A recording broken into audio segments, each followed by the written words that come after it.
the order in today's EMEA series. I don't do speaks things. Brain smooth like Pebble. How are you doing, Mark? I'm doing fantastic. I am really excited for what we got in store tonight. It's going to be very interesting to see what's going to happen. Really hyped, and I'm glad that we get to do it together, you know. We got some Portuguese rep in the show, and I think it's going to be great. I think it's going to be real dope. Can't wait. It's going to be real nice. I've seen the teams. I'm rooting for my man Cow Slayer representing the Gunlance. Is he the only Gunlancer in the whole thing? I think he might be the only maybe, Gunlancer. But we do have a lot of very interesting weapon classes being chosen. There's going to be some insect No, there's gameplay. only the Gunlance. No, Gunlance. I'm the captain of the Gunlance. Gunlance is clearly the only thing that matters. This is. I'm hoping to see some great sword gaming. It's just that simple. They don't get to use the new skin, right? Because no. That is. Aww. I think when the tournament's rules were established, it wasn't a part of it. Oh, we got Eric's Gaming in the chat as well. How you doing, boys? Nice to see y'all. Hey, what's up? It's gonna be good stuff. So, guys, just like a heads up for both the streams. Me and Ark will be doing shout-outs separately at the end of the stream because naturally during the tournament itself we're going to be focusing on casting and trying to analyze things. I mean, Ark's going to analyze things. All I can analyze really is like, man, that Wyvern Fire sure was good. all I've been playing over the last couple of months is Gunland. It's Gunland City over here, but it's been absolutely phenomenal. The new skin of the Greatsword is very good, but sadly I don't think... Well, maybe they can use it as layered, but I think by the time that these runs were done, this update wasn't out yet, so... I think that, you know, we're gonna get some interesting plays. I forgot to do something important, so I'm gonna do it right now, because we still have like 20 minutes of waiting we got before 20 the whole minutes. Thing starts. So go ahead. We got time. Give me just a second, guys. Go ahead. Do. Oh boy. He's going into the cabinets. You know it's going to be diabolical. Rooting for Cow. Yeah, Cow's going to... I think he's going to be a big favorite for all of us Gunlance players out there. He's hanging up his banner.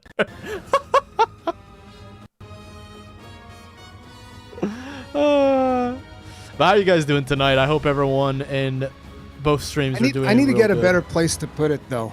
Like, look at that. Didn't it have its own stand? Wait. He can't hear me. Should I put it on the other side? No, it's not going to work. It had it. I think on the other side, it will catch a little bit better. Let me try it because it almost seems like the other side would be too far away. But let me see.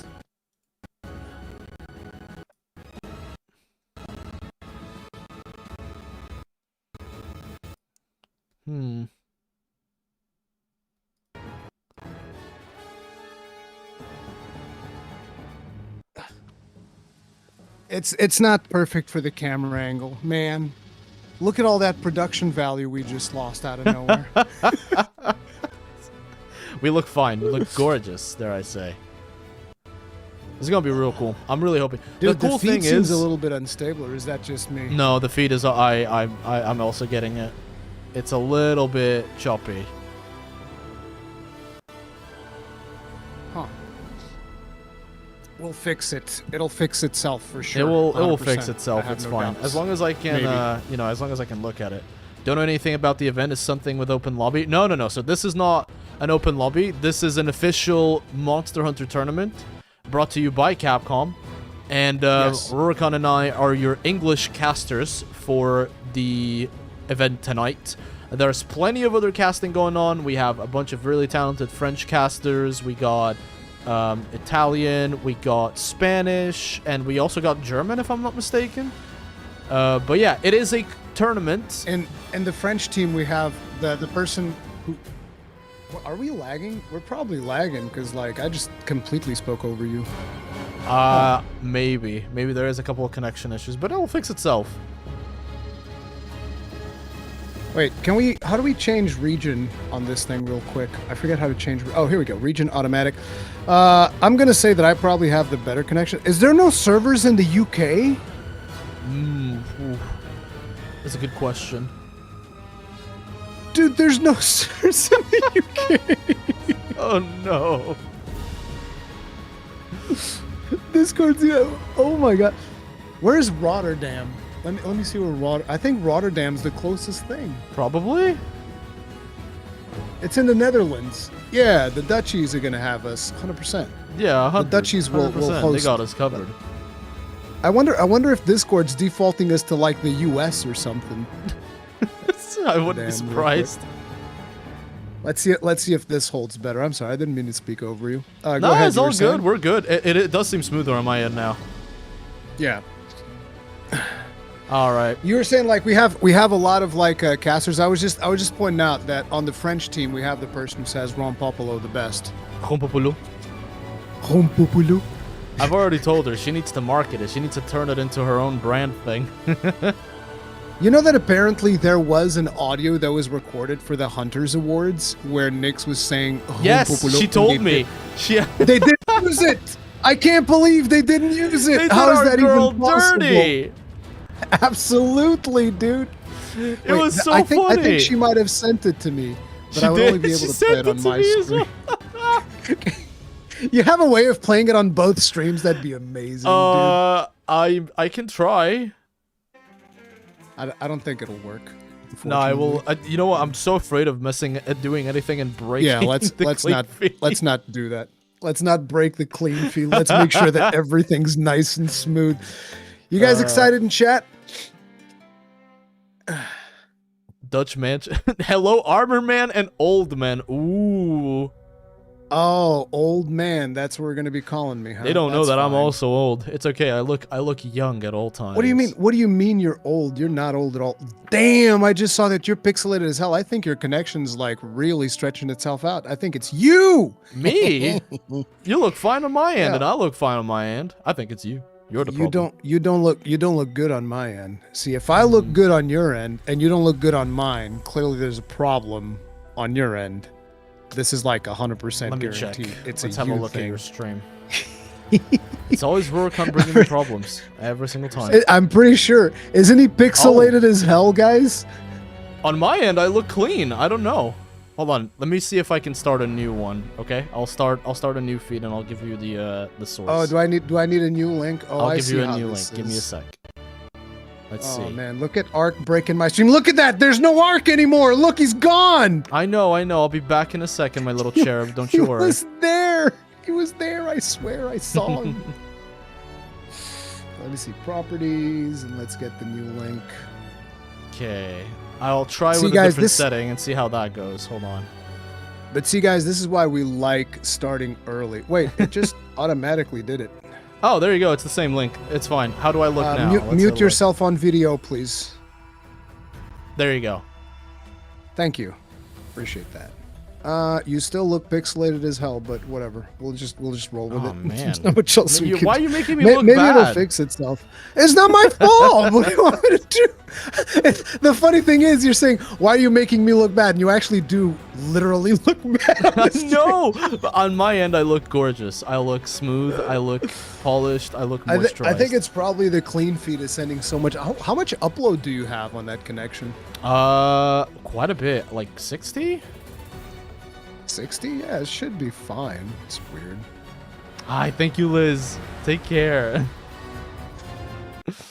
I mean, we're gonna be pretty ruthless. I don't know about you, but when I'm looking at this gameplay, I'm not gonna be the nice caster. Okay, we need. I don't know if we're gonna be good cop, bad cop, or both bad cops. But until it comes to Call Slayer, when it comes to Call Slayer, we're gonna be happy. We're gonna be very, very supportive of our boy Call Slayer. Call Slayer is the best. He's the best. He's a beast. I'm not biased. I need to not show my Gunlance bias, but it's too late for that. It is what it is. Nice try. Nice try. Not showing his Gunlance bias, by the way. Wow, I really do look pixelated on your end. What did you do? Yeah, I didn't change anything. Like everything is exactly the same. So I don't know what happened. When you changed to the Rotterdam server, did you change it? You changed it on our Discord call, right? Yeah, that was it. That's the only thing that changed. There you go. I have no idea. Probably will fix it itself. Let me see if I can refresh it. See if it changes anything for you. I have an idea. I'm gonna try refreshing it as well. Let me see. Shut down when it's not visible. Oh, you refreshed it. Poof, it's gone. It looks a little bit better now. Let's see if it holds. See, it was on your end. You refreshed it. Now, oh, it's going away. It's good. The quality's slowly dipping. Oh no, it's I'm getting more pixelated. The pixelation will not stop. You will be assimilated. I mean, I could help you. This, but and this. Nah, it's rough. Do you want me to give you a camera so you can quick size me in there? What camera? What do you mean? I can give you something on Discord, and then you can use that and trim it. No. It just means that I won't be able to touch my Discord at all.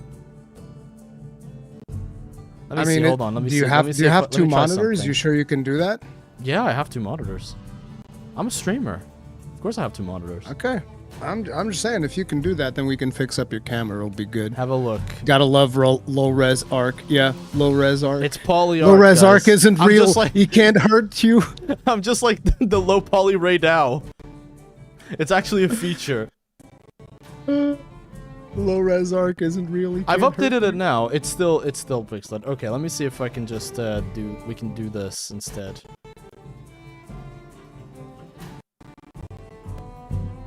Retro arc. Keep an eye out for your boy Johnny. Oh yeah, he's in here. I'll keep an eye out for him. Don't you worry about it. Let's have a look.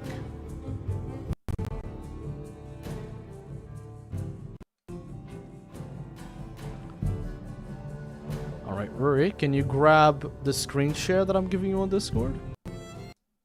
And use this? Because then the quality is... The actual problem will be on your end, not mine. I see how it is. Don't you guys love how Arc just solves the problem by making it my problem? Is like, I'm gonna solve this problem for myself. Oh and, yeah, this is a give you a new one. It's 100% a you issue. How it is. Uh-oh. Did the clean feed just stop for you? It did. I'm stuck on 1020. Oh. And it's gone. Okay. Guys, this is the first time they're doing something like this. There will be some technical issues, guys. But also, they did say it was supposed to cut out at specific times. Did I finish Monster Hunter Stories Remaster? I did, but in my own time. Oh, there you go. It's back. Briefly. So for some reason, dude, there's so many things that all of a sudden just stopped working. Like, yeah, my add-on for streaming for Twitch is also not working. It's fantastic. It is just one of those things, guys. This is the first time we're doing an event like this, so we're relying on a lot of people syncing up their stuff, and this could, you know, technical difficulties are about to happen.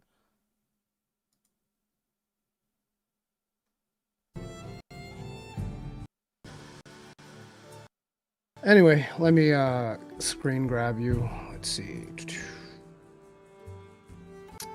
Window capture.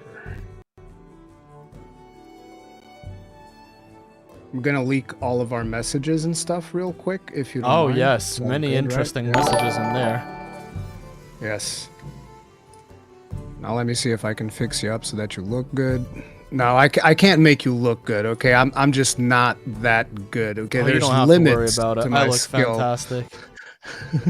Look at me. Couldn't be prettier. There's limits to all the magic I can do, and making you look good is not included in that. Don't you worry about it. Don't you worry. Chat, don't let it look pretty tonight. It looks good. See, we fixed video, and now it's perfect. Look at that. It's perfectly Window capture, fine. and I'm going to put you in frame 1. Wait, what the? I don't... well, oh, here it is. There are some insane rules, by the way, to this tournament. This isn't your average speed run. So people are going to be put to the real test. And what I think is really cool, personally, about the event is that it's not just speedrunners right away. A bunch of content creators, one of our favorite content creators, dare I say, Chaos Slayer, you know, the Gunlens godfather, if you will. He's running, and he's really good at the game, but I don't think he would class himself as a speedrunner. I would say he's a Gunlens connoisseur, if anything, but not primarily a speedrunner. But he's in here, and, you know, he's going to bring that beautiful, beautiful Gunlens in there, so I'm excited. And by the way, yeah, guys, there's not going to be an open lobby. Oh, I should probably take that command offline.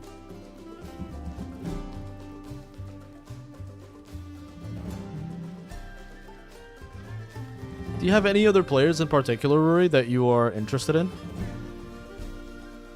I'm trying to see if I can sort out this problem, because apparently this stream is working for other casters. Like, ours is the only feed that just died out of nowhere. Oh, mine is running. What? Yeah, mine is alright. Oh From the looks of it.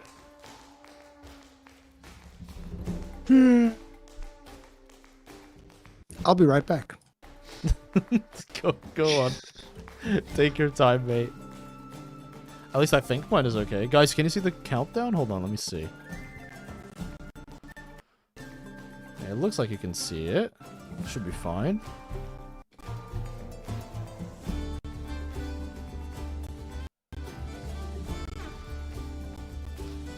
You can. Okay, lovely. No problem. We will be right back. Don't you worry.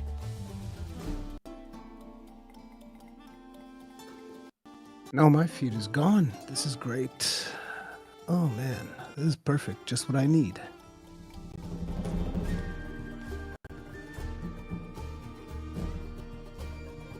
Okay, in there it is. Okay. Oh no. Oh no. I want to hurt you so bad for the video thing not working. You have no idea how much I want to hurt you right now. Everything is... Ugh! God, it's so bad. This is all your fault. Jesus Christ. Oh, the feed just kind of like fixed itself out of nowhere, so there's that. Yeah, I don't think it's a you problem. I think it is the feed problem. Okay. Well, it's back. He says he wants to hurt me, and the feed comes back instantly. I have a guardian angel somewhere. This is how I fix things. Okay, now I have 4 minutes to basically copy paste your face onto all of the scenes. Okay, that's what needs to happen now because of this situation. By the way, thank you very much for the hype train, you guys. For those of you joining in now, Rory and I will probably, well, we will not be like reading chat or doing shoutouts necessarily during the stream, because we're here to cast the event. We're here to commentate what's going on to the best of our abilities, which is you know, 2 small brains put together. So we'll try that. You speak for yourself. I think I lost your camera, by the way. No. Are you kidding? No, oh sir. My God, dude. No, wait. If you want, I can do the quick fix of you chucking the camera on Discord as well. No. Your contribution It's gonna destroy order all of your will other not scenes be if forgotten. we do that. Jesus. Yeah, it should be on there. Are you sure it's not there? Oh, now it is. It's back. We're Gucci. Okay. Now let me just see. All I have to do is... Oh no, now I put your window away. Okay. Let's do this. Can we get a quick rundown of the rules? There will be like a dedicated slot to explaining the rules, so don't you guys worry. And I think Rory and I will constantly talk about this kind of stuff, so you guys will know what's going on. As soon as I can fix this. It'll be fast, I promise. I'm very fast. Rubicon's VTuber model looks really good. I know. He even has an entire 3D room detailed for him, isn't it? Must be nice to be one of the big boys. Yeah, that's how we roll over here. Let me see. Okay, I need to put this into this group. Wait, why can't... Yeah, I can't. And now here in the back...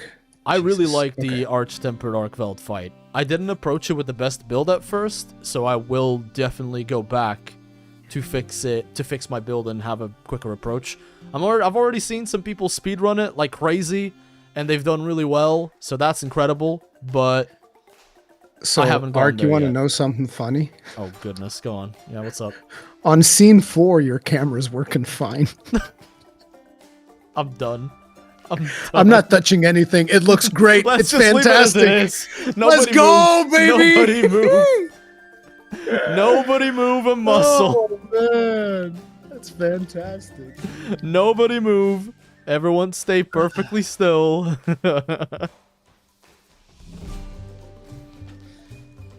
Oh, man. Some of these quests are quite complicated, by the way. Like, some of the limitations in the tournament are going to mean that people are going to have to... Essentially, like, people have to put together a build, but they're not allowed to change it. They're allowed to add a couple things, like a charm and some decorations, but other than that, they're not allowed to, like, swap out the armor, right? Or they're not allowed to, like, swap out any of the 2 weapons that are already in the build. So there's quite a lot of limitations. It makes it a little bit more difficult, which I'm actually a fan. I think it's going to be good. Gonna see a lot of Gormagala's Tyranny in there, that's for sure. Man, I would not run Gormagala. I would want to run like some shenanigans with Lord Soul and whatnot, but I don't care for affinity. I just want attack. Yeah, you're a Give me gunlance. If you attack. cared for affinity, Yes! I'd be concerned. Attack every day, dude. That's I think what we you'd need see right quite there. a few people rocking, you know, I think... Sadly, we'll see a lot of longsword. It is what it is, you guys. You know, we can't control that. Listen. You can't. In this broadcast, I will be longsword positive. Okay, the longsword. Yeah, that's what's up. Okay, so every now and then you might hear the voices of casters. We will try to fix that as soon as we can. But, yeah, so the casting is coming from the feed from the Italian team, and so every now and then you might see that. You guys can see like in the corner. That is those are Peppo's hands. I am so confused. What is this? Oh, okay. Okay. Doesn't he look pretty? Why did this? Okay, there we go. I fixed it. I broke your window all of a sudden, but yeah, we're Stop back. breaking me, man. I'm gonna break all of your things. But yeah, guys, the event is about to get started. We're just waiting on the armors that are gonna be popping up. They're gonna tell us what the first runners are going to be using in terms of like armors and all that stuff. I'm assuming we're gonna get a screen with the rules before that stuff starts out, right? Yeah, we're definitely going to be getting that kind of stuff rolling our way, and it will be explained. And don't worry if you guys don't catch it right away, because it's more so the concept that you guys need to wrap your heads around. But we'll explain it as we go, because obviously, you know, we're not going to narrate every single move that all the hunters today are going to be throwing out. Oh, you 100%. will you? All right. Yeah, because I'm the best. All right. What's the just what I third do. part of a level 3 longsword combo called? It's the level 3 spirit slash something. Spirit slash level 3. Professional casting, with, by the way. Yeah, with Divine Helm Splitter level 52nd. Yes. That's the Worry one. being LS positive. Yeah. And look at that, guys. I'm that's the Italian like, guys. Look at Peppo in the middle. We have my man Peppo in there. So, you know, I have to give him props. Like, guys can see that Peppo is in here. Look at him.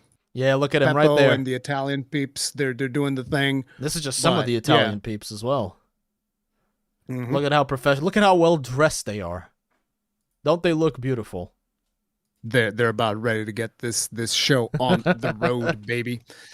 It's gonna be a long one too, because this is like a series of challenges that they're gonna have to go and do in order to, and it is still speed run rules ultimately, right? They're supposed to like get it done as fast as possible. Yep. They're supposed to get it done as fast as possible.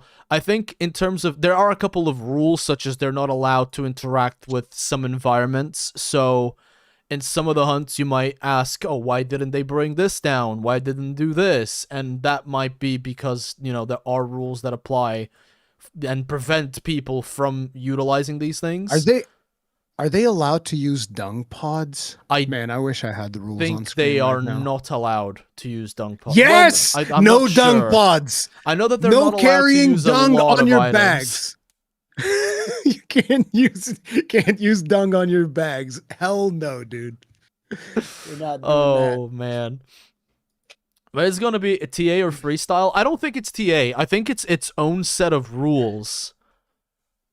Yeah, because I don't know all when the TA rules off by heart. TA rules allow you to use environmental damage. I don't think they're allowed to use environmental damage this time around. It depends. Some TA rules allow for it, but not all of them, I don't think.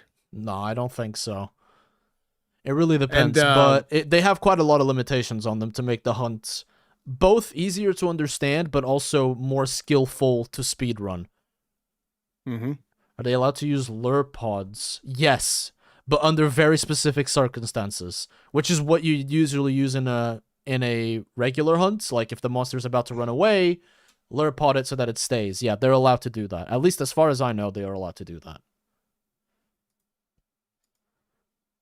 Less restrictions at TA, more restrictions in freestyle. Yeah, that's about the way that it goes. Yeah, that's roughly what we can expect. I'm just excited to see. You guys are going to see some really like incredible gameplay across some pretty diverse weapon classes. So it's going to be sick.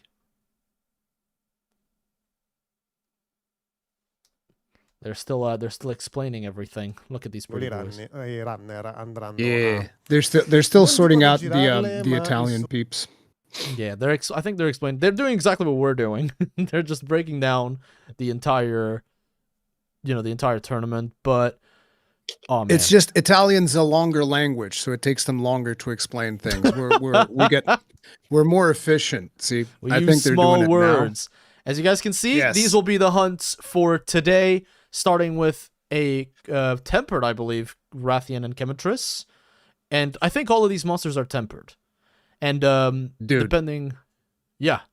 Guardian Rathalos, absolutely love the fact that Guardian Rathalos is in here. I love Guardian Rathalos.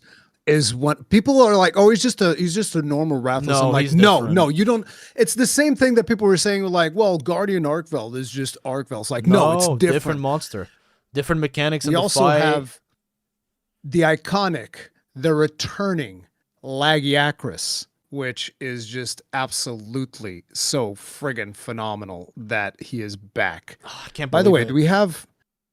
We do have caster audio. I need to mute this. I think sorry, the guys. only time that we won't have caster audio is when the gameplay is occurring. When the gameplay is happening. But yeah, I think depending on what kind of because Logi is gonna need either Master's Touch or someone who really knows how to focus that fire weakness. So they're gonna need to be really, really particular with their build here. Then we also have Arkveld and Jin the Hod, which they kind of took the scene away from. Wait, is it arched? Oh yeah, it is arch tempered. I believe it is arch tempered. Yeah, I don't know about you guys. Arch tempered is one of my least favorite ones. Oh yeah. Why not arch tempered Arkveld? I mean, by the time that what you guys need to understand is like these runs have already been done, so. These are recorded runs. We're not going to be seeing them live, but no one has seen what these runs look like. I myself only caught like a couple of glimpses, but that was because I was where I wasn't supposed to be. So I've seen a little bit, but neither Rurika and I know what's happened. We don't know who's going to get eliminated. We don't know who's going to be standing, as the winner. We really have no idea. It's going to be one wild trip. Badoom-ts. He said the funny thing. Yeah, I mean it is wilds, bro. It has to happen. Which one of those hunts do you think is going to be the most problematic? I think Logi is going to gatekeep a lot of people. They have to kill him before he gets in the water. I think Guardian Rathalos is going to have a couple of surprise carts in him because he has that thing he does where he just kind of like dead angles you out of nowhere. And I think that that's going to be kind of like what do they call it? A dark horse when it's something that you really don't expect, and then out of nowhere, it's like Guardian Rathalos out of nowhere, bam, takes one out. I think that Guardian Rathalos is going to take a couple of people out, depending on the power level, because I don't know if these are all 9/5s or what the deal is with the actual strength of the monsters themselves. Quests. They are all optional or event quests, so they should be maximum up to 8 stars, if I'm not wrong. I think the Arkveld is 8 stars. 8 stars, 4 pips, something like that.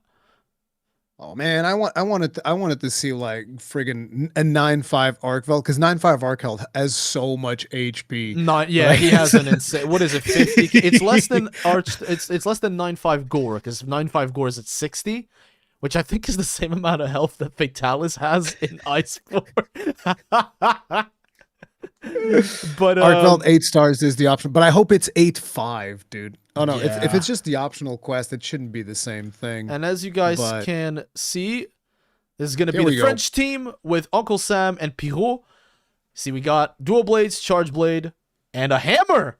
Pierrot is, I've been told, an incredible hammer player. So I'm looking forward to that. Okay. We're looking at the same set pretty much. So they're going to be going for Agitator since it's the hot set. They're still going for that the Lord's Tenacity. Yeah, Gormagala's Tyranny, but also Lord's Tenacity that everybody's been using that is going to increase your attack by 5% and reduce your defenses. So that's all good stuff. So in this first round, it doesn't seem like we're going to be getting the rules then, I guess, because I thought we were going to be getting the list of rules first. So I think they'll show you just before the hunt. That's the Italian team right there. Delmo and Spike. Sword and Shield. 2 Sword and Shields and 2 Charge Blades. So they really stuck to their mains here. Dude, I love the Corona Sword and Shield just because of its looks. I think it looks absolutely fantastic. But once again, we're looking at 3 pieces for Lord Soul and Gormagala's Tyranny. Everybody wants affinity, dude. I don't think so, because when we get to the Spanish team, I don't think Chaos is going to use it because Gunlance doesn't benefit from having high affinity. So I'm wondering what his build is going to look like. Also, just a reminder, there are limitations in terms of weapons. Like, they couldn't just bring 2 light bowguns. Otherwise, it would just be a bunch of light bowguns because light bowgun is not good. Oh, interesting. The German team, we got I got an Insect Glaive in there from Simply Aussie. Insect Glaive mixing up with Charge Blade. That's an interesting combo and an interesting selection of gear as well. Rathalos Helm and Rathalos Van Braces. Wait, is he going for the what's it called? The Rathalos Scorcher. He's going for Scorcher. Oh, is he building that fire damage up for Logi? That's smart. Yeah, because like, is that Alabaster Wrathmole? Is that the? I think that is the Rathalos. Yeah, I think that's Rathalos. So it'll have fire damage, which is good because interesting. Correct me if I'm wrong, Rory, but don't most Rathalos weapons have crit boost level 3 built in? I know that a lot of the melee weapons do. I think that will be a really good weapon into him. Look at him rocking Earplugs Charm 2. This is for all the people out there that constantly say that like, earplugs is a defensive skill. Yeah, here's the speedrunner using earplugs to make sure that he's going to have as much uptime as he possibly can on both that Charge Blade and the Insect Glaive. You know, back in World days, I used to use earplugs on Charge Blade a lot because like, oh, you're roaring? I'm super amped elemental discharging. Oh, would you look at that? We got some burst going in for the Charge Blade. Max Clyde has Guardian Ebony. He has 2-piece Guardian Ebony. Burst boost, baby. That's what's up. That means that. And we got a heavy bowgun. I'm gonna assume that both of those Charge Blades are going to be impact files if he's gonna get burst boost, because that's just the way that it goes. Why is he? What is exploiter charm? Is that weakness exploit? It's weakness. It's weakness exploit. It's Wex. Interesting. So, and I believe that Wex. Okay. I don't know how much Wex he gets from the 3 parts Jendahad Gamma, but we also got Guardian Fulgur, which is a really good piece to run with heavy bowgun for the stamina. That's with that's stamina increase. Yeah, that's the stamina recovery increase. Power charm, that's latent power. So he's going for a latent power build as well. I Interesting. think the I don't goal. really play bow guns, so I don't know much about that one. We would need Nyx for more on this, but I think the goal here is Max Clyde is going to take the aggro. And then we have the UK team, Zenny, recent winner of the Rising Star at the Hunter Awards, as well as Darkblade. And we got a bow and a longsword. This is the anti-Rurikon and Arc team. The team it's funny because like we're the UK casters, and the UK team is basically the antithesis of the weapon selection of the UK casters. Well, we got some it's VTuber rep. Go Darkblade. Look at that. He's rocking Gogmazios. Are they're allowed to use Gogmazios gear? Yeah, the only rule is that you could have two armors mixed in together. You couldn't do more. And so, as you can see, we got Zenny with, again, Scorcher, and he's got, look at that. He's betting on Scorcher and Lord Soul because the other three pieces are all different Gamma pieces. Yeah, but it's like you said they could only have 2 armor sets, but he's rocking like 3 different armor sets. Maybe he's got Duna, Ray. Sure. No, I think you're just not allowed to deck it out on the first one. Yeah, I don't think they're allowed to have any decorations in the first decorations. round. Yeah, they can't have decos in the first round. Yeah, and I believe that in the first round they're also not allowed to use the charms that you've seen. So yeah, and then we got Team US. Oh, so those charms. Those charms are only for round 2 and above. Okay. I think so. They'll show the gear at the end of every hunt. Longsword and dual blades, Nightside as well. Fantastic player. What is this build that he's going for? I'm kind of. In fact, no, they both have the same build. That's a max. He's going for maximum might. I think Loggy Helm has maximum might. No, that's the chest piece that has maximum might. That's the chest, I believe. Actually know what yeah. Why Doggo Bracers? Doggo Bracers probably got burst on them. The Gogma Coil has burst. 2 points, yeah. Oh, he's getting 2 points, Doggo, with the Gogma Coil, because Gogma Coil is burst boost as well. Ah, there you go. There's the logic. There's the logic. Yeah. All then right. Wex. Same for DJ Johnny. It's just that he swapped the helmet instead of the gloves. Yeah. Very interesting. Exploiter charm for weakness exploit. Embraces. That's very interesting. And again, they're sticking to their Johnny's main going guns. for Agitator. Yeah. Okay. Okay. Which one is Stahlhecht? I don't. Is that Gormagala's? I would imagine because a lot of Gormagala stuff. Yeah. Any weapon that has a German writing name, it's usually Gormagala. Yeah, it's usually Gor's. And then you got the blazing. Ooh, the blazing Leal. Isn't that the Zoshia dual blades? Yeah, the Leal thing is Zoshia. Yeah. Zoshia weapons really good. Even back when they were, even to this day. There you go. There he is.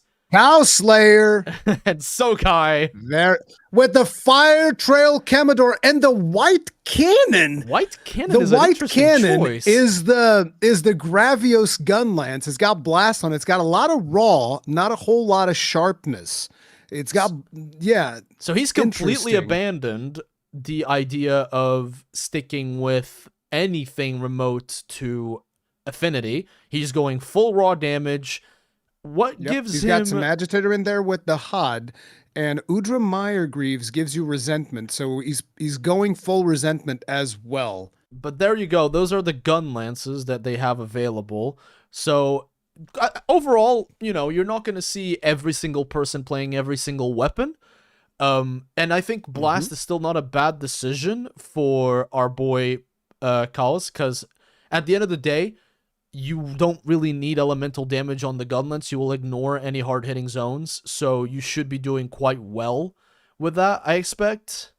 But overall, yeah, absolutely. That's a really good set. I'm just curious about the resentment, because usually when you're going in with resentment, you're going to be expecting to tank through hits. So I'm assuming that Cow Slayer is going to try and take chip damage in order to keep that resentment up. Even with perfect blocks, they'll go through. Yeah. So a lot of monsters actually still give you a lot of chip damage, so that's going to be good for him to keep that stuff up. It's going to be good, and I think he's also willing to take the aggro to see if Sokai can go in with the longsword and try to do max DPS with the because if you can just keep rotating If you can just keep the Spirit Reckoning combo right at level 3, that's when you're at level 3 with Yeah, the that's when you longsword, do right? R2 triangle or Y, and then you keep repeating that rotation. It Yeah, is yeah, it is yeah. a bit spammy. I've criticized that in the past, but you do need the I've monster to essentially stand still for you to hit it. So And the gun lance excels at that. I'm so curious to see if Cowslayer would actually take something like Part Breaker. that would be really good. And you know what? I really want to see how the Charge Blade players as well are planning on playing around the whole perfect block slash guard point mechanic, because Guard points now can do perfect blocks. keep in mind, I'm guys, assuming we're that yeah, they can, but keep in mind, guys, that all of these teams, you know, they have to, every second will count. You know, the winner could literally be decided on a base of a few seconds. So right now we're going to see the hunt from the Spanish team, all'opera.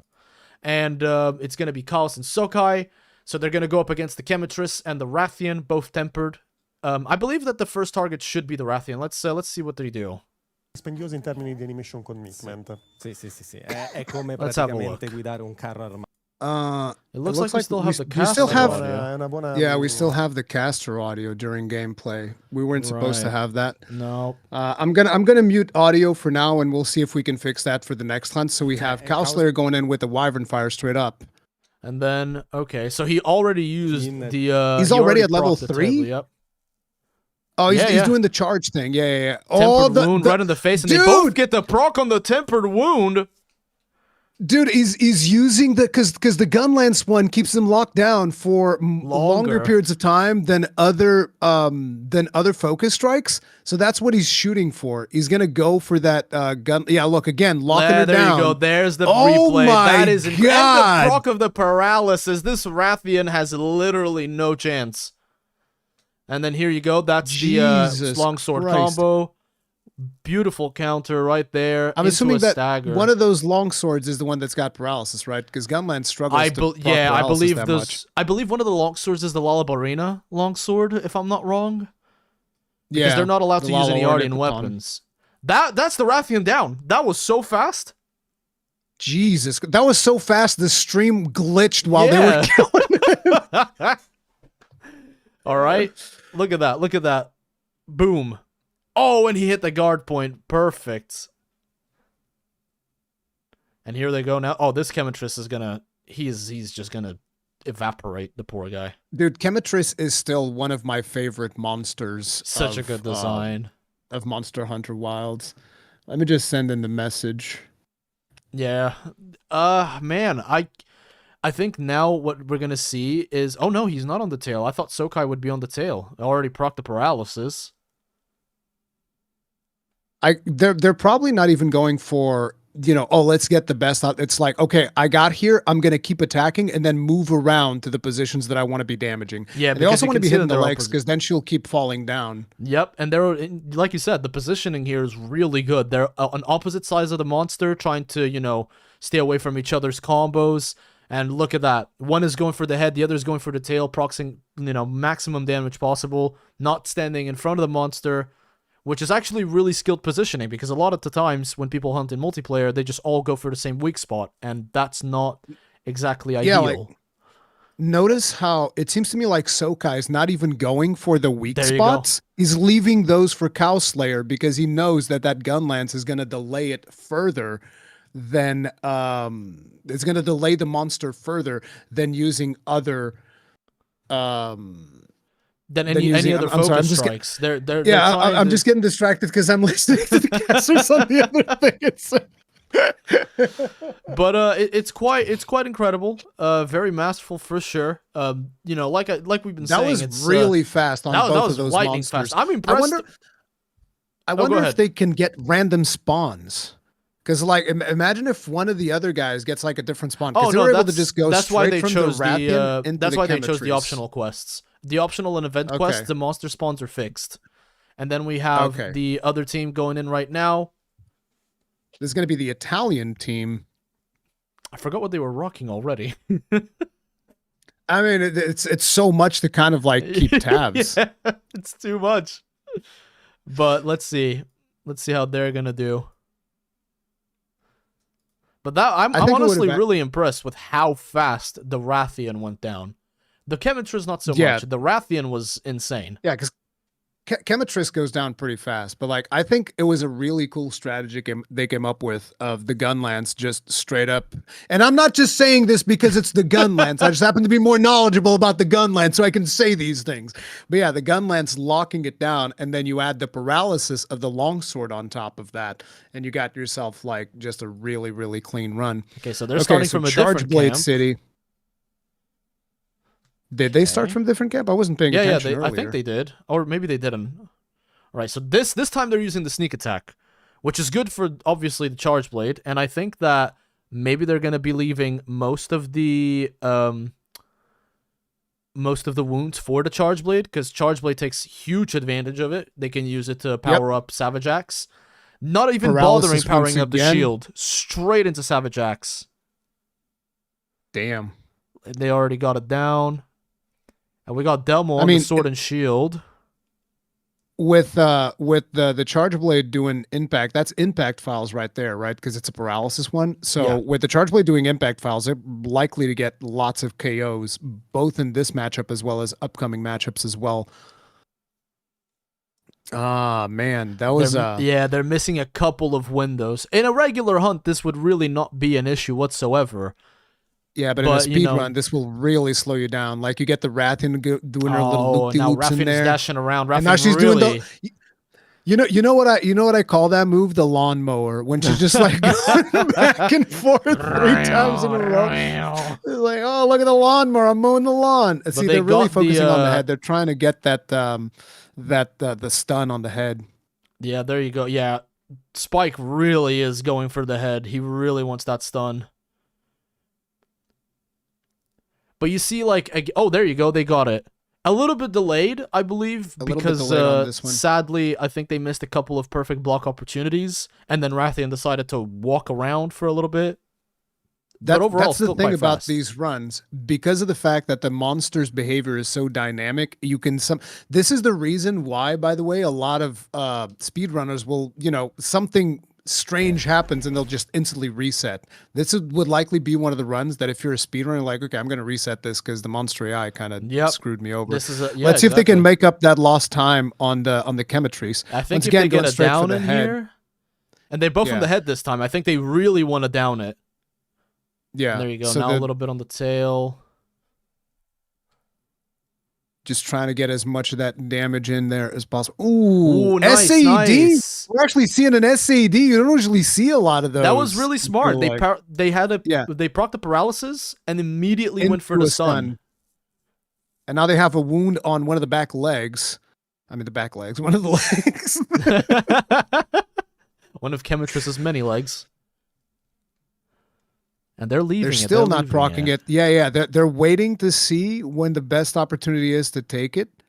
I think they really want to see. Oh, there you go. They didn't even need it. They didn't even need it. They just killed it before. That was really well played. I feel like Cowslayer and Soki were faster than the Italian team. I feel like it, yeah, because like they locked Rathian down a little bit more. Yeah, but the thing is, did they? I feel like these guys bursted the Chemitress a little bit faster because of that paralysis into stun, which obviously Chaos and Sokai didn't get because they're not playing weapons capable of KOing. So I don't know. We'll have to wait and see if they actually managed to make up for the lost time. But I think that the time on the Rathian, it definitely felt like they got it down way faster. But 100%. We'll see. The times will be shown at the end, guys. Yeah, so don't for you now, worry. we're all guessing at this point, so we don't really know. Now we got France, the French team. We got Team Baguette! We got Le Baguette team, Le Rompopolo. And one of these guys is a pretty big beast. I've heard a lot about Pierrot with the hammer. He's an insane hammer player, which is awesome to see. A hammer making Ryozu proud. Honestly, Ryozu's watching this with a huge grin on his face, I bet. See, they're starting from a different camp. Seems like this one's further away, though. I don't... Is it because they want to pick yeah. up something along the way? It's Maybe weird. Yeah, they're picking up a flash bug. There you go. That's Are they what's not up. allowed to bring flash bugs? I don't think they're allowed to carry any flash bots on them. No. Oh, okay. Starting off with so we Let's go see in if they can dual actually make use blades. of that. Good So counter. see, with the flash bug, it allows them to basically, if the Rathian starts doing a little shenanigans like what happened with the Italian team, they're Just gonna like flash her that. out of the sky right Just there. like that. Yep, that's it. They just reduce the RNG and instantly get it down. That's very, very smart. And look at that Pyro right on this monster's noggin. This Rathian is having a terrible day. Oh my. Oh, and the paralysis. You got the paralysis on the sword, on the dual blades coming up with the bonks on the hammer. She ain't going nowhere. They have her for 3 minutes. I got you You're for not going 3 in minutes. 3 minutes of And playtime. she's down she again. goes once again. Yeah, because I think that the dual blades player was working on the legs because she does have, if you hit those legs enough, she is going to go down. is And gonna again, topple. the bonks on the head. I think, and a stagger. Nice. But they got this poor Rathian in a box. She doesn't even Down. move. Boom. Not one attack. Christ. The French didn't come to play this time around. No white flags are being waved. Hell Destroyed. no. They're going to war, sharpening up along the way, getting Now, ready for that. Can they Chemitrace. keep this momentum on the Chemitress? Can they proc the paralysis into a stun, into a stagger? Is that going to happen? That's the question. Did they both get the sneak attack? Yes, is that they what we just both saw? did. They timed it perfectly. They did it on the Rathian That is- too. I didn't notice it on the Rathian. They perfectly synced the sneak attack. Very Look good at that. practice. And again, look And at once this. again, Look they're at this splitting up. distribution. Yep. Perfect Fantastic split. positioning. So many hunters could learn from this split, by the way. Leave the head to the hammer user. Yes. Pierrot just showing you exactly why you should let hammer users always have the head. Look at him It's go that on the simple. head. Dude, And it's you got, barely and gonna of move. course, you got Uncle Sam on that tail non-stop. Oh that my was God! So What fast. was that? Whoa! Oh man! You know what? Dude, my feet didn't even keep up because I was lagging a little bit on VLC, and all of a sudden on the stream the hunt was already over. It was already on the caster desk. Okay, I think these guys Jesus are definitely Christ. not gonna get eliminated this round. That was insane. That Oh was my God, really right now- good.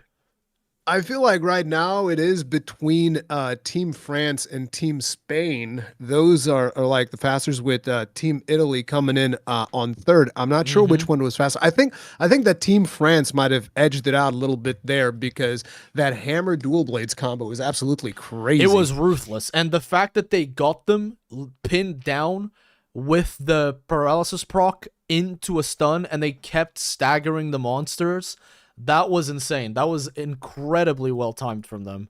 Like, they didn't let them move at all. And again, incredible positioning from the both of them, because while Pierrot was on the head with the hammer, Uncle Sam was on the tail, non-stop, hitting it like there was no tomorrow. So off he So goes. they were constantly getting those paralysis procs and stun procs, and there was just not a whole lot that the poor Chemitrace could actually do. No, into the grave you go. My poor little chicken. I love that chicken. It's one of my favorite monsters, straight up. I really like Chemitress. I hope that Chemitress gets a subspecies. But Oh, so far, we got Bow up next. Now, ranged weapons tend to be the most DPS efficient weapons in all of Monster Hunter. I remember back in Rise, people were saying that the longsword was really strong, and someone from Team Darkside made a video defeating that challenge quest for the Rathian really fast. And now we got the German team coming Team up. Germany coming in here for the Blitzkrieg. They're going to absolutely smash these bad boys down. What weapons are they using? Do you remember at all? You said it was bow? I'm not No, sure I don't if think it's these bow. guys were 'Cause using it's going bow. to bow and longsword is going to be the UK team. I remember that. Yeah, that because much we I made remember. that- We felt that betrayed. phenomenal commentary. Oh man. Nobody expects that. All right. Let's All have right, a let's look. see. See, Let's have a look. What's the strat? they're starting with the Chemitrace. So this is going to be a different so this strat time over around, here. they went the other way around. And they're starting with all the buffs. And we have this is the charge blade and insect glaive. And dual blades. Okay. And by the way, I see a couple people asking, they are not allowed to swap weapons in this first round. So some people are saying, why not just bring 2 different weapons and swap them between the hunts? It's because they're not technically allowed, I believe. Instantly put them to sleep, woken up, and they still have that tempered wound. And it's down. Oh, man. They're really keeping this thing locked down, huh? I'm still curious as to why you would start with the Chemetries. I feel like the Rathian's going to slow you down more, but maybe the Chemetries is closer to one of the camps than the Rathian is of the other one, so that way they can just go faster. Once again, look at the split. Basically in here, Chargeblade taking the role of the hammer, I feel like, with the KO on the head. The impact files on the head. There you go. It's KO down. and it's dead. Damn, that was fast. You know, this might be good because now he can pick up has a bunch of flash bug. He can pick up the flash bug and look at their weapon stats. They still got white sharpness, and they already have a couple of files in there. And I'm pretty sure that the dual blades also have some charge left in their demon mode, which means that they don't have to build it up. Again, perfect sneak attack right there. Dude, these guys have been practicing these sneak attacks. Perfect counter as well. Incredible. No flinch from the roar. I think that this was the guy with earplugs, so he didn't even have to stop for the roar. He just kept on going. I think Barrel didn't. Yeah, I don't think he needed any countering. There's the sleep. Sleep followed. Dude, they get so much damage off during that sleep animation. It's insane. Yeah. And notice how they just don't stop. They just keep going. Like not a second do you see them on standby. They don't play passive. They just keep attacking. I'm not sure if they're allowed to take like shock proof, but if they aren't, then this is a really good combo because dual blades don't get staggered. Yeah, so you can just keep on going. And look at that! Look at how fast that was. Look at how lightning quick that was. I feel like these guys are also in the running. I'm not sure which one. I feel like France still edges out because they just did it so fast. I think France is still ahead. It. I think right now, my guess would be France first, and then you have like Spain and Germany kind of like bringing up immediately afterwards, and then you have Team Italy on the current rounds, I would imagine. I think so as well. I'm checking. The way that I'm seeing this is how many moves are they allowing the enemies to throw out? Because the French team didn't let Rathian or Chemetris move at all. At all. Yeah. So that definitely kept them locked down. And now we have the Middle Eastern team coming in. And one of these guys had a heavy bowgun, if I'm not wrong. Yeah. One of them was running heavy bowgun. Raises the question of what is the plan with the heavy bowgun? Because it depends on what kind of ammo they have.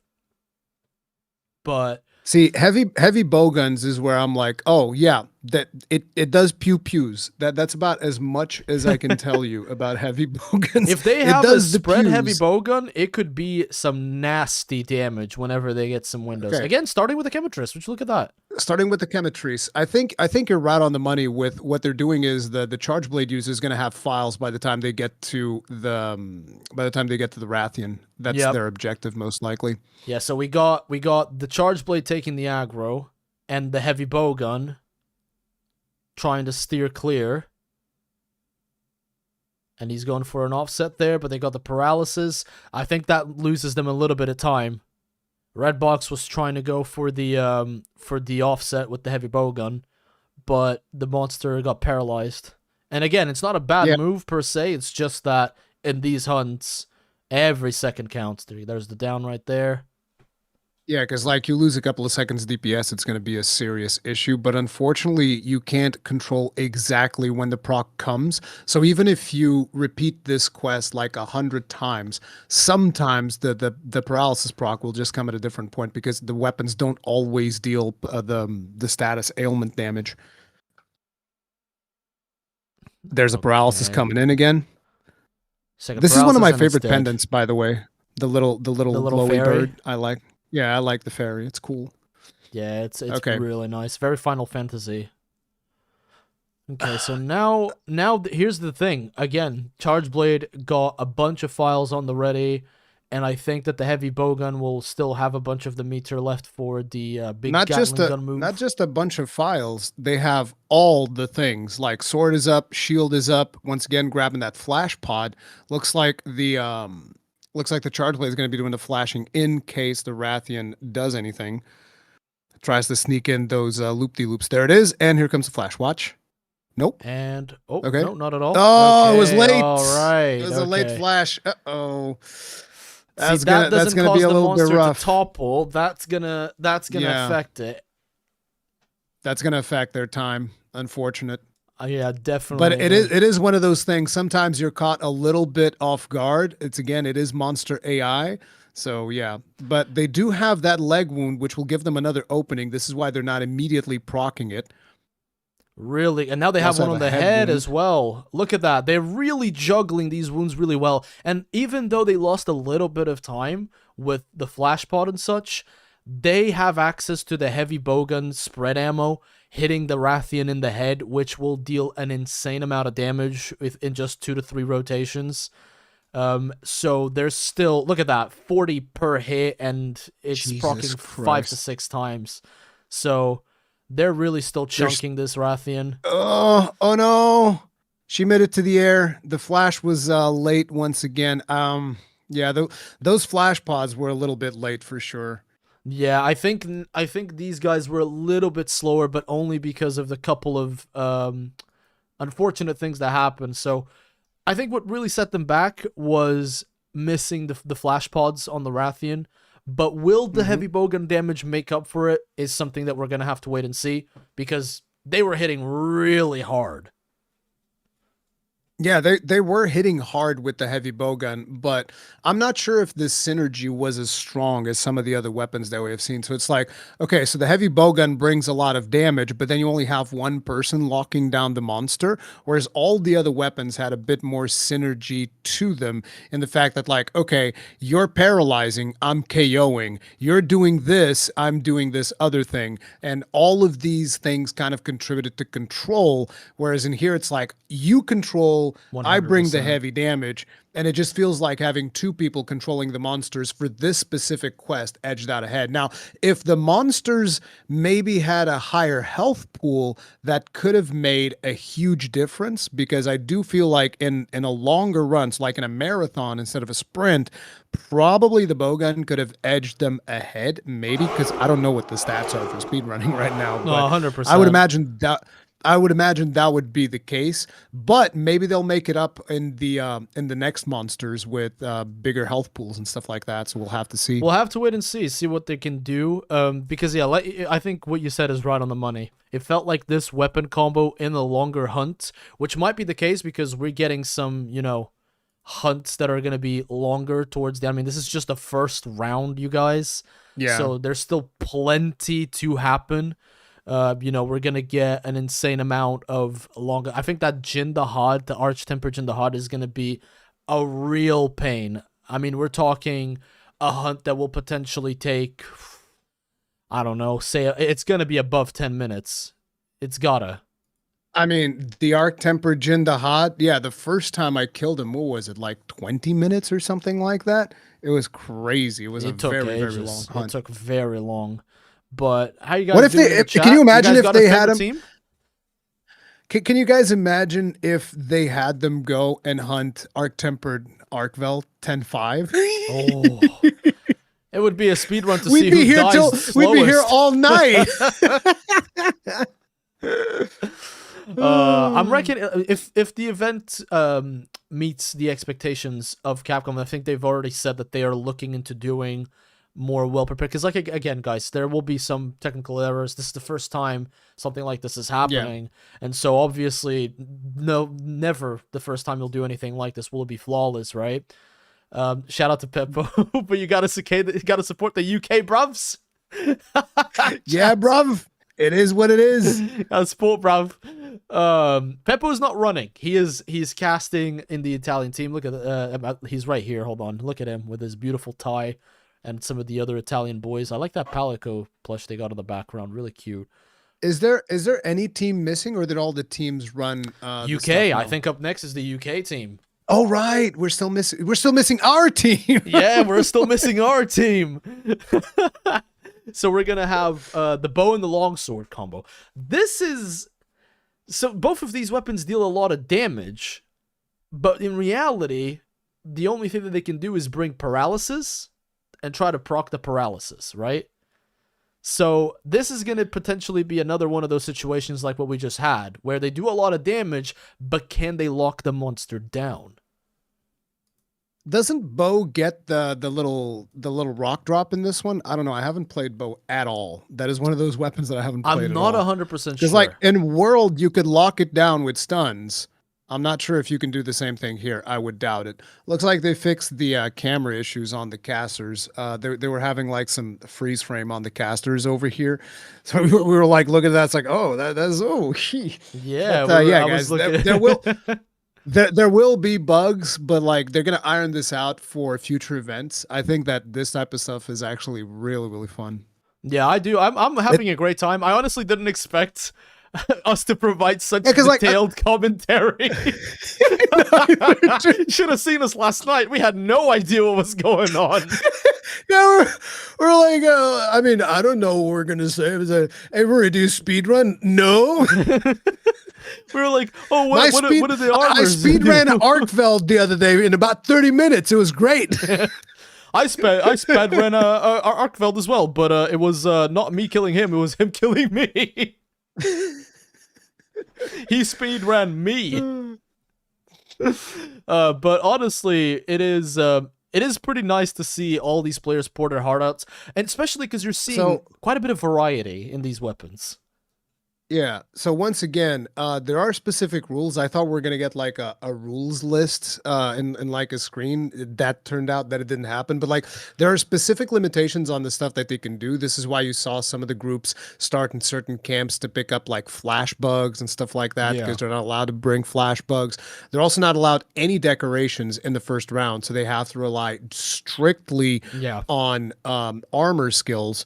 So that's also the reason why you have to think that when they selected these armor sets that we showed at the start, they selected these armor sets to last for the entire thing, because they don't get to change armor sets. They don't get to change weapons. So these things that they're using need to last for all of the monsters. So that means Rathian and Chemetries, that means Guardian Rathalos, that means Lagiacrus, that means Arkveld, and that means Arc-Tempered Jindahad. So they need to take a set that works for everything, but they will get to use decorations eventually, and probably I would assume they let them trade the decorations for the different monsters. That part I also don't know about the rules. I'm not sure if they're allowed to switch the decorations in once they're in. So the point of from what I've heard, the rules are you get an armor set and a weapon, no decos on any of them. That's the first round. On the second round, they're allowed to add in their talisman of choice. And by the way, it has to be a craftable talisman. So no god roll talismans, nothing crazy. God roll talismans. It has to be something that you can craft. No Ardian weapons, it seems, as well, because nobody took an Ardian weapon. Yeah. They're basically eliminating all the RNG aspect of any min-maxed build, which is pretty fair, in my opinion. It's fantastic, yes. It's great. I wish we could have this in the meta. Yes. It'd be so cool to actually see monster weapons that people would be using at the end of the game. Actual weapons for the monster tree. That's I'm pretty sure that the expansion is gonna address that in one way or the other, but that's a whole different topic. But yeah, it's really good to see that a lot of people thought that this could potentially be, you know, when there's a speed run, you know what the weapons that deal the most damage are, you know what the kind of strats are, but these limitations make the hunters be creative, and it makes them... Would you expect, like, you know, oh yeah, we have a speedrun competition. Yeah, one of the fastest times was by the team with the hammer. And absolutely not. Never. If you told me that all of the weapons were allowed, it would literally be a competition between the bow, the heavy bowgun, and the light bowgun. What about the dual blades, bro? I think you're not paying attention to dual blades. Dual blades in wilds go wild. Okay, dual blades, especially because you got every like weapon is viable. You got that dodge mode, demon mode, whatever they call that. Whenever you dodge when you're in demon mode, do the perfect dodge. That thing is crazy. I think that does do a lot of damage, but you need the monster to be onto you. So in a place where you have another hunter that could potentially drag the monster's attention from you, that could take that aggro, could be a detriment. That's the thing about is the a ranged problem. weapons. It's not about Team permanent. USA. Yeah, there you go. We got Nightside and DJ Johnny. DJ Johnny, yeah. So we'll see what these guys are gonna do. We can call them the hat team, hat glasses team. So let me try and guess what weapon Nightside is using. Oh, it's the longsword. It's the longsword. I'm shocked. He even looks like an anime protagonist. He looks so gorgeous tonight. Look at that handsome fella. DJ Johnny, I think, actually flexes quite a few. I forgot what it was during the armor selection, but I'm fairly certain that DJ Johnny actually has quite a few weapons in his bonnet, so we'll see. I think so. And again, quite a lot of skills in this build. Okay, so we got the Wyvern Blade Maple, so that means this is not paralysis, right? Isn't this fire damage? I'm not, no. Or is it poison? Maple. No, that's Holly. That would be Holly. I think Rathian's sword is called Holly. Wyvern Blade Maple. Oh, okay. And you got DJ Johnny. Like, look at them going straight for the tail. Dual These guys blades know where going the crazy. damage Yep. is. So it's funny because we were talking earlier about teams needing to position properly in order to take advantage of the most amount of damage. But actually here, it's beneficial for both of them to be right next to each other because they did both get a counter. Yeah, but the thing seems to me like their plan for controlling is strictly through wound discipline. So they're not doing any paralysis shenanigans. They're like, no, just straight damage, straight up damage, and they're just controlling the monster through wounds. We already had a leg wound, we already had a head wound. They're going for another leg wound, and that's going to bring her down again because like every leg wound always brings her down. So that just gives them the control that all the other teams are looking for while still dishing out massive amounts of damage. Like once again, you see there with the head pop, and she's dead. She's dead, just like that. It looks like the wound control worked pretty well. Thing is, and we're going to probably talk about this later. I feel like it's less reliable, the wound control. Maybe, I don't know. In a longer hunt, maybe. Because these are, Rathian, although these guys are tempered, Rathian and Chemitris, even given the restrictions, are still not quite high up there in terms of health, in terms of hit zone values. In terms of all of that, these guys are still relatively easy to abuse. But in other monsters, like, for example, the Lagiacrus, I think we're going to see a lot of difficulty in maintaining this particular strategy of focusing on crowd control purely through the wounds. I think that's where maybe the teams that are comboing some of their weapons and weapon damage types might be a little bit more on edge, but we'll have to wait and see. Johnny actually got knocked down a little bit there by the tail. That's going to cost him a smidge of damage. I actually just noticed that I wasn't sure which dual blades he was using, but he's using Blazing Lail, and that's going to give them all of those Scorcher procs as well. Because Blazing Lail is Zoshia's dual blades, and those have essentially Scorcher procs built in. I will give them credit for this, though. When they throw a hit, they really are not missing. Yep. The counters are on point. They're doing very good, very fast. There's the counter again from Nightside. Oh, there you go. DJ Johnny got knocked, but Nightside got him. Locked in. Yeah, that was very fast still. I don't know. I still feel like Team France is edging out ahead by a bit, but at this point, I'm actually not sure anymore because that was very fast and they didn't. Quick. They didn't have to deal with a little bit less damage. It's just a little bit less damage because you're doing paralysis. When you're doing paralysis, you are dealing less damage. This team didn't have to deal with that, and they just exercised wound discipline, which is a different way of controlling it, but they did really, really well with that. Yeah. I think, it's still, like we said earlier, their main strategy was damage the monster, get the wound, play around the wound, which is good because they're keeping, they're crowd controlling the monster to an extent. However, the problem that I'm seeing is, like I said, in those later hunts, or in a hunt like the next one, which is Guardian Rathalos, he might not want to be on the ground as much, and then maybe they're going to start running into some trouble. But so far, they're playing out of their minds, honestly. They're doing an incredible job. Yep. And next up is the UK team with Zenny and Darkblade. And this is going to be interesting. It's going to be bow and longsword. So this is I think it's the only bow. The only bow so far. The only bow so far in the whole first set. You're right. But this is the team that Miss Watts is actually rooting for. She's not rooting for the US team. She's rooting for the UK team because they got the bow. Yeah, it's quite incredible. Let's have a look. They start at the further camp as well. Maybe to grab that. Oh wait, are they going for the Chemitress? They're focusing Chemitress first. They're grabbing some. Oh yeah, they're going for the Chemitress, but that camp was so far away. Interesting. I feel like there was a closer camp to the Chemitress. I don't understand the reasoning behind this one. Getting some VTuber representation. And by the way, guys, these are all pre-recorded runs.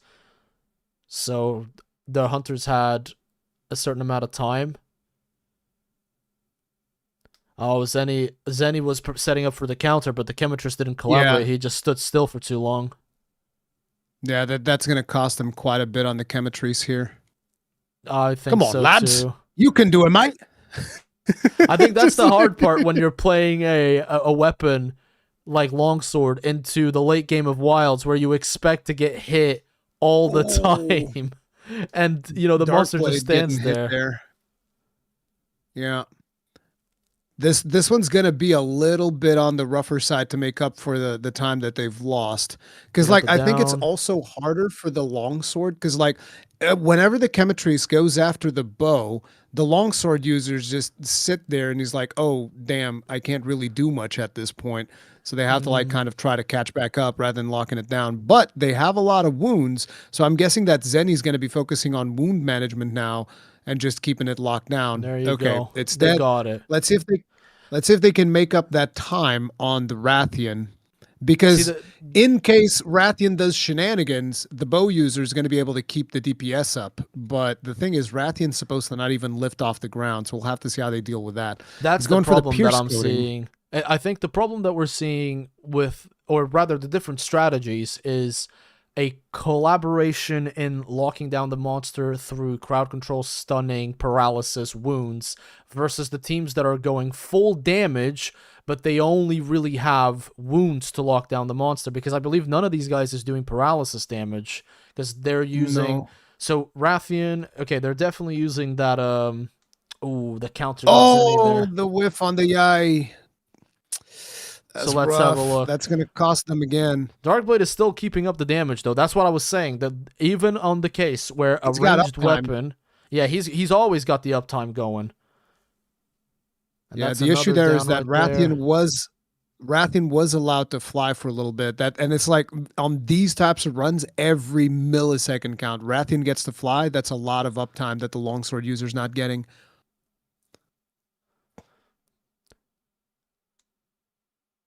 See, because, yeah, exactly. I think the problem here is the damage sink. They're dealing quite a lot of damage, but they're not able to keep her still. So she's throwing out a lot more moves. I think that their plan was to try and lock her down with dragon damage. Nice interruption, but that's not as reliable. Yeah, locking her down with because like you have that situation where the wrath tries to go up, but then you hit it with enough dragon damage, and then it'll like stagger a little bit in the air, and then you can bring her down and get a guaranteed down. I think that's what Darkblade and Zenny were going for, but Rathian just straight up didn't collaborate with them. No, Rathian was not willing to play nice with them whatsoever. From the looks of it, it looks like this was definitely one of the roughest runs. Yeah, but it's like I said, it depends on the strategy that the team is trying to implement into the hunt. They went for maximum damage, try to control the monster through the wounds.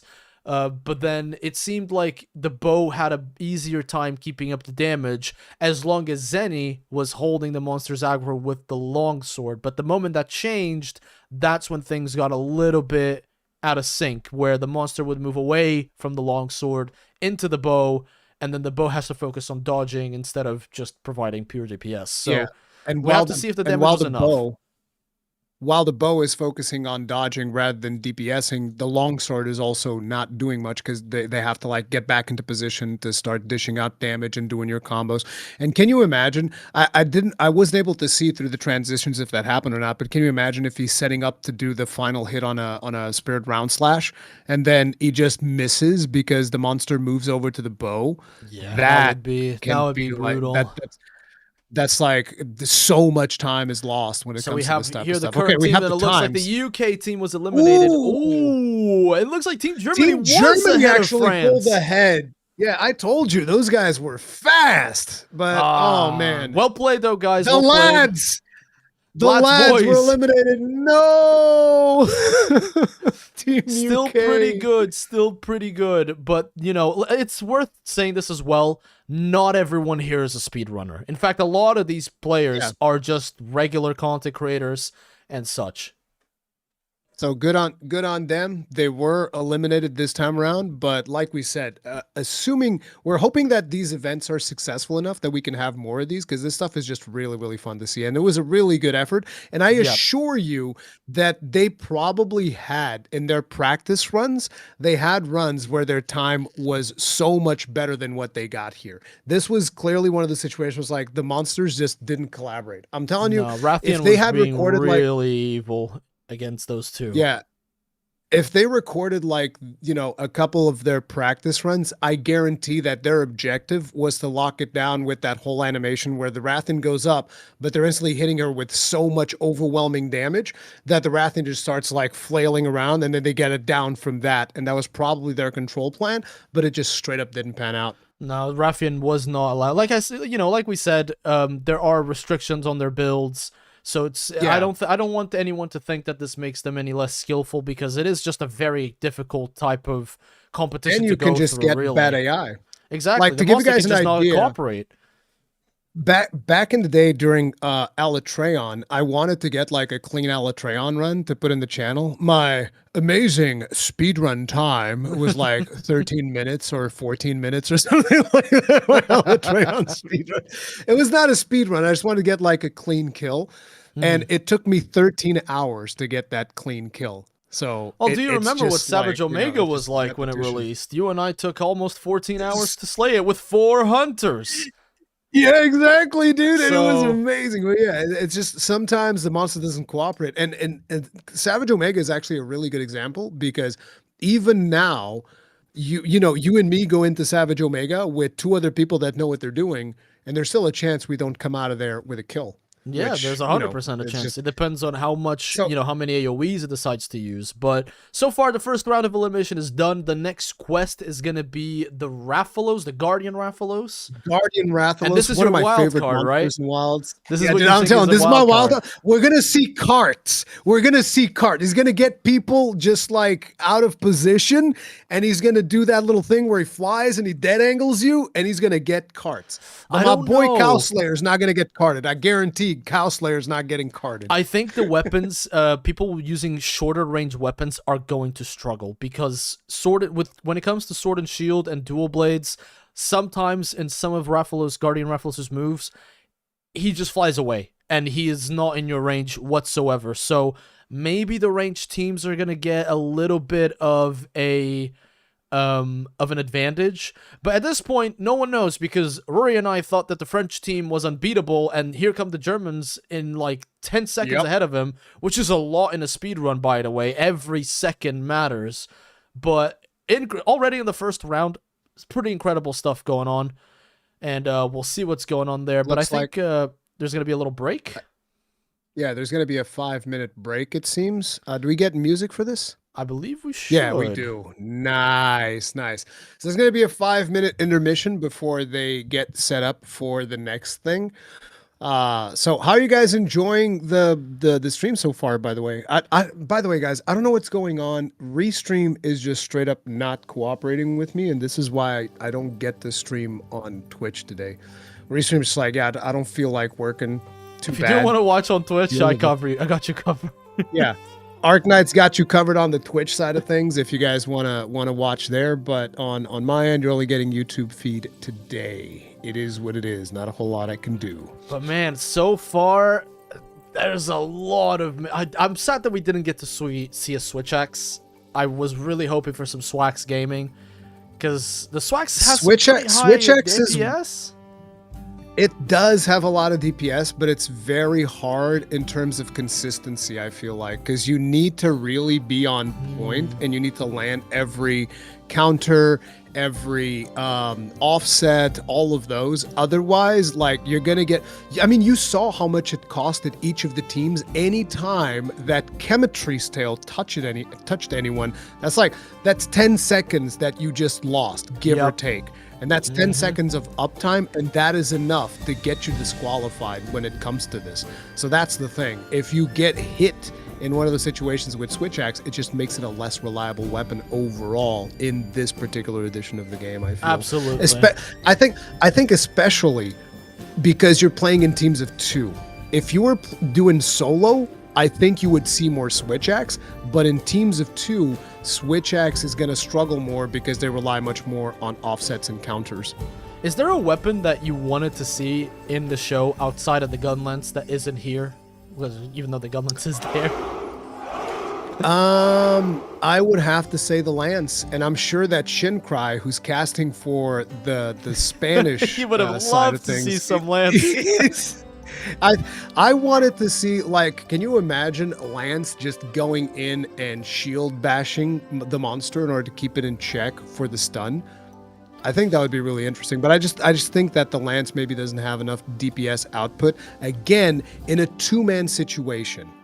In a two-man situation where, like, the second the Lance loses aggro, they're done. Exactly. You're not countering, you're not dealing as many, you're not dealing the counter damage that you need to reach the peak of your DPS. So, agreed. I wasn't really expecting to see an insect glaive.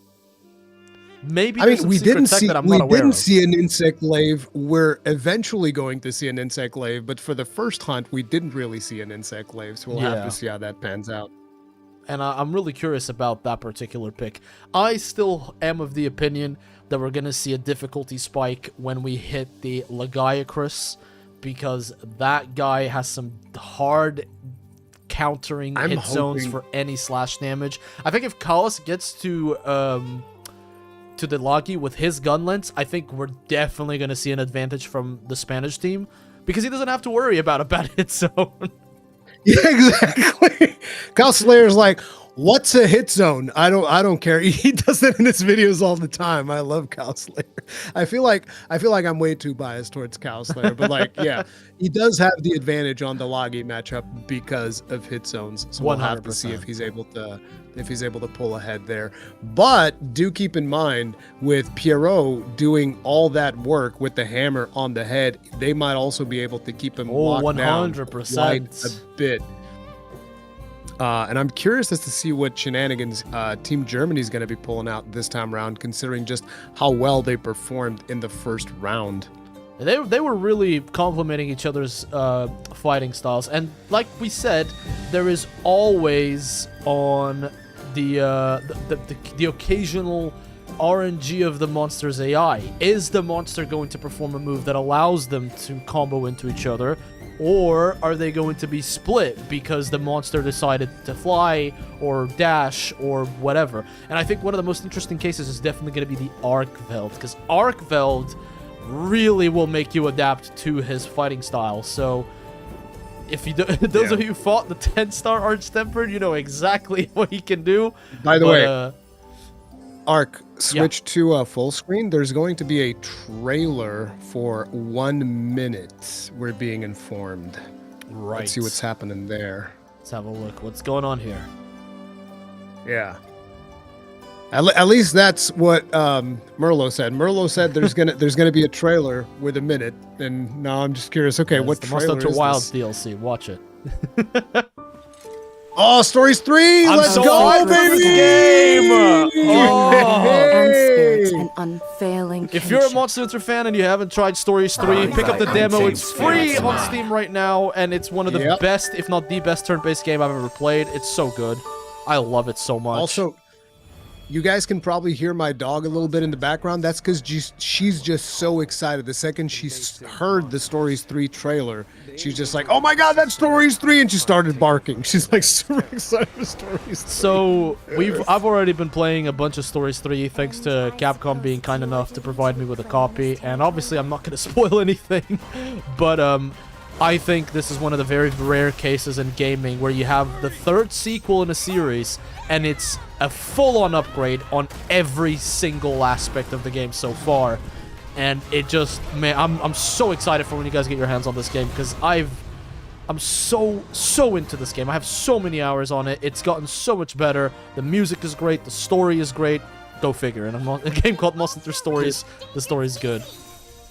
I need to invent a time machine because I haven't been able to play. I've only played the demo, and even in the demo, I was just like, no, I only want to do the bare minimum because I want to experience the real thing. I don't want to, like, you know, get to a point where it's like, oh, you've hit a wall, this is the end, and I don't want to be grinding stuff at level 10.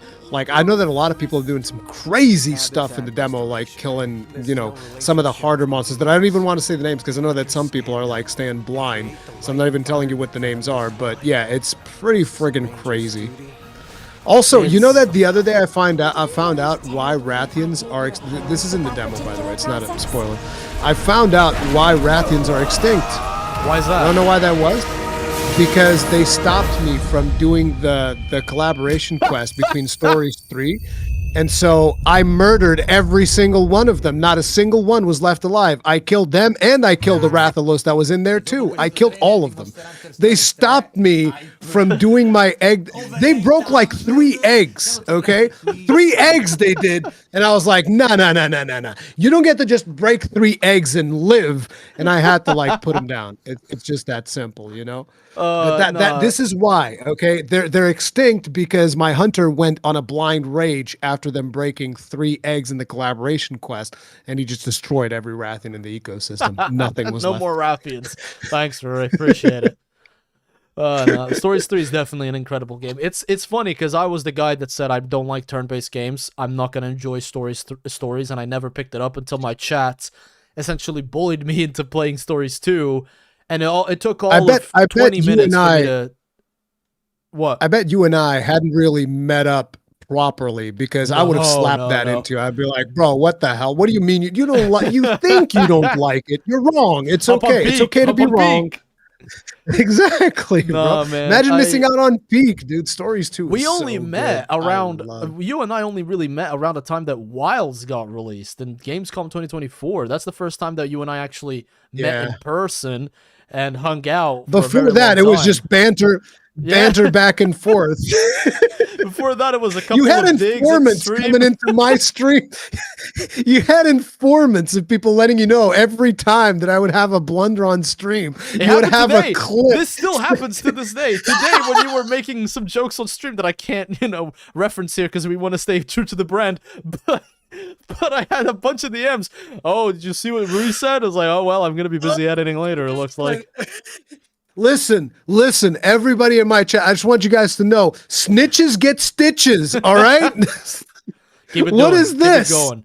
All right, next up, what do we got next in terms of Guardian Rathalos. Here we go, baby. I'm telling you, he's the dark horse. He's the wild card. He's the one who's going to cart some hunters. I'm telling you, bro. The hit zone on his head is a lot of damage. I think it's going to be a who controls. You can't hit his head if he's flying. He's going to fly. Did you see what Piro did to the Rathian? His girlfriend is already gone. It's his time now. Guardian Rathalos will not be controlled that way because Guardian Rathalos is a Chad. Yep. I love Guardian Rathalos. I think it's incredible for me that Rathalos is such an iconic monster. I love seeing him in every game, but Guardian Rathalos is definitely the best way to keep him fresh, honestly. I think it's a very good design. I like how the armor is updated as well. They did a fantastic job with Rathalos, and I am a Silver Rathalos enjoyer. I would love to see him in the expansion. Keep Azure at home, though. It's fine. I'm not an Insect Glaive player. I don't want to see Azure for a while after being scarred by Azure Rathalos in World. Dude, Azure Rathalos and World ain't playing around for sure. But no, No, I love the way that, like, that was even a magical moment the first time I fought Guardian Rathalos, where he swoops in, right? Does his little swooping attack. I perfect guard, do a 180 as he's flying back to me, and I shoot him out of the sky, end the quest with a Wyvern Fire. And it was magic. Absolute magic, dude. I'm really curious as to what we might see in terms of this run. I don't exactly know how they're going to keep him locked down.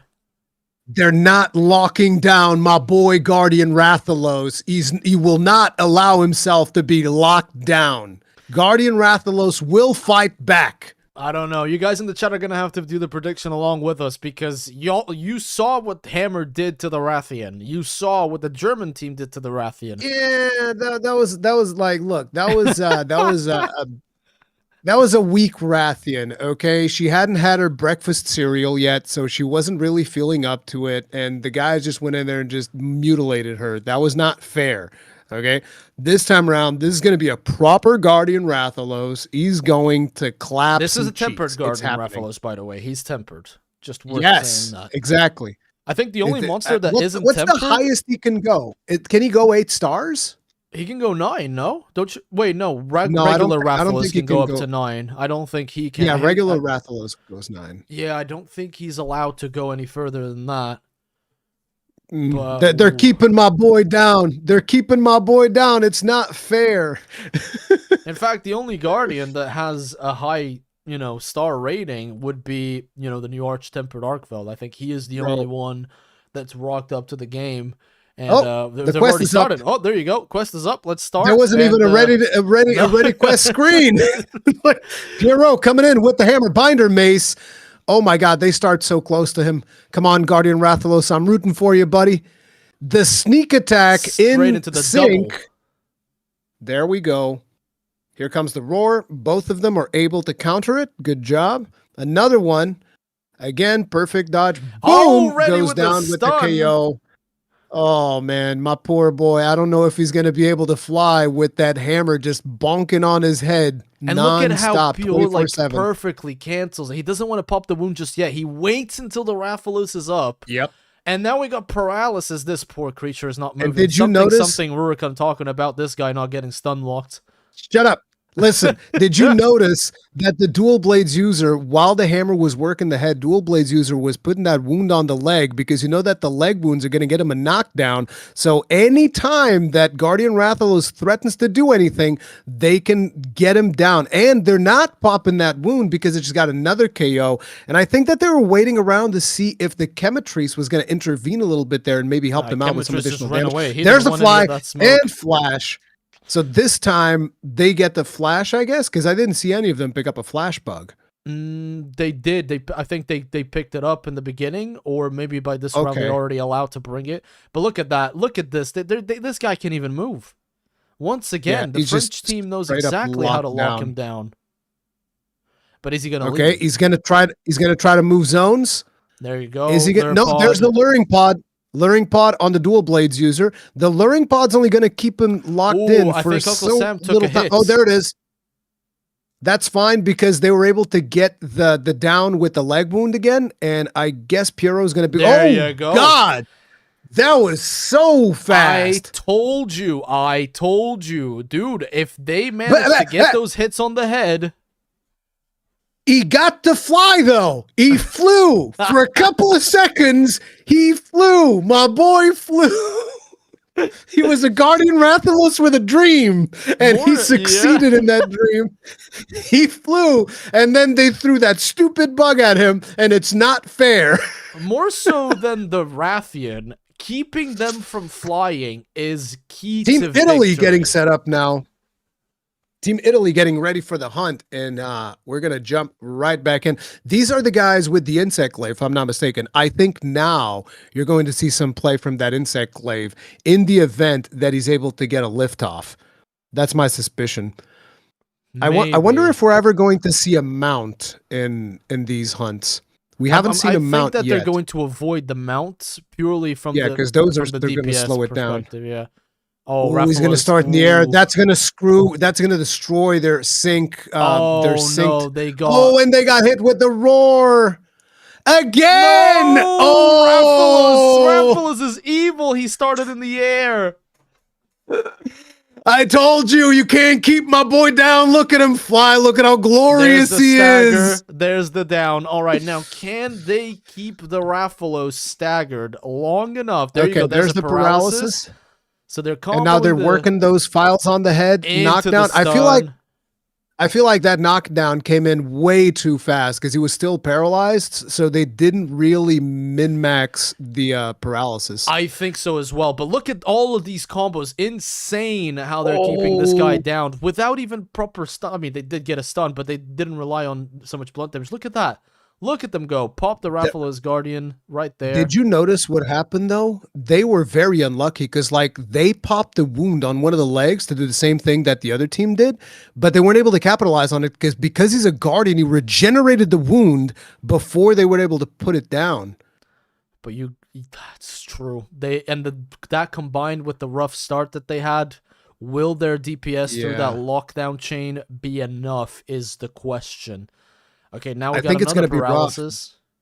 Because they have a lot of their damage on the paralysis dual blades, and paralysis dual blades are not dealing any elemental damage to them, so that's going to be less damage than potentially other teams can achieve. I'm curious to see also if Nightside and DJ Johnny are going to be able to do the same lockdown through wound strategy that they did previously, because can you just imagine? Yeah, can you just imagine if a wound regens? That's going to be a huge issue. But they kept them locked down afterwards. I'm going to say, that beginning was really rough because Rathalos started in the air. They didn't get the sneak attack. Did you see the speedrunner, that speedrunner muscle memory kicking in at the end of this? They instantly go to the equipment screen. Here's what we use. I didn't cheat. That's just straight up muscle memory from all the speedrunning because they always do that for every video. It's interesting to see. But yeah, that beginning was very rough with the double roar right there. Yeah. But I told you can't keep my boy Guardian Rathalos down. See, I told you it was a dark horse, and he did it. The second he gets up, it's going to be a nightmare to make sure that he comes back down, and that is their main problem. Did you notice they didn't flash him out of the air? They used the flash while he was in the ground, and it didn't seem like it was a mistake. It seemed intentional to interrupt something, but it was so fast that I didn't even understand exactly why they did it. Yeah, Team Germany's coming in now in the first round, so we'll see how well they do now. Yep. Okay, so once again, they all seem to be picking the same camp. I'm curious to see if they're allowed to use flashbots now, because I don't see anybody picking up a flashbot unless he's in one of those trees. There might be one in one of those trees. Okay, the synced sneak attack once again coming in. So these guys are not missing those roars. They're doing just fine, keeping up with the damage. Okay, he's going to go in the air. Really tearing into the Rathalos. They have the sleep. They have the sleep. That's why they stopped him from going into, because I saw the animation of him going into the air, but the sleep interrupted it. That was very good. Wait, how did they trip him just there? That was a stun. Stun from the charge blade impact files. Okay. Dude, and let me tell you something, like a lot of people will not be able to appreciate the skill level that they were employing there, but they were able to basically lock him down through a ledge, which is absolutely crazy. It's insane because these guys, once again, not relying on any particular hammers to lock down on the head, even though the charge blade keeps going, they are spending files the more that they hit the monster. So they're really, look at that, the second another sleep proc. Jesus, can you imagine the uptime that this dual blades user is getting to get like 2 sleep procs in so little time? Yep. Unfortunately, that leg wound didn't really give him the advantage they were looking for. He's going to try to swap zones. They were able to pop that luring pod, and they have any second now. Yeah, and there it is. That was really fast. Team Germany, really good. Once again, bringing that German efficiency to bear, not messing around. I told you. You remember when they first showed Team Germany? Where I tell you was going to happen. Yep. It's a blitzkrieg. They go in there. They got that blitzkrieg tactics, and they don't miss. Did the they don't mess Rathalos even around. take off in that run? Because I don't think he did. He was so close. He was so close to taking off, and the sleep procced exactly when he was about to take off. So, which is pretty insane. I don't know if that was perfectly planned. Like maybe they studied like if I'm able to have this amount of uptime, I can guarantee the sleep before he takes off. But if they did that level of prep, that is absolutely insane. But it was just straight up ruthless efficiency right there, which was very, very surprising to me. It was like, a really good run. He took off on the first run, but he got flashed back down instantly. And this run, he tried taking off. He didn't even get to take off. And in the second run, he was able to take off right from the beginning. And that's when he was at his most menacing. Absolutely. Now we have Middle Eastern team coming up. Let's see what they can make happen. These are the guys with the heavy bowgun, if I'm not mistaken, right? Yes, these are the guys rocking the heavy bowgun, which could be the deciding factor if something goes just wrong. Straight up damage. So we have the charge blade and we have the heavy bowgun. Charge blade is going to be going for the paralysis, right? I think that's the paralysis. It's the Lala Arena one. Yep. So Rathalos is once again in the air, so no sneak attack for these guys, but it doesn't matter because the heavy bowgun is already doing its thing. No! Interrupted He got staggered by the roar. But there's he's the down, knockdown. and he's parried. I feel like that paralysis was too fast. It came right after the knockdown. So I feel like they missed a massive window. They lost a massive window on that knockdown, 100%. Here comes the first wound pop to the head, which unfortunately was synced up with a roar, which I think that's bad because they don't get to exploit the time. It depends on whether or not he was able to block that roar. But yeah, he's in the air now. He's going to be quite menacing if he stays there. They're not being able to bring him down. There's the big Wilk explosion coming up. Really resistant here. He is not coming down. I told you, my boy Guardian Rathalos ain't playing. He's the dark horse. People don't expect it. Oh, that hit on the tail. It's all white numbers. Ooh. The paralysis, it does really not seem to be doing the same amount of work that the sleep did. No, I think the problem is that paralysis on Charge Blade is not going to be as efficient as it is on the dual blades. Was that a stun? That was looks like a stun. By powering up the sword. The wounds are regenning. Again. Oh, the paralysis midway. They're overlapping so much CC. This is really rough. But it's like, to compensate for that, we got that Wyvern Heart doing work right now, so they have tons of damage. Oh, there he is. That's the one that dead angles people. That's the one that I was talking about. He's looking for that shot on the wound on the back, but then the Rathalos turns around and goes for him. That is not going to help him out. You see, that wound on the tail right there, that is such a deciding factor in the Rathalos. And it's regenning. He is not letting them get to it at all. And it's regenning. Oh no, that is so rough. And see, this is the situation we were talking about earlier. Like when you're in a team of two, having a ranged weapon and a melee user becomes really rough due to the fact that if he goes for the ranged weapon, the melee's doing nothing. The melee really needs to try and lock him down and tank him. But the problem is they can't just use luring pods because they need to save it for when he leaves.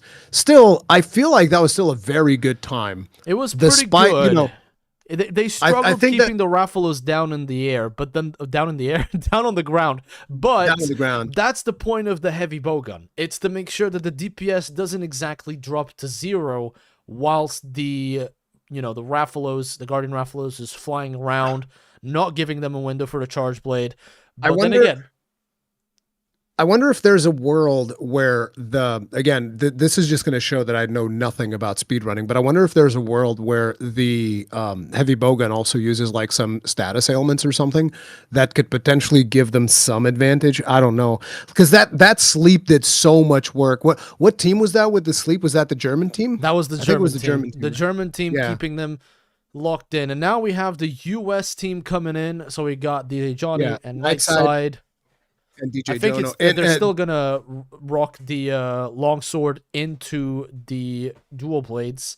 But these guys relied on wounds last time. So are they going to make this Rathalos... If Guardian Rathalos regens those wounds before they... Because we've seen it, I was going to say a million times, but we've seen it quite a few times in these runs where he regens the wound before they get to really excuse me, capitalize on it.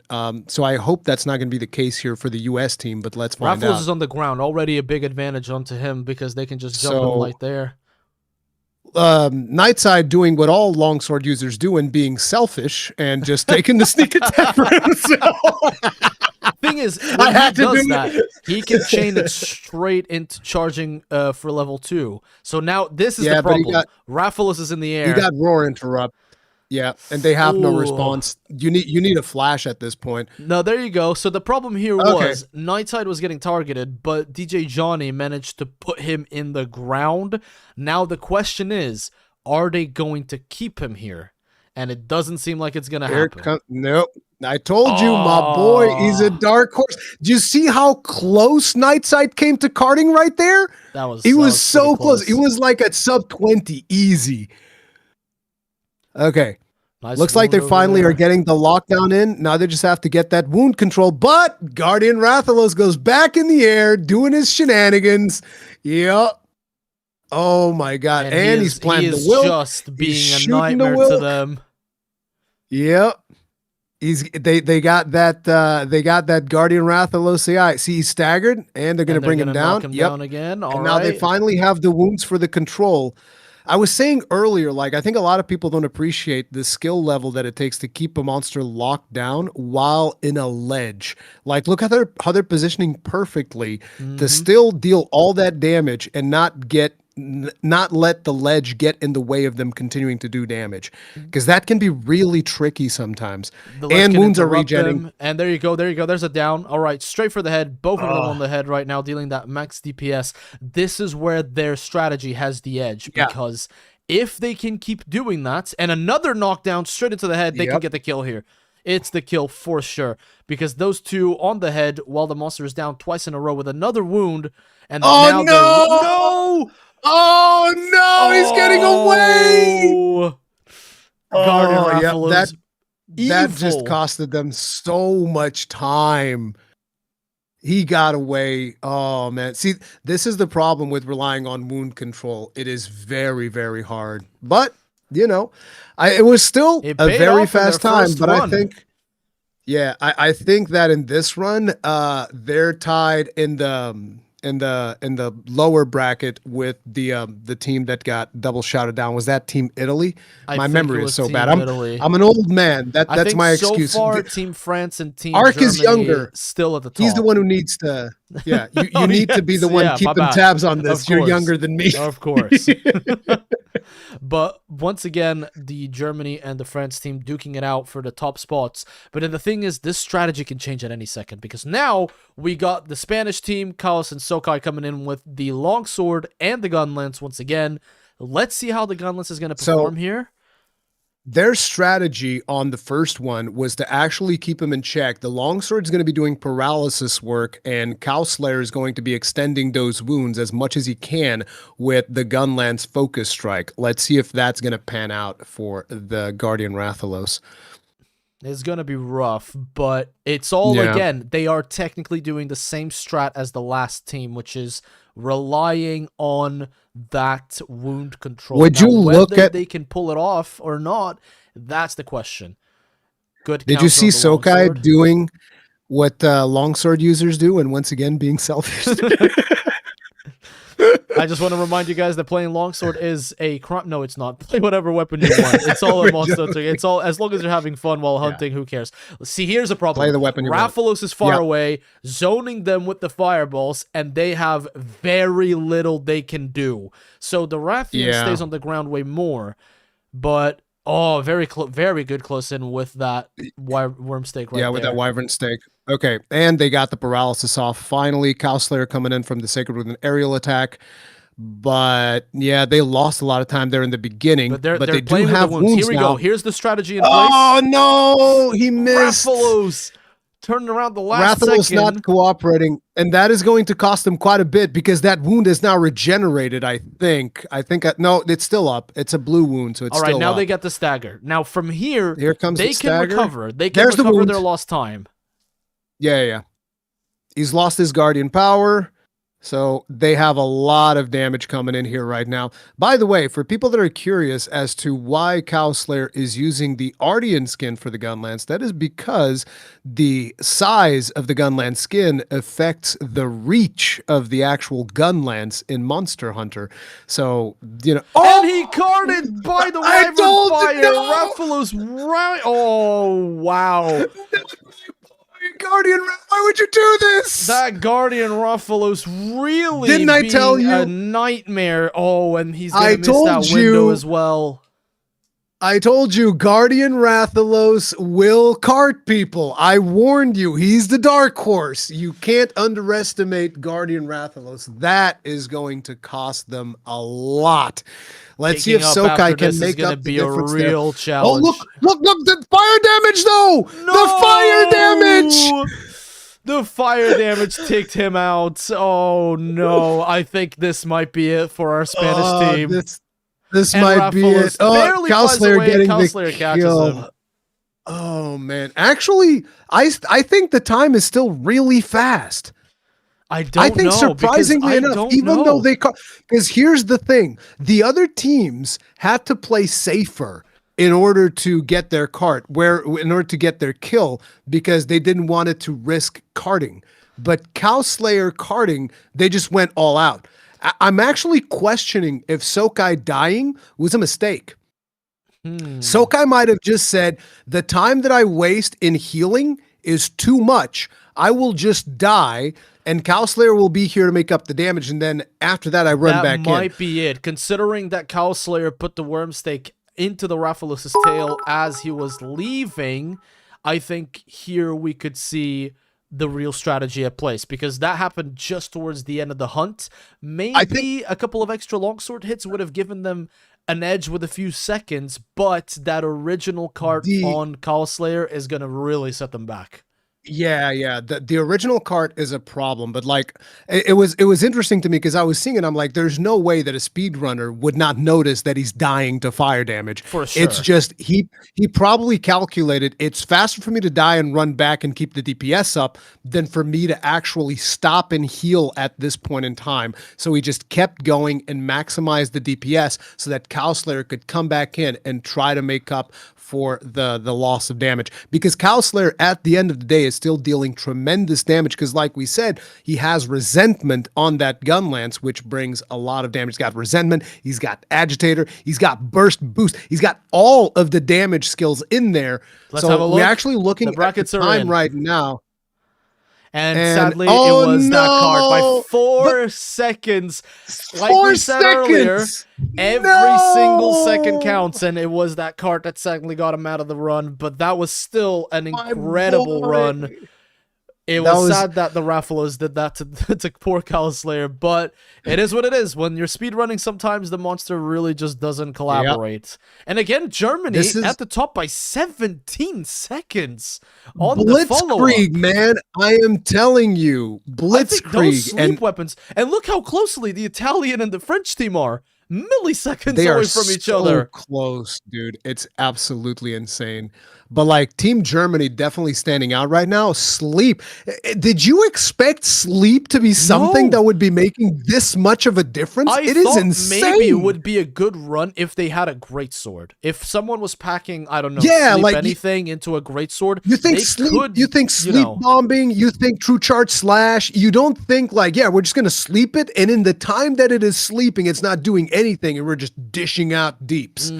It is crazy. It's like its own little stun, but honestly, it's an interesting combination again, because, these guys were also doing the whole, crowd control the monster through wounds, and that didn't really work out for them this time. I think the Rathalos really did not want to sit down for a second straight. Like, it just kept dashing and flying and really punished that Wyvern Fire with the fireball. And it was a bit sad, because we've all been there. Everyone who plays Gunlance has been there. You Wyvern Fire once, and that's enough to make you carts. But the interesting thing was at least I want to assume that it is a skill thing. The fact that Sokai had the cold blood to just go, I'm gonna die, but I need to keep DPSing because that's our best chance to make up the time. And it showed because they carded twice and they only lost 4 seconds. 4 seconds. Yeah, Like, can you imagine carding twice and still yeah. having like a competitive time with other teams in a speed running event? That is crazy. That was like really the cold well blood played. that you need to have to just like actually, because like for me, instinct would have instantly kicked in. It's like, oh, I'm on fire. I need to stop and I need to, either roll or something. He just kept going. He just kept going. the long sword Full combos trust going. on his teammate as well to get the job done right after. To come back and kill it, because afterwards Cow Slayer straight up came in and finished the job, which was very, very impressive. Like, those guys, despite the fact that they just got eliminated, they were really, really on point with their tactics. Like, they were functioning as a unit. 100%. It was very impressive. And it looks like we have another quick break here, so if you guys need to go to the toilet, go for it now. Go grab a drink. Yeah. The worst part is that, again, it just seems like I'm being biased, which I am, but that's just the analysis that I'm seeing from the thing that we had. It just seems like they were so in sync that it's like they knew that Sokai had to die to keep the damage going to make up for the fact that, Cow Slayer died, and he had to rely on Cow Slayer then finishing the job. The thing is, I just found that to be impressive. The strategies so far have been chaining a status such as sleep or paralysis into knockdowns through KOs, or by grabbing some of the monster's legs. Next up is a monster that is not going to let you touch its legs, and here's where I think that the French team is going to climb up on top, because that hammer is going to get a window on the Loggy, because I think Loggy is going to be the gatekeeper. So far, we've seen some of the teams not even allow the monsters to move, or even when the monsters were moving, they were dealing insane DPS. But with Loggy and his bad elemental hit zones, that's gonna be rough. And I don't really know what to expect here, except for that I think that the hammer will definitely give you an advantage, as well as the charge blades. They can also knock the monster down. They can also give him the KO. We already know that most likely the longest monster is going to be the Arc-Tempered Jindahad. Which one do you think is going to take longer, Arkveld or Lagiacrus? Arkveld. Do we know if Laggy is in the arena, or no? Laggy's going to be in the Scarlet Forest. In the Scarlet Forest, so they could lose. I think Laggy is going to be the one that's going to take longest. Then I think that Arkveld's going to get absolutely bodied. Is this 9-5 Arkveld? Do we know what the scale of the Arkveld is? That's a good question. I'm not 100% sure. I think that the Arkveld is going to be an 8-star. So all the quests were made available. I just don't remember their names. But these are all optional or event quests. So the RNG of the monster spawn is always going to be the same. It depends on whether the team wants to, begin from Camp A or B. But the problem is, it's going to be a real challenge to keep Loggy locked down. I don't think he's going to allow it. Guardian Rathalos was already a huge pain for some of the hunters that were relying on damage, but it's going to be rough. I think the Lagiacrus round is going to boil down to which team can lock Lagiacrus down and prevent the water stage. That's pretty much it. If you get to the water stage, I kind of feel like you might have already lost, because for people wondering, it is possible to lock Laggy down and prevent him from going to the water. But if he does make it to the water, you're going to have some problems. I'm raising my table. I'm gonna raise my desk too. Not that you can tell with me, but honestly, I think you just see the VTuber model start going up. Wait, hold on a second. Hold on, guys. The desk is going up. Now it's going down.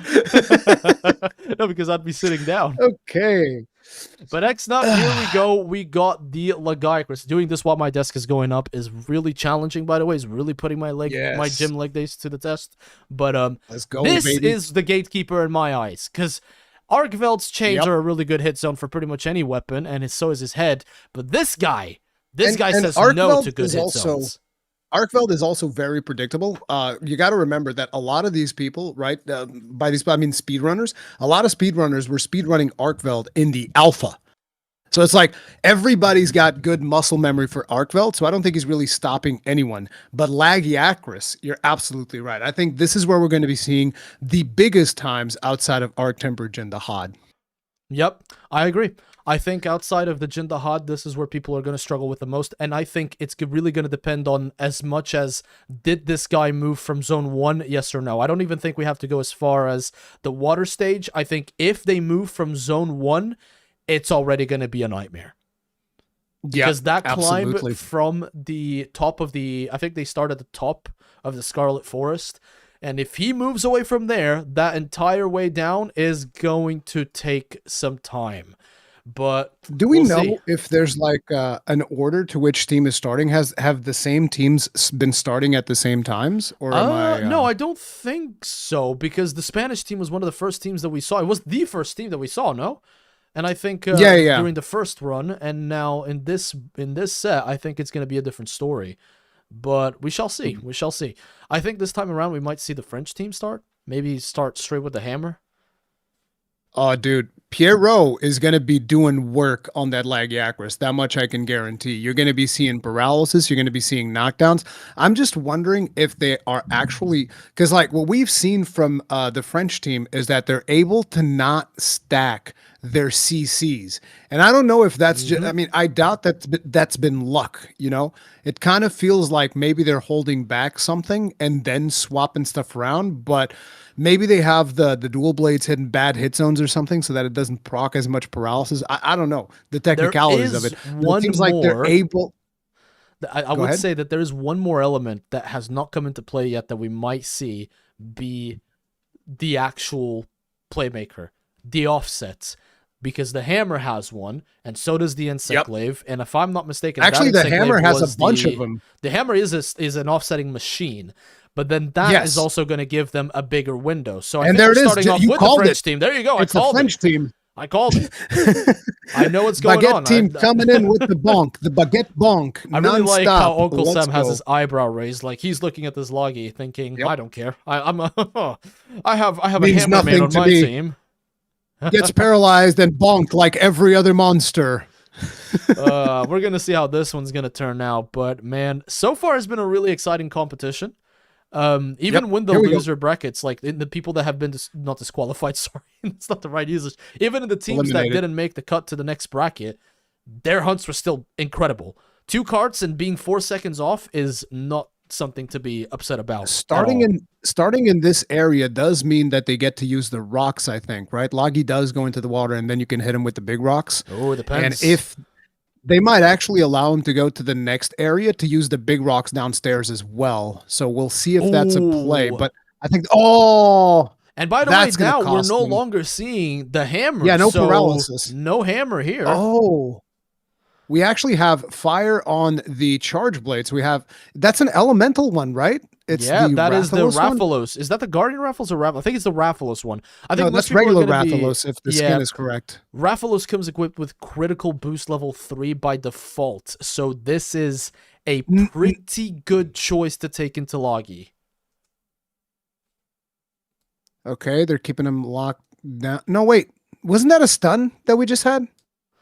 Yeah, because I think this charge blade is still impact. No, this is Guardian Rathalos' charge blade. I think he's just using the regular Rathalos skin. Maybe because they have skins, so that makes it a little bit harder for us. Yeah, they'll have layered weapons, so we sometimes during the gameplay struggle to see. Okay, here's the big AOE. This is the thing that's going to cost teams a lot of time as well. But the positioning there from the charge blade on Uncle Sam, he's actually able to keep the damage going. Oh, we have incredible clash. Good job, because that just lets Pierrot keep the damage up with the dual blades. Now back to the knockdown. Good. Oh, he's just locked down. Such a good use of the power clash. Not only stopping the monster on its literal tracks, but then you have people with the dual blades going all in on Legaia. And he's changing areas. They're not going to let it. They're going to pop the luring pod. Keep him in this area. Those skulls on the map, though. Oh, yeah. No, it's going to take a while.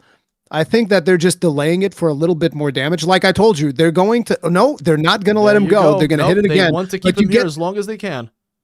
But you get diminishing returns on this, so eventually he will leave. There is skulls. We see skulls. They can still flash him and get him to stay here for a little bit longer. There's another one. So there's another luring pod. They're waiting for it. They're syncing it up every single time the monster tries to leave, and they got 2 more of these. But now, Uncle Sam taking that hit. And there's the mount.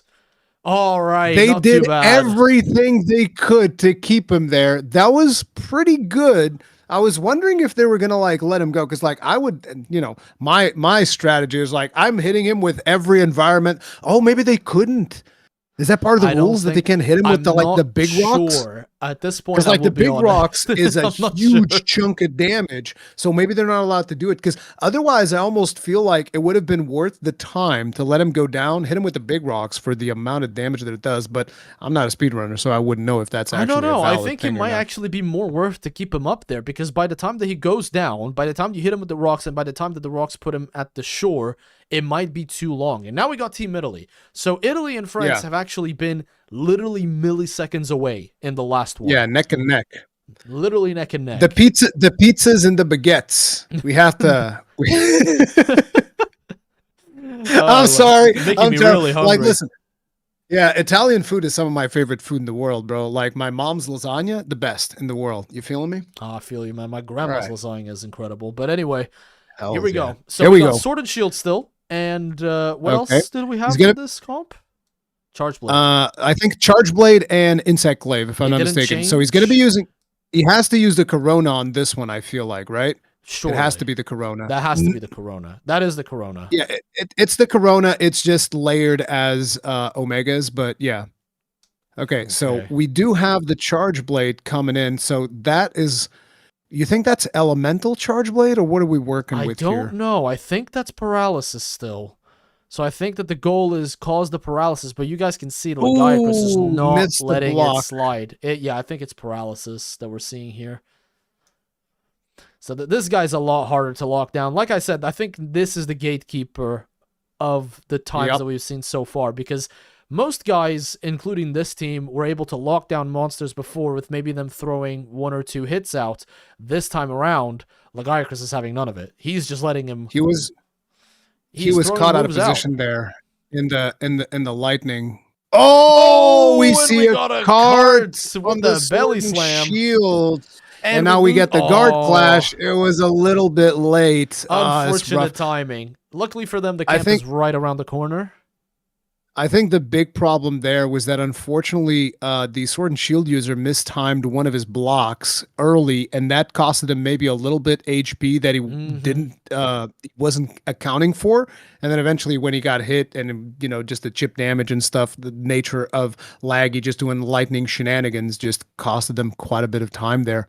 We'll have to see if they can pull through and make it back, because they still have to get to that lockdown phase, and let's see if they're able to sink it down. Here's the paralysis. Okay. Do they have enough time to chuck in enough damage to maybe keep it from moving?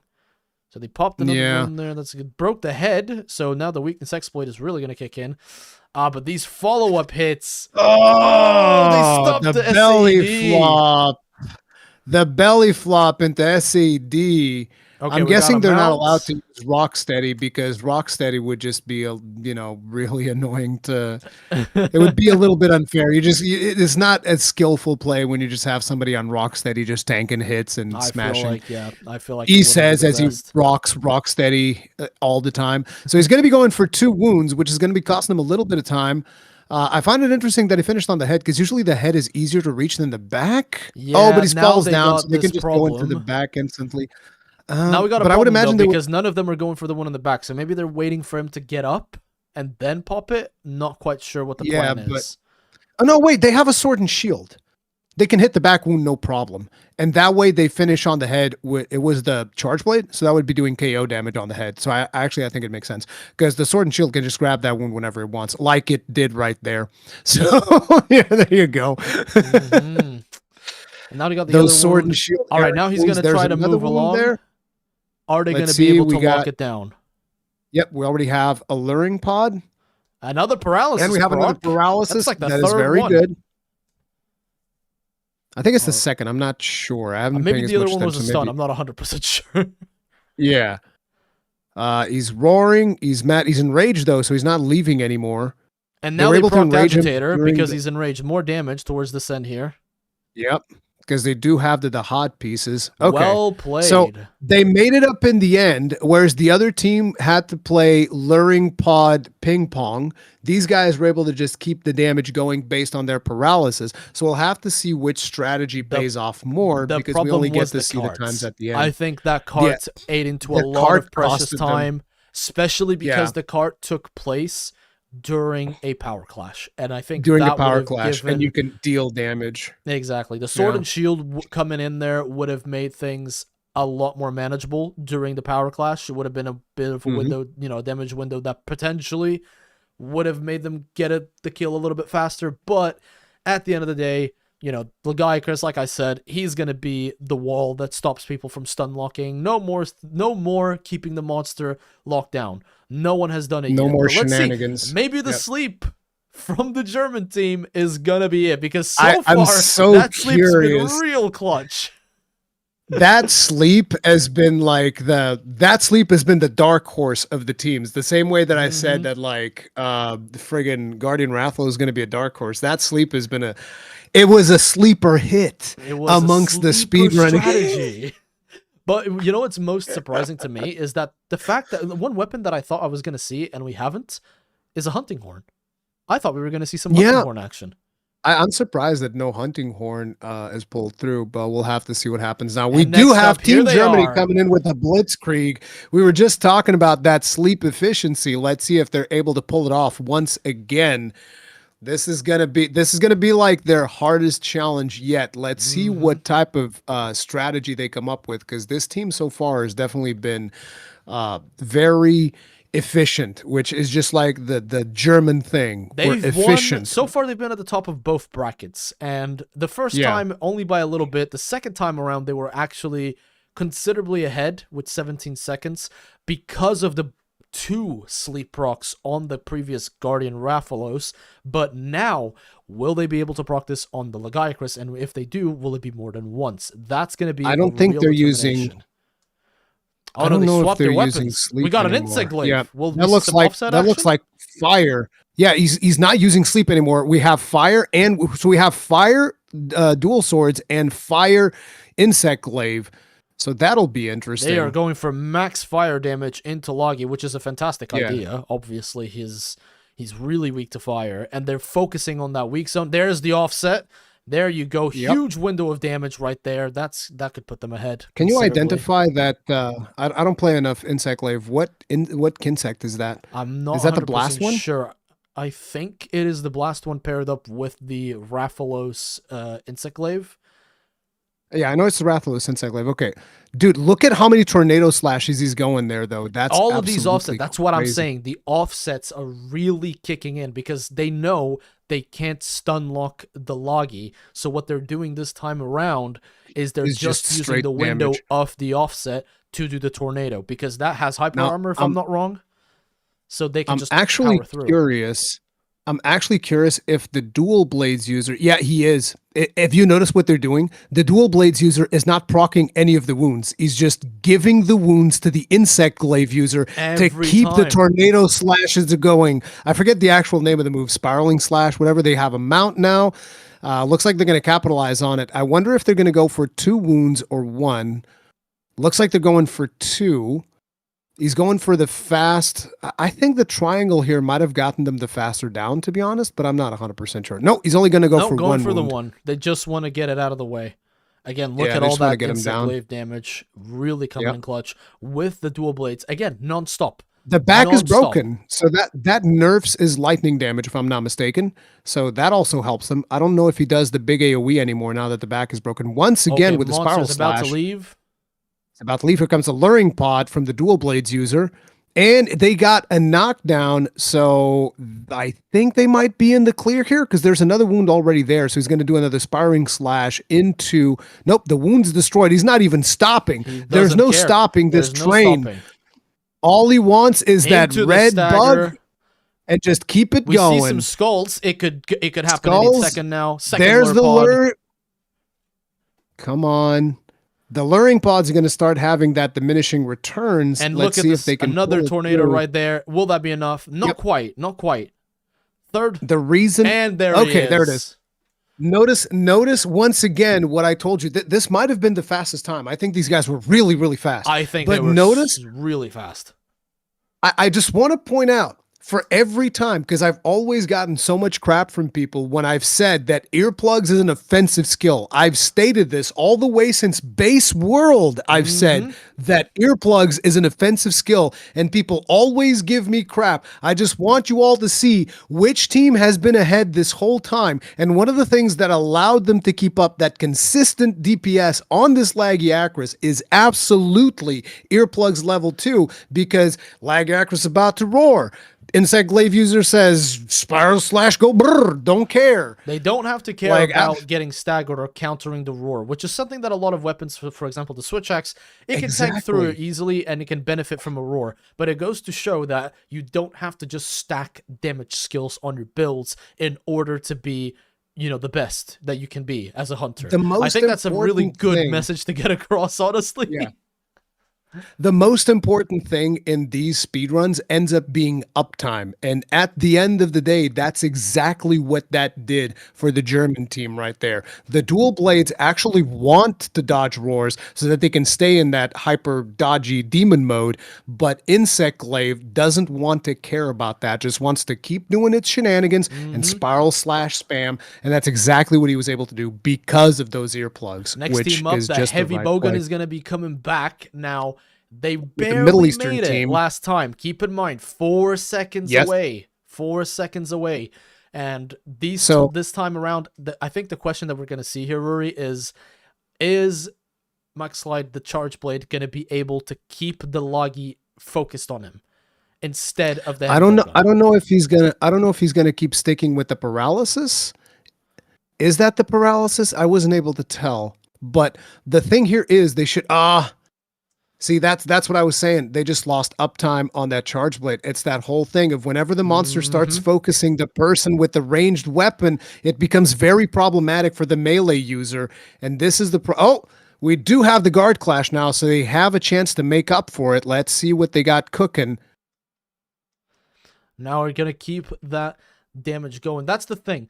What the question here is, will they make up for the damage that I think that is the Lullabarina. Yeah, it's the Lullabarina Charge Blade. So the question is here, right? They do lose the time, like you said. They do lose DPS when Loggy goes for the ranged weapon user. That is true. However, when the monster is staggered, there's the knockdown. Look at this knockdown chain from the paralysis. That Heavy Bogan is putting in so much damage in these windows. It potentially could catch up easily. So it is exactly what you were saying too. Like, you could see the moment that Laggy went down, the Heavy Bowgun user were just like, oh, time for me to swap to spread ammo and bust your face wide open, as the head is already got its first crack. And again, it doesn't even matter if Max is taking some damage through in the Charge Blade here. It doesn't matter if he's not hitting every block, because he's keeping the Loggy on him. His attention is not swaying. So every now and then, he'll move around. There you go. Now it's moved away from a little bit. This is where their damage goes down, is when this stuff happens.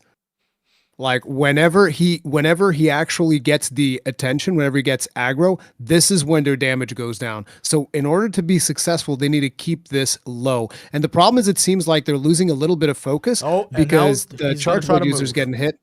That's the first. That's Charge Blade user is going to have to wait. Who used the luring pod? He was about to leave. He was about to leave. I think that Charge Blade. I think Max Clyde there actually made a mistake. I think. Yep, the Heavy Bowgun is on the lower part duty right now. Yeah, I think that's a mistake. I think that okay, we have a mount now though, so they're gonna stretch out that mount.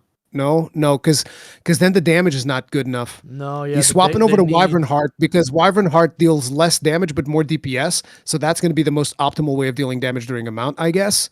But still, And here Not he goes. perfect, Okay, but there it dropped is. the one Coming wound. down. All right, can they make it And up? now I'm the not spread seeing ammo. skulls. I'm not seeing skulls yet. Oh no, that's gonna be rough. I think that's gonna be a little bit on the rough side there. He's still trying so hard to get another knockdown or another paralysis proc as Loggy's about to leave.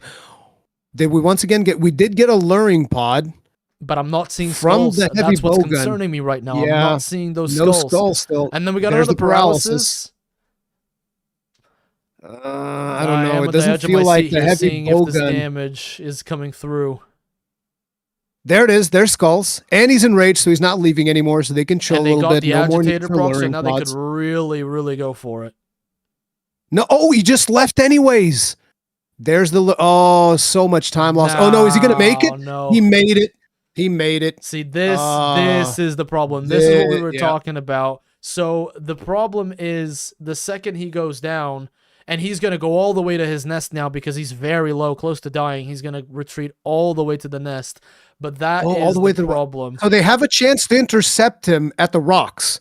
They can bring him out at the rocks if they get there before I think he that does, will which get him, is will get them clearly the what they're kill. doing. But by now, they've lost a lot of momentum in They've their hunt lost here. way too much time. Again, These guys right now are 100%. Yeah, they're 100% the chopping block right now. So it just depends on what the next team is going to do, if they're going to be able to get the lockdown or not. But yeah, this is the fallback. They're going to intercept them at the rocks, and they're probably going to get the kill. Too soon. Oh my God, that was so close. Still hits. That was there so you go. That's the kill. that's so unfortunate. Look at how low he was. That was just a couple hits away. That's really tragic. Because here's the thing, that's right? That rock will leave him in the last hit status. Now, the problem with what happened really is the Lagiacrus would go and focus the ranged weapon user, and then that's where things go completely out of, the train just gets completely derailed. They struggle to maintain the DPS, and that is what makes them fall behind. It is really good when they have, supposedly speaking, I think if you had a hunt where perhaps you have a lance trying to draw the aggro more often, even in that case where the lance has the aggro doing the counters and the heavy bowgun is constantly shooting at the target, the split moment where the monster turns their attention away, that's where things go south.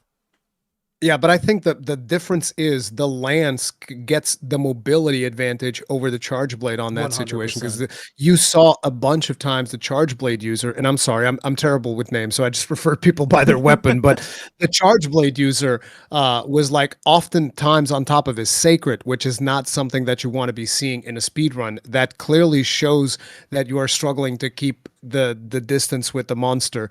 But yeah, whereas the lance would just be able to run. The Italian casualty team seems like they're having a really good time. But honestly, again, I like that that they're not all going for the exact same strategy. They're adapting. They're constantly trying new things out. But I think this time around, we're gonna be saying goodbye to the heavy bowgun, because I don't think that quite made the cut. Sadly, how many teams are we missing? Because we have already had 2 teams get eliminated. So I think now it's going to be 3 teams left, right? 3 teams but left? I mean, like, so does that mean this was the last team for this round? Yeah, this might have been the last team. I think this was the last team for this round. We've had all 4 of them run, so I think this is the last one, and now we're going to see the results in a bit.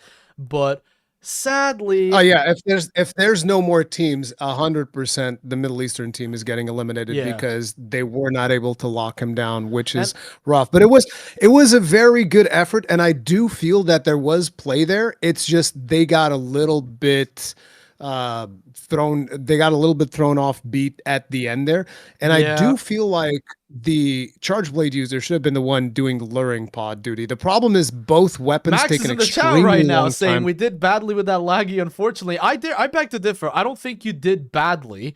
It's the fact that, here's the thing, Max, when it comes to these things, and I'm not a runner, if it consoles you, both of us here combined wouldn't have done half of the effort that you did. Absolutely not. But I think what really messed them up was the Loggy running away at the very last second, because he was so low, and he still managed to slip away from you guys. But again, really good effort. As you guys Max... As Max is in chat, I do want to ask, considering that you guys did like a bunch of practice runs, obviously, I'm sure that you had much better time on your practice runs. That's just kind of like the nature of speedrunning, right, Max? I'm assuming you guys had like way better runs than that where you never got away. Because that's like usually how you do it in speedruns. You just repetition, repetition, repetition. But then every now and then the monster AI kicks in and it does something that messes with your strategy. Kind of like what happened with the Spanish team on Guardian Rathalos. Just like you got that one fireball off and Cow Slayer was in the middle of recovering from a wyvern fire or whatever it was and just got hit. All it takes is one animation. All it takes is one wrong move. We still have Team America. Oh, yes. Nightside and DJ Johnny still haven't played. Yes, so you're right. You're right. No, wait, because the still UK have team to got see eliminated how first. they What was are the team that doing. got eliminated last? The team that got eliminated last I'm starting to forget everything now. wasn't it? Wait, the last thing was Guardian Rathalos, who was Team Spain. Yes.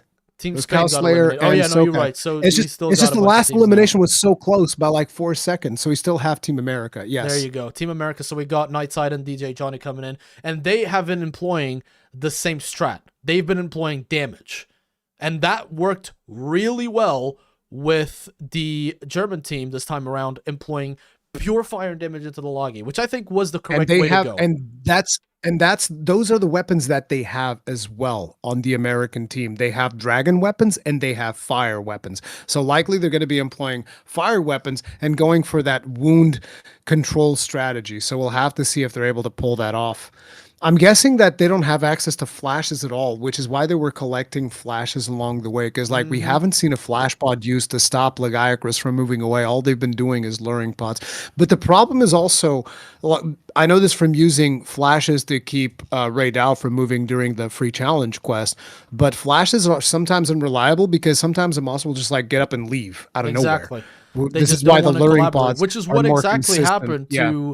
to our team just now. They just happened to get unlucky with Legiacrus slipping away. But now we got the US team coming in.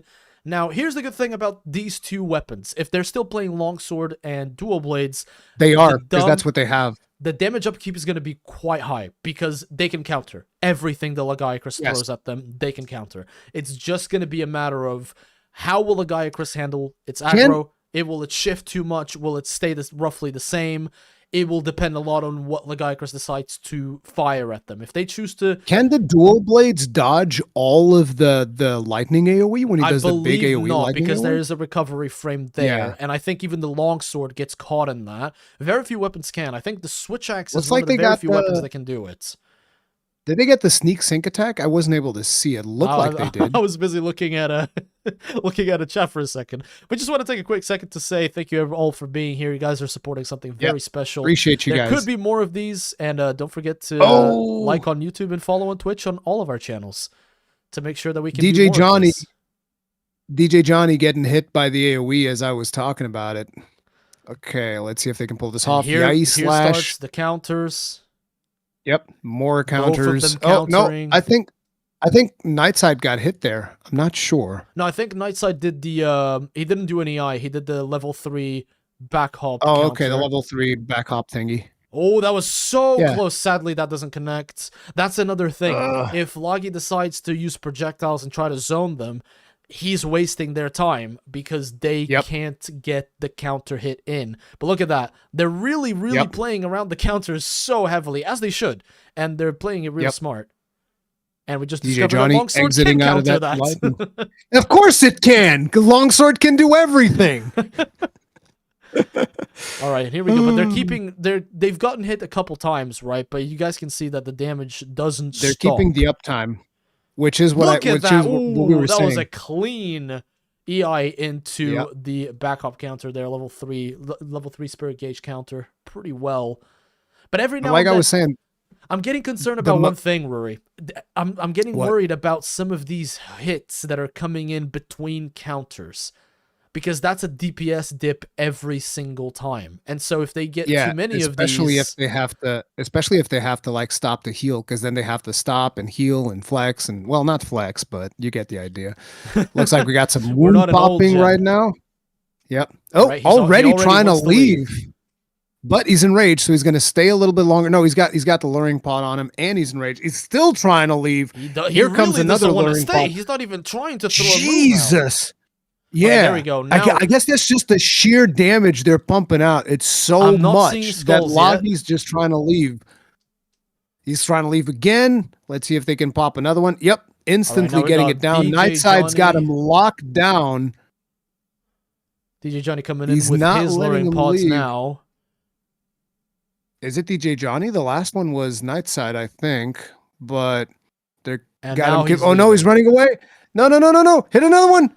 That's the problem right here. Now this is the same and problem no with the last team. Yep. No skulls. So this is actually way worse. Well, it can be better because I don't know if they're allowed to drop the big rock. We're about to find out. Because he's gonna go for the big rock, or is he leaving? Pretty sure that they're allowed. No, he's leaving. They're allowed to do it. He's leaving. Oh, so they have to drop the other rock, and they're late because like Laggy has a lead on them. This is going to be really close if they actually make it to that. And they really need to do a lot of damage. To that rock. They need to do an insane amount of damage on this burst. We need to drop it like right now. Drop it. Get the rock. Get the rock. And they nailed it. Okay. Okay, now they really need to kill him in this particular still no burst. Skulls. No, looks like Team US are the ones getting eliminated this round because no skulls. Uh-oh. But they have wounds. They have wounds. Can they keep him locked down? Can they keep him Okay, locked skulls. Down? We have skulls. All right, now no more wounds. They got the counter. Good. They're keeping up the damage. I do feel like they didn't let him leave. I do feel like they might have gotten to this stage faster than the Middle Eastern team, but I'm not 100% sure. It's gonna because they were very fast. It's gonna be very close between these two teams. I feel like. Definitely. You would imagine it would be slower because I just think that the Middle Eastern team was able to keep them on lockdown much longer on the top terrace, whereas they missed the lockdown window sooner. But they might have still pulled ahead and compensated because 100%. I feel like Loggy got there very fast. So I'm not sure. I think that both teams are still in the running, but one of those two teams is absolutely getting eliminated because the other teams did not miss the lockdown windows and they were able to just keep the damage flowing. 100%. I think now we're seeing the real different sort of a different challenge in their approach, right? Because before they could keep the monster stunned, locked down, paralyzed, sleeps, but now we're seeing monsters really not putting up with it. And I'm telling you now, if that Loggy I think Arkveld will put up with it. I think Arkveld will not fight back nearly as much as Loggy. It's like you were saying. I think Loggy is the gatekeeper. If they manage to get through Loggy, I think they will have enough DPS with dragon weapons to knock out Arkveld's chains. And I think that's going to be the real game changer because once he's no longer charged, they can knock him down. Huge window for damage. But let's see. We're about to get the info on which team got eliminated here. And it seems like it was Team Middle East by... I told you. Didn't I tell you that it seemed like Team USA got there faster? They did get there faster. Oh, my God. Yeah, again, so it's like... a good run, and I fully respect sticking to your weapon of choice. We had a heavy bowgun. It brings, variety, which is fun for us casters because we're not saying absolutely the fourth longsword play. But hey, congratulations to you guys. You guys still played incredibly well. Nightside Gaming's in chat. Congratulations. You guys still made it through despite Loggy kind of getting away. And here's the thing. They only lost about, trying to do some mental math, 16 seconds. But it was well played. It was very well played. Yeah. Well done, you guys. It's very interesting. It was a very fast recovery. I told you this Loggy was going to gatekeep it. Yeah, and here's the interesting thing, though. Even though Team USA had the worst time this time around, for the next monster, they're going to have tons of dragon damage. That's going to be their thing. They got all the dragon damage, and they're going to absolutely tear into Arkveld. We're going to have Thank you. We just unga-bunga'd everything, no script.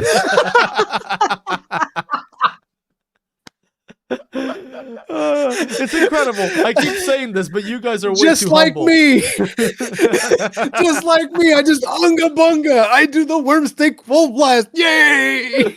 Maybe we need to be the runners next time, or you and I need to run the Portuguese slayers over here. The slowest speed run. It's like you got the speed runners and then you got the slow runners. We're going to be running for the slow runners category. We're there to make the We'll rest finish look the good, job in the okay? end. Yeah, exactly. We're just there to make everyone else look good, all right? That's our job. But It again, is really coming in It does clutch. seem to be. It does seem to be, however, a very American strategy. We just unga bunged until it dies. I hit the monster with a stick, and then it worked. Exactly. No, really but you guys really like well played. on the first round night side, I was very impressed with the wound discipline you guys were doing on. If you guys didn't have a script for that Rathian chemistry, so you guys could have fooled really me. But yeah, yeah, exactly. There was a lot of wound discipline going on in there. Absolutely. No, they played. I think every single team has played really well, and I'm glad that we saw so far very different approaches towards the fight. Some people have relied on status elements. Sometimes people relied on paralysis. Sometimes people relying on pure damage. And as you guys have seen so far, the interesting thing about these competitions is that there is no such thing as one answer. But now we're getting, I believe, another trailer? Yes, a trailer for Stories 3, which we cannot recommend enough. Both me and Ark cannot recommend enough that you guys check out the demo. Even if you're like, I don't think that Stories is for me, I think you should check out the demo. To give you guys an idea, 100%. Gaijin Hunter spent 40 hours in the demo. But Gaijin Hunter sometimes goes a little bit nutty. Preview video of the full game. But like, listen, if anyone here says I don't like stories because I don't like turn-based combat, that was me. I'm completely fooled by it, and I'm super into this game. I challenge anyone that says no, I don't like this game. Go play it. Even if you played 2 and you didn't like it, go play 3. It's a free demo available on PlayStation, I believe, and PC and Switch 2. Don't believe it's available on Xbox, sadly, but the thing is, it's free. You should try it. It's an incredible game. It's not. It's I'm not not on sure. Xbox. I'm not They need to 100% put that on sure. Xbox as well, because I think they put 1 and 2 on Xbox. 1 and 2 was on fairly Xbox, but is the recently. demo on Xbox? Yeah. Maybe it is. Maybe I have no idea what I'm talking about here. I'm not sure. Let me see. I'm actually gonna Google it right now. Stories 3 Xbox. Monster Hunter Stories 3 Twisted Reflection. Yeah, the game is there for sure. It's on an Xbox page, and it is releasing. It's releasing on the same date. So I don't know if it has a demo or not, but the game is definitely there. So There you go. But absolutely cannot recommend that game enough. Cannot recommend that game enough. It's so incredible. Want to play Stories 3? Try to get it on a Switch if you have it available. Because honestly, I can't recommend that game enough. I really, really can't. So we got 10 seconds into Arkveld coming up, and we only have 3 teams left. So this is going to be a bit of a lightning round. Who do you think is going to get eliminated this time around? Faster. Are we going to like make callouts? I think now we're going to have to get a little bit saucy with it, you know? I think now we have to get a little bit more dangerous with our callouts. I think that now, to be perfectly honest, now we're going to see a real shift in strategy. Because they could be hyper aggressive and punish Arkveld's chains, or they could be a little bit more opportunistic and look for the counters. So I got a feeling that Team USA is going to surprise us this round, because like they were on the lower brackets in the last round, but I really do feel that dragon damage is really going to come into play at this point in time, because a lot of the other teams put stuff into like paralysis and then fire damage for Lagiacrus, but that stuff's not going to help them as much in Arkveld. So 100%. we'll have to see how that pans out. 100%. The thing is, though, Arkveld is more predictable, and like I said, people have been fighting Arkveld since the alpha, so there's just a muscle memory. Year and a half now. Yeah. So there's just a lot of muscle memory built up for that monster, and especially if you're a speedrunner, you've probably speedran Arkveld so many times 100%. that you can probably beat him up even with a suboptimal weapon. So it's just going to 100%. boil down to, you know, whoever is able to nail every single counter, offset, all of that, and those people are going to just win. I don't think we're going to be seeing any risk taking for mounts and stuff like that. So yeah.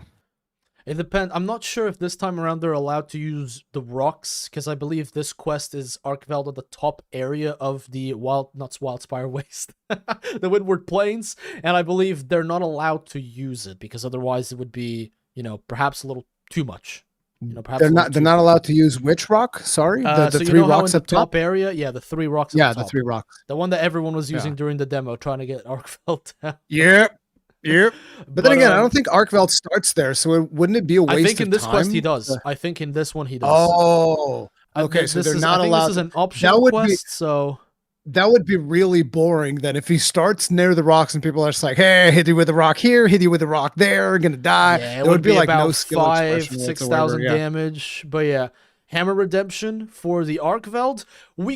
I don't think so because a fire hammer. Because Piro was using the fire hammer from Yonku, I think, or maybe that was the layered. But I think he was using that was layered because it wouldn't make sense for him to use the fire hammer because then he didn't use it against Laggy, and Laggy is the only monster you'd want to use the fire hammer on. The insect glaive. I don't know exactly what hammer he has, but not insect glaive. He used dual blades. There was only one insect glaive, not on that team.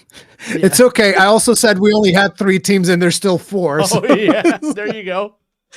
We're not used to shout casting. I have never casted in my life before. Hopefully, we're doing a good enough job so we get invited to do this again. No, then we're getting fired. Like we're getting a call from Capcom. It's like, guys did a terrible job. They're not even saying anything else. It's just assumed we're fired. Guys, come on. You can't even count to 4. Come on, go to bed.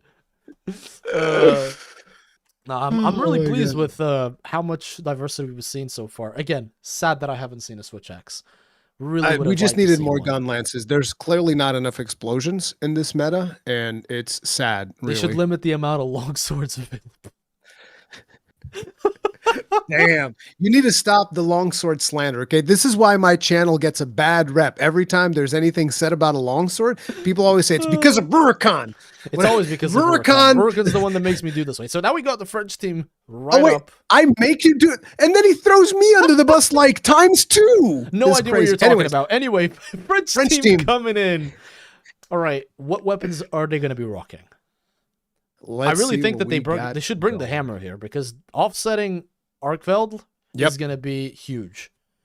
But I think we have dual blades. Dual blades and hammer. Yep, absolutely. All right. So these dual blades are inspired you. Wayne, what is that going to be paralysis? I forget what that one is. Or is that dragon damage? No, I think these guys... No, I think that's dragon. No, it's dragon damage. I don't know which one's dragon damage, but it's I think it might be Arkveld's actual dual blades. And the hammer is a paralysis hammer. It's the binder mace. Yeah. So that's going to be paralysis. Okay, we have the first bonk. I love seeing the little Poogie. Did you notice that the dual blades user moved away? I wonder if he went to pick something up off the ground or something. Or maybe I missed him getting hit, but I don't think that would be the case. Okay, so setting up for offset. He failed the offset. Oh, that's rough. That's going to cost him a little bit. They're going for a more aggressive approach. They just lost the dragon damage because of Dragon Blight. He's actually stopping to eat the Nullberry because that dragon damage is so important. We were talking about how the dragon damage is going to make a huge difference. And that's when you know that it does because even the speedrunners are stopping to Nullberry out of it. There comes a couple of wound pops. And now here comes the paralysis. All right. Okay, looking good. He's going straight in for that head again. Here. They do need to land an offset. Second bonk. I think we need the second bonk going on right now. We're going to get a head wound pop. Boom. So that allowed him to tank through the grab. Chain, and now he's on the ground. Good. And there's another bonk right there. That was very good. That was excellent. That picked up a lot of lost time there with like almost 3 back-to-back CCs. Here comes another big hammer bonk. I'm looking for that next offset here. Maybe here. Nope, no offset still. I think that they were counting on those offsets, but they just didn't happen. Jeez, another bonk. Yeah, you have to because he hit a lot of zones that weren't weak spots, and I think that also doesn't that also make your sharpness go faster? I'm not sure. They have to keep up the white sharpness no matter what. He's trying for another. offset. He missed it again. What's Artfeld really being unpredictable. good? What's really good though? There's is, the offset. Well played. Gets quite a lot of the Boom. offset in there as well. Big What's really damage. nice here is that Uncle Sam, Another offset. with the dual blades, he doesn't stop. He's constantly Yep. on the arc veld, regardless of whether or not Pio is like maybe not necessarily struggling, but when he misses an opportunity for an offset, Uncle Sam is And still by the on way, it. did you notice the discipline there? That when he came off the ledge, he purposefully didn't hit the head so that he wouldn't accidentally get a Cause a mount. See, mount. that's Yep. discipline right there. Yeah. Another offset. Oh, I didn't From- even see that one. Good job. Yeah, He's just that's another offset, tearing and into that's- those yep. chains right now with the dragon dual And blades, another just stun. tearing through Okay, it. they are really giving it to the arc veld. And there down. you go. Just like that. so French it's really interesting. team. It seemed like in this time around, Pio was just, they reverted back to their original strategy where the hammer will be doing the controlling of the monster with its offsets. Yep. And then you have, and obviously the stuns following exact windows. So, they pop the chain and then they would stun the monster. So you have the hammer doing all of these like almost crowd control for the monster. But then you have the dual blades tearing into the arc veld every single opportunity that they seize. Again, it's like I was telling you, it's that uptime. If you let dual blades have uptime, they will just destroy anything because they're so fast and there's so much elemental damage pumping through. And this was the reason why when he eventually did get hit, because it feels like they were so much in sync, they practiced so much that the dual blades user did not expect Pierrot to miss that offset, and that's why he got hit with the Dragon Blight. That's one thing that I can see in this team is that they absolutely trust each other to do the right call. And you could see that they didn't rely on a mount. Like we said earlier, there was a time where people was on a ledge with a hammer, refused to jump, just plucked down to continue the stunning on the head because that mount could have potentially caused a lot of missed time. When you're mounting a monster, the monster take less damage. And you also know that like because of the way that dual blades work and they're so fast, it's easy for the dual blades to get a hit on a mount from a ledge by mistake.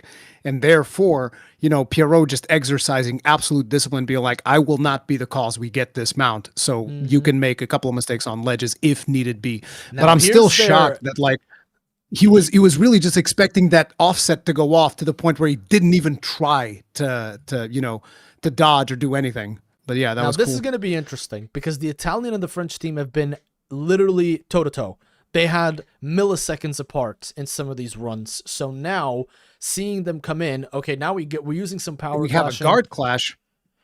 All right. And again, this is the same strategy they've implemented before where they power clash so that the sword and shield can just keep up the damage immediately into the paralysis already. Now, the problem here is, can they get the stun as often with the charge blade? Because here we don't have any offsets. It's trickier. It's also trickier to hit the head as... Oh, and there it is. There's the stun instantly. As I was saying, it was trickier. Not Delmo, the other Italian user just proving me absolutely wrong. Nope, I can hit it. You dumb caster. You don't know what you're talking about. Look at me go. And then we got a mount. We do have a mount. I'm going to say it's all right. This early on, I'm going to say that I think it's intentional. Yes. It looks like he's going to finish straight on the back. He's not even going to move. He's like, just get this done super fast. I kind of feel like he should have moved to the head, though. I don't know what was there. Oh, wait, there is a wound on the head? Yeah, there is. But he wouldn't have procced that wound. Because if you go to the head, you would have contributed towards the KO damage.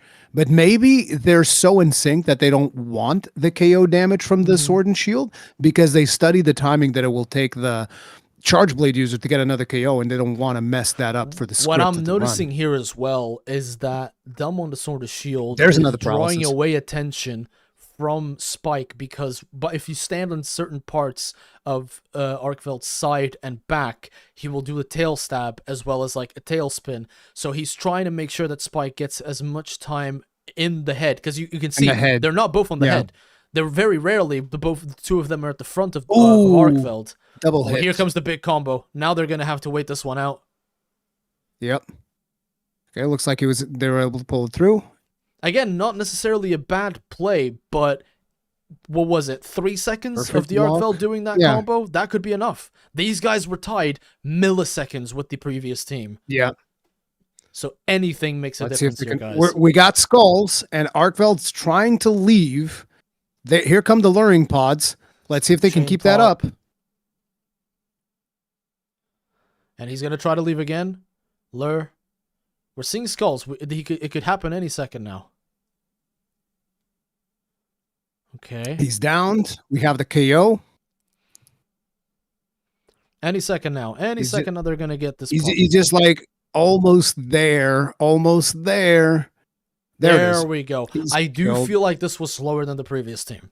Yep. I think this was a little bit slower, which is interesting because the French team also got knocked around a little bit on a couple of situations, and they had to stop to heal that Dragon Blight with an Nullberry, but it still felt like the French team was faster than the Italian team. And I'm not 100. Sometimes it's almost just a feeling, but it doesn't we were really wrong manifest. before when we said this. Yeah. So, we were wrong before. And the thing that really interested me here was the using of offsets, because they offset Arkveld around 3 times with the hammer, the French team did, and seeing the lack of, offsets here, to me, is a bit of a problem, because Arkveld, like you said, is a monster that people have been fighting, since the demo.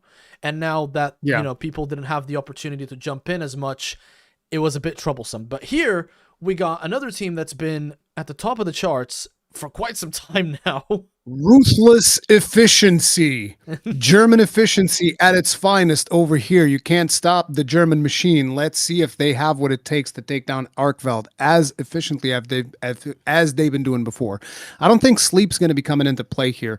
I think they're going to go straight for the damage. The Wyvern Lovers, which one is that? That's fire, so that's not what they're using.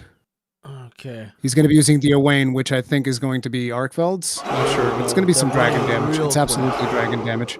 Yeah. I just want to quickly remind people that thank you very much for the raid, but currently we are casting a tournament, so I'm sorry if I don't read the messages. We're focusing on the actions of our speedrunners right now. I really appreciate it. So we do have the Paralysis Charge Blade coming in. So they're going to go for the knockdown and paralysis as much as they can to give uptime to those Dragon Dual Blades. We've seen the French team do a lot of work with those Dragon Dual Blades.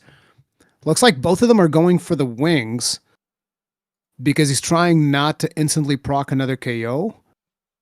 Okay. I think they're trying their hardest to switch between what they're proccing. So they go for the head for the KO to the wings to pop them to get them down. The paralysis. And then once the monster is down, maybe they're trying to go for another KO. It's hard to tell, but it's quite a lot happening. There you go. There's the pop right there. Wound in the face. They're getting so much work done, though. That is crazy. Like you said and there earlier, it is now. Rory, Probably like going you said for the earlier, KO. You allow them allowing the dual blades to get as much uptime as possible. It just shreds through the monster. Yep. Okay, man, once again, going for the head, trying to get another KO. Yeah. There's the KO. Now he's going to go back to the wings. It's just like you were saying. They're trying to alternate between their different CCs, and they're like, okay, we're going to pop the wings, then we're going to go for the paralysis, then we're going to go for the stun, and they're showing a lot of discipline. And look at that. What did we say a couple hunts ago, guys? Anything about those ear plugs being an offensive skill. The charge blade doesn't need to stun to worry about the roars. It just keeps going. And the more the charge blade keeps going, the more chances they have, such as this, to pop the wings again, or was that a knockdown? I can't see the monster's head quite yet. But, oh, there you go. So it was a knockdown into a wing break there. And looking at this kind of stuff is what will dictate the charge blades. Oh, there you go. Charge blade really working overtime, keeping that dual blades alive. Just keep going. There's the sleep rock. How do they get a sleep? Because they don't have a sleep weapon. Was there a toad there? I think that charge blade might be Rompopoulos. There Is you it? go. There you go. No, it's the Arachno Scythe. The Arachno Scythe. I don't know how they got a sleep. Doesn't the Arachno Scythe, shouldn't that be the Nursilla weapon? That will have sleep. Oh, you're right. Nursilla will be an impact type. So there was no paralysis. The CC was just stuns and wing breaks. That's what they had planned for. Okay. I'm sorry. I'm stupid. Have a great time, Derpy. Much love to you. Thank you so much. But yeah, that was, again, German efficiency felt like it was the fastest, right? Yeah, that felt like it was one of the fastest ones yet. And now we're And gonna now have we the have US team Team coming USA. in. Like I'm telling you, I think that Team USA is going to surprise us here because both of them are rocking dragon damage and they're going straight for damage. They're going to be doing that counter play style, and like we said, Arkveld's going to be one of the most predictable monsters, so their potential to actually edge out ahead with just sheer damage. The problem here is going to be that they need to deliver on all of those counters. They cannot get hit once, otherwise they're back to null berries to remove the dragon blight. And even like we said, even if they got hit once, even if they have to each use the nullberry once, that could be precious milliseconds that leads to them losing the advantage, which could be what kicks them out of the entire tournament, really. But looking at them right now, doesn't seem like they're very worried about it. They just look like they're just looking at everything that Arkveld is doing with great attention to detail. Like Rurkan and I have been saying this entire time, this is a monster that people probably fought the most in the entirety of Wilds, especially given the recent Arch-Tempered version. Oh, the ledge coming into play there. See, that's what I was talking about. Sometimes those ledges, man, they betray you, because Johnny could have absolutely gotten that dodge, but he got stuck in the climb ledge animation. All right, and here, yeah, we keep seeing the same sort of situation with pop wings, keep it going. Yep, they're popping the wings, but this time around, there is no KO. So they know that they don't have to go all out. All they have is damage. It's just straight up damage. Although that's already costed them a bit because DJ Johnny once again got hit. And Nightside is running in Dragon Blight right now. That's rough. That's going to be a couple of seconds of elemental damage lost. And DJ Johnny also got hit by the Roar twice at the beginning. So that's already costed them a little bit of uptime on those dual blades. But supposedly combining their efforts with all the dragon damage they're pumping out, they might be able to edge out ahead. I don't know if Nightside needs the dragon damage all the time because a lot of the damage on longswords is going to be raw. So yeah, it's not optimal. But well, it is still pretty good because longsword is still one of the weapons that hits quite fast. So although they're not doing exactly as much as their dual blades counterpart when it comes to the elemental damage, it's still considerable. It's still something that could win them the fight. But the problem here is it going to be enough? Stopping for null berries, I don't think that's a choice for them because a lot of the damage coming in is still physical. So I think it's the right call to just keep pushing. I would Once again, getting hit. You got hit with Dragon Blight again. Oh, that's rough. It really does suck because they're pulling every single counter under the sun. Oh no. Johnny is also hit with Dragon Blight. Johnny needs to stop in Nullberry. Because, like, he is losing way more damage than Nightside. He really needs to nullberry out of that, because otherwise it's going to be a problem. That's going to cost him so much damage right there. Yeah, their elemental damage is really not kicking in as strongly as we anticipated with those procs of the Dragon Blight, sadly. This is their gamble. Now, it's going to be a reason of when are we going to see those skulls, because depending on when they're going to pop, we could still see a victory, but it really depends. I don't know. I think Dragon it's Blight is rough. off on Johnny. Yeah, I just think it's rough with the amount of times that he's got Dragon Blight again. Yeah, it's like this is going to be a problem. If you don't clean that Dragon Blight, that is going to cost you because the damage of the dual blades is going to be coming in mostly in the form of element. It's not 100%, but it's mostly in the form of elemental damage. But yeah, not having that elemental damage is going to be problematic, and you see constantly them hitting with Dragon Blight. And yeah, that's rough. I think in the case of Nightside, he should keep pushing because a lot of it is still raw. But in the case of Johnny, he absolutely needs to stop in Nullberry. I think that's where, and you also starting to see a problem with the sharpness because, as you have aptly named it, the people sharpness, aka the green sharpness, is starting to hit the duo right now, and so the longsword is starting to lose out quite a bit, which is going to be a problem in the long run. I think this is the problem that maybe we're seeing with this build is the fact that they are hitting the counters, they are hitting for some damage, but for every move that Arkveld does with his chains, he procs the Dragon Blight, which will nerf their damage by quite a bit. Very clean kills, still, they're played so incredibly well, no carts. The problem still very much is it going to be enough time? Was it enough time? I don't think so. Like, I love Nightside and Johnny, but I do feel like this time around they are the slowest team. That would be my prediction. I feel like that might be the case. Especially because of the Dragon Blight. I think they've underestimated the effect of Dragon Blight on their damage throughout this run, and I think that might be costing them here. I think that the German team is still showing that German efficiency, and they're going to push out ahead, but we're about to see when the screen comes over. The German team is going to push out ahead, mainly because really? I'm a You think the big French fan. is going to pull out? I think the offsets are what going to put the French team ahead. Seeing how they were constantly offsetting Arkveld 3 to 4 times, and again, the added bonus of wounding the chains, toppling him, going into the KO, because there were like 3 KOs plus the 3 offsets. That's a lot of damage and a lot of, windows of opportunity that his teammate could also take advantage of. So, and again, his teammate, Uncle Sam, was also playing the dual blades. And like we said, if you're giving the dual blades the uptime that it needs, it will tear through the Arkveld. And that's exactly what Pierrot did. So, as Wise Man once said, that's a lot of damage. Now, is it going to be enough? That's a lot of damage. We don't know. I still think the German machine edges out ahead. It's going to be very, very close though between those 3 teams. I think maybe Team Italy. I think that Team Italy is going to be like number 3. Here's my prediction. I think German 1, France 2, Italy 3, and USA 4. That's going to be my prediction for this one. What's your prediction? Except that I'm going to agree with the last 2 positions because I do think and that you're going to the swap US France team, for German. I'm going to swap France for Germany. I think France is going to be coming up at the front with that hammer coming in real clutch. And let's see. Here are the results. Let's see those results. Any second now. Man, they're really like playing into the drama here. It's like, at this point, this is not technical issues. This is so purposely tight. withholding information. There it is. Team France is at the bottom.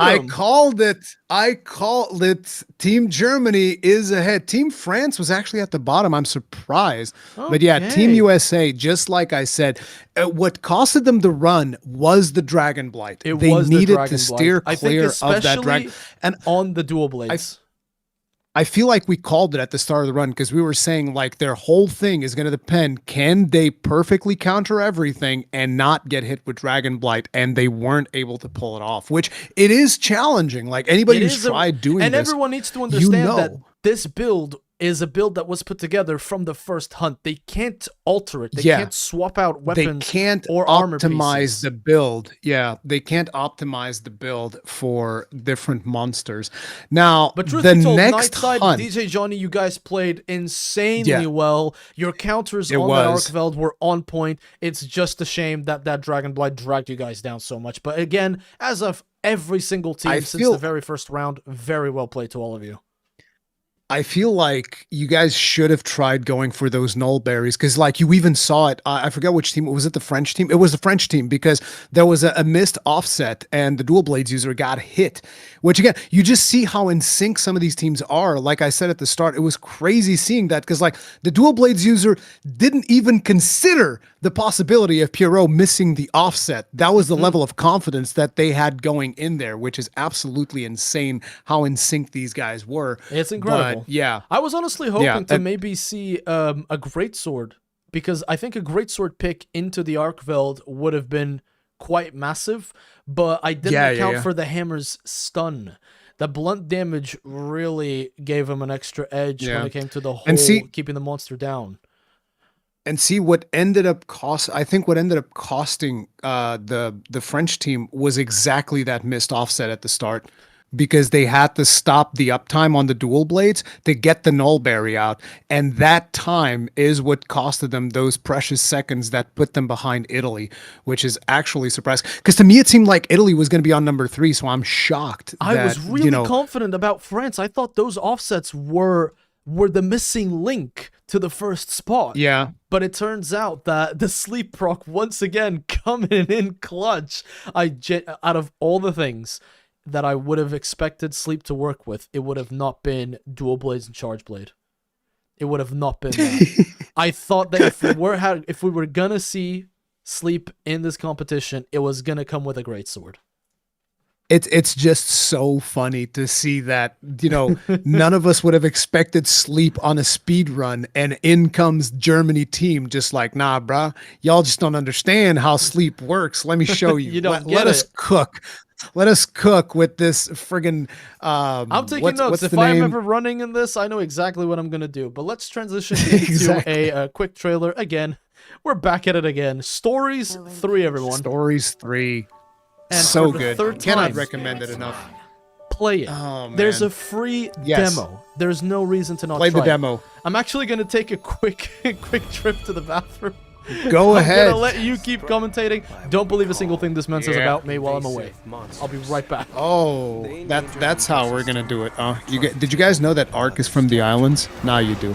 But yeah, how you guys enjoying the event so far? This is actually way more exciting than I expected, because I've never done this type of casting, neither me or Ark, and it's just so interesting to see and to be able to like, oh, this is the strategy they're doing this thing, doing that crazy thing. I'm just happy there's not as many bowguns, because I struggle to do commentary on bowguns. I have no idea how ranged weapons operate at all. I'm just a melee guy. As Nightside said, I just go unga the bunga with my gun lance and my shield and have myself a good old blast. Just taking a sip of water there. Casting's been good, and I've enjoyed this more than I imagined. Yeah, dude, me too. It's so cool seeing all of these teams. Now, I should mention that for this next quest, due to the length of doing Arc-Tempered Jendahad, we're going to be seeing all of the teams simultaneously. So they're going to be rotating between POVs so that we can kind of like get an idea of what we can expect on each of the teams, and we're going to have to make our prediction on which team is the fastest based on just sheer performance. The 3 teams still in play are Team Italy, Team France, and Team Germany. Will German efficiency come out ahead? Are they going to put Jendahad to sleep? Can Jendahad even be put to sleep? Because so far they've been putting monsters to sleep like nobody's business. Although I suspect that this time around they're probably going to be rocking that fire insect glaive. I think we're going to be seeing a lot of work from fire insect glaive on Jendahad. Absolutely. There's a window with sleep status and also tick damage. Also going through the sleep animation. Yeah, that's what's been running that Germany team engine is that in between sleep, because it's almost as much time as a paralysis. So I think that they've actually shook up the meta maybe quite a bit. Do you think we're going to be seeing more people run sleep into speed running at this point? I think now at this point, absolutely, because look at what the German team has brought to the table. The thing is, the reason people don't do it is because they're playing solo most of the times in speedruns. But if you're speedrunning as a team, then it makes a lot of sense, actually. And once again, here we are, back at it, and we're going to be bringing in some more commentary as we are seeing what's going to happen now at the final stretch. Now, so far... you know that the last one is going to be everybody at the same time. Yep. And it's going to be whoever is coming out of top. It's going to be the hardest fair, casting job. If it wasn't the case, we would be here for another hour. Give or take. Yeah, because it's going to be really long. I'm expecting them to be anywhere between 10 to 15 minutes. 10 to 12, 10 to 13. Yeah. Because this is they have to go through 4 scripted zones, and I'm a complete believer that zone 2 is absolutely evil. If anyone's done Savage Omega with me, you know exactly what I feel like. But yeah, I feel like that zone 2 on that map is incredibly evil. So yeah, this is gonna be I think we're recapping the eliminations. So Team this UK was the first round. First Team round. UK got eliminated. It was still fairly close for most of these teams. King of Faraway Sky. Oh man, 4 poor seconds. Cowslayer getting and may we remind devastated. You, this was with 2 carts, still 4 seconds away only. And again, it's showing incredible discipline. Like, it's for real when I'm complimenting a longsword user. But Sokai showing that incredible discipline of just continuing to deal damage, not even trying to heal, to inch out every little bit of damage they could. Then on Laggy, we have the Middle Eastern team getting eliminated because Laggy was able to get away. They were able to keep him there for a long time. I feel like the Charge Blade user should have been the one potentially using those luring pods. And then now we have this last round that you just saw where Team USA, Nightside, and DJ Johnny got eliminated. Again, they put a lot of faith into their all-in strategy as they have been doing throughout the tournament, but sadly, the Dragon Blight didn't allow them to deal as much DPS as they were dealing before. And like I said, there is no way to avoid it. The build that they had at the beginning of the first hunt is the same build that they had for this hunt. So that, they can't swap out the armor, they can't swap out the weapons. They still did a fantastic job hitting every counter, barely getting hit by the Arkveld. It's just that Arkveld basically brought their damage to a halt. The punish that it is to get hit by Dragon Blight in a speed run where your weapon relies on elemental damage is just absolutely brutal. And that is why you see such a massive time difference, because it just nerfs your damage so much. Because usually in other monsters, like if you're getting hit, you're still able to just like get back up and deal damage. If you're getting hit by Dragon Blight, you get back up, but your damage is now way lower than it was before. And now we're going to be jumping into that big boy, the Arch-Tempered Jin Dahad. And now the long boy. That's going to be interesting. We're going to be watching. This is going to be the hardest part to cast. Why did they make us cast 3 simultaneous hunts from 6 players in total when we have no experience in casting? Is evil, but it's because a fun we're challenge. just that good. We're just that good. Rook and I are just professional yappers, especially when paired up with each other.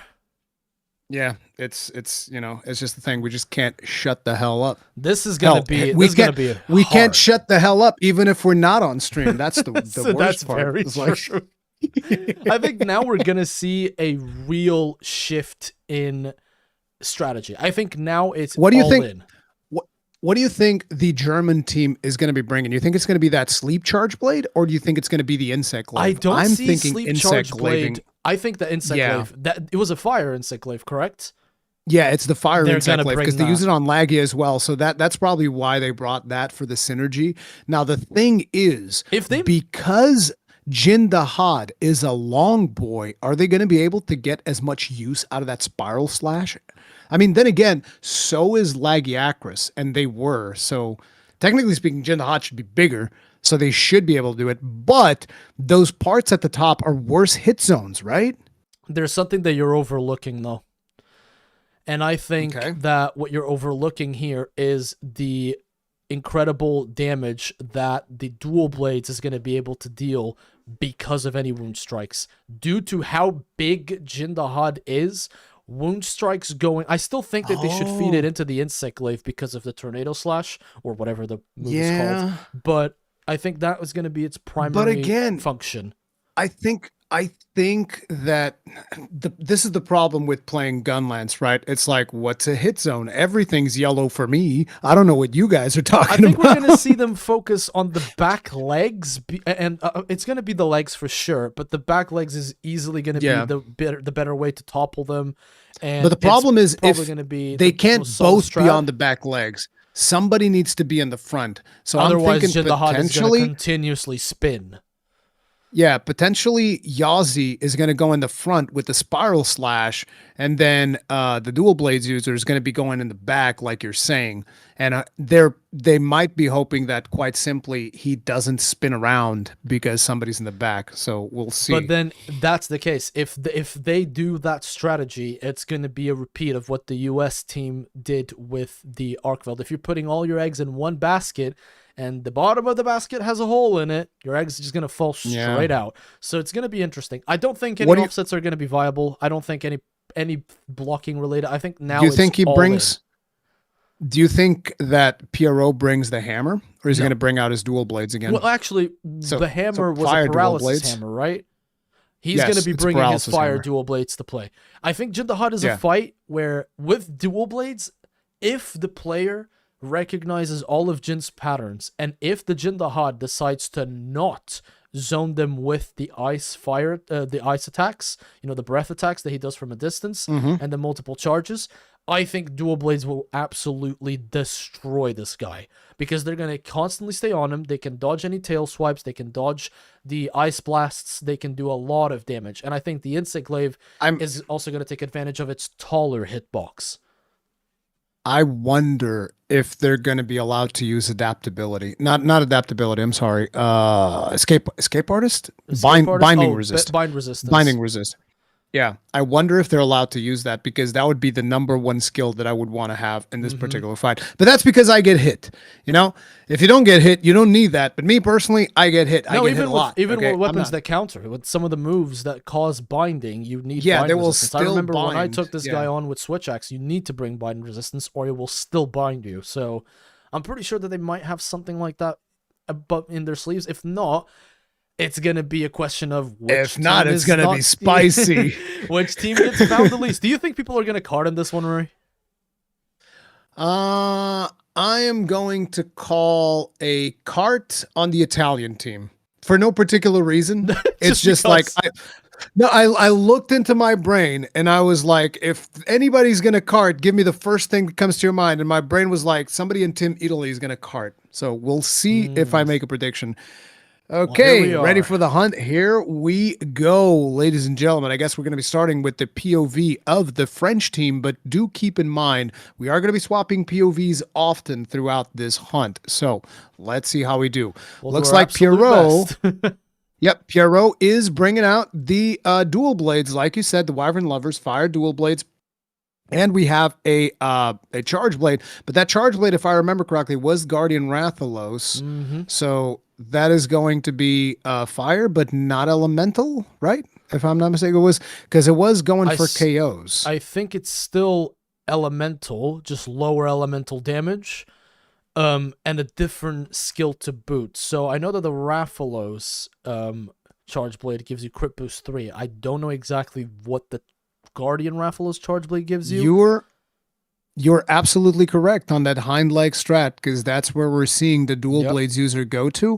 He will stay on the front legs if given the opportunity, but yeah, and now we have the case of him moving away. Yeah, whenever he moves away, it's going to be a problem. Oh, look, the dual blades coming in with the Beyblade attack. Oh, no, he didn't. See, you called out that he was going to be going through the back, but he didn't. He just stayed in the front.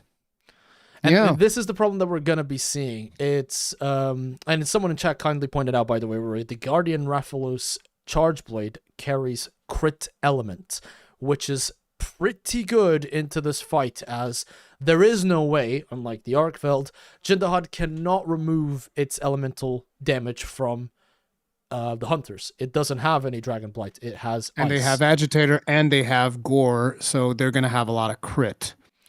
The problem that's going to be a lot of elemental damage. I just don't think that he has amazing hit zones. I could be wrong, but usually when I use elemental stuff on Jin, I just don't find it to be super amazing. But it could just be me being bad. The thing is, his head is a very weak point. Which, oh crap! I messed up. But the thing is, reaching the head is going to be a real hard thing to do. Sorry, guys, I messed up. You didn't tell me that. You didn't remind me to change the scene. It's your fault. It's Ark's fault. I told you guys, Ark would sabotage me. This is what he did. People are in my chat telling Rui to change his overlay. Professional content creator, by the way. Oh man, I'm bad. But you know it. We're already seeing some good pressure. The thing is, they might not have the best hit zones when Jin is on all fours. When they topple him, though, the damage is crazy, especially because they get a free focus strike. So if they time it right, they can do a nice little combo and finish it off with the focus strike, and that will deal a lot of damage. And again, depends on how many parts of this is going to break. And reminding you guys, this is the Arch-Tempered Jindahad. It's not a regular Tempered Jindahad. It is, in my opinion, this is one of the quote-unquote worse Arch-Tempereds, but that's because I don't like it when Jin runs and zones you. That drives me nuts. As a melee weapon user, And that makes me and that is a struggle. problem for speedrunners. Yeah, for speedrunners, if he starts zoning you, that is a problem. Like this is actually where I think we might see some of that heavy bowgun potentially nice coming topple into there play. on the back We got the legs. topple. Just popping those blade dances. And look at that. And they got the Already break. got it on the first topple. And dual blades user has enmity. Now this is where it's So that going to means get he's- tricky, because Yeah. the enemy is going to dictate where he's staring at, and unless they get a topple and make him unable to move. They just keep toppling him. They're gonna rotate those wounds and do what they can to keep that CC going. Nice guard point there, charging up the Savage Axe. I feel like the Charge Blade definitely has less opportunities to strike. It feels like Uncle Sam is trying his hardest to keep up, but when he hits hard. I mean, look at all that damage that he just popped and got a topple on top of that as well. Incredible. He's really going for that topple. They don't want to make Jindahad move around too much, and they're trying to be careful with the aggression, with the aggro direction of the monster. You can see Puro's on the monster's head, trying his absolute hardest to not make him move from left to right. He's keeping him in a straight line aggro as much as he can, and then both of them are going for the pause. That's phase 2 done. Well done. Yep. But like that is that discipline that you need when you're doing something like this, so that your partner can keep the damage going. Because if you move him too much, that is going to be a serious problem for the team. Mm-hmm. And now, phase 3. Now, here's the thing. This is going to be a hard monster to speedrun for everyone, because Jindahad likes to waste your time. He likes to climb up the rocks. He likes to do his big ultimate. So he is going to do everything he can to make sure that you are just standing around with your hands waving around your ear, in the air. And that's going to be a problem that the team's going to have to overcome. Insane wound proc there. Right on the head. Like, Incredible again, timing. showing incredible discipline into those ledges is what I keep saying. Like I'm telling you, a lot of people not appreciate the discipline required to like fight at the edge of a ledge. And now he's going up, wasting everybody's time. There you It go. is what And you did you come to also expect. notice how the second Pure got his wound there, his focus strike on the head? Uncle Sam was already in the back legs. He wasn't wasting a single time. He knew exactly what his teammate pulled, and he was already taking advantage of that and punishing Jindahad for it. So here we are. Falling in on the head. perfect spot to punish the head now. What are we Look gonna at be them doing dealing here? damage before popping that wound. They're just taking as much advantage of that wound as they can rather than actually pop it. I don't even think they popped the wound there. Here we go. Here There's comes the another time ultimate. waster. Good positioning there, because this rock is relatively close. So as soon as this is done, they can just They zoom were back counting in. on it. That's the reason why they were positioned there. They knew that they were on time to get that, and they just stayed around that rock so that they could go ahead and get that, so that they can come back into the fight instantly. Incredible discipline from them. Absolutely incredible. Also, It seems like we're not going to be seeing all three teams play at the same time. We I were thought that told was we were gonna going be to the see case. all. We were told we're going to see all three teams play at the same time. I guess that's not the case, but yeah. Again, So now let's they're see. going Now for they're the going for tail. the tail. Yep. You know, when I do this fight, I like chopping the tail just as like to establish dominance. It's like, yep, I'm this tail's staying. You The go. tail's one of the tail best stays. hit zones. So outside of the paws, the front and back ones, the tail is Yeah, that's easy to get to, relatively easy to hit, and it does good damage. That's obviously why I hit it. I hit it because it's a good hit zone. It's totally not the dopamine hit of when that thing comes off. Absolutely not. Having a And big there it is. They're monster keeping leave up a the big pressure. chunk of its tail behind is something that brings me great joy. They're trying to keep up the pressure, but now he's just giving them the body slams, which is just like bad times for damage. And you can see that the uptime starts slowing down. And here's the thing, when it comes to fights this long, it's when you start seeing those little mistakes pop up, because you can train a lot, but the longer the fight extends, you start seeing the team make a little bit of a mistake here and there, getting hit a little bit more here and there. But still, these guys have been incredibly consistent. I think I've seen like maybe 1 or 2 knockdowns off of this monster for the last like 5 minutes. No, well, almost 10 minutes now, which is crazy.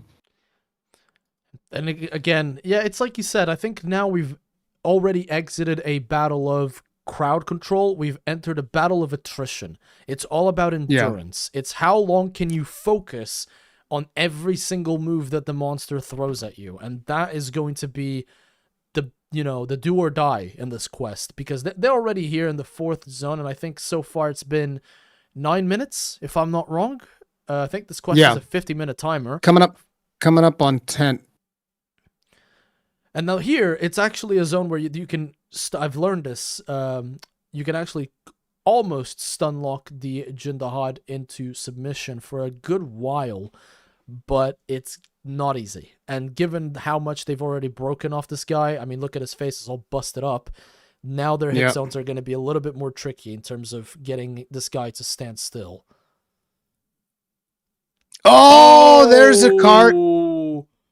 There's a cart. That's right going to there. weigh heavily on them, because that run back is going to be long. I told you this guy was going to cart people. Run back is massive. It is absolutely devastating. This is exactly what I was saying earlier. You get these very long fights, and it just starts weighing on you heavily, and you start to make mistakes because you can only stay focused at a high level of play for so long, and then eventually you're going to mess up a little bit. It's just normal. But and all I it bet takes you is these guys one have so mistake. many run. Yeah, there were so many runs these guys did that I guarantee you that didn't happen. That it's just so sad to see it on the actual final run. It is pretty incredible, because these guys have shown absolute insane amounts of skill and different strategies. And like we said, it's even more draining because Jindahad likes to do this. He likes to climb up the pillars. And now you have to wait. Yeah. And even though this is like the 9th star, he still has an insane amount of health. It's not the 10th star, but he still has so much freaking health to his name. And it's just tiring. Like Rui and I have been saying throughout this entire time, it is a matter of how long are you going to be able to focus. Now, they're going to try to break the back here, and I reckon they can get it on this one engage. Yep. Because they have he got maybe up without breaking. Unfortunate. See, I think that now we've gotten to the point where carts are going to be the major factor. I really do. Because it looks like they do have bind resist, because nobody got bound here, so they were allowed to bring. Oh no, this is not the bind. This is the ultimate. Once again, notice the discipline. They're able to stay on the closest spot they can to the monster to minimize that run back. Immediately jumping onto him right away. Always keeping Guard attention, point because coming up. if that was me, I would have just thrown and hoped for the best, but not these guys. A mount.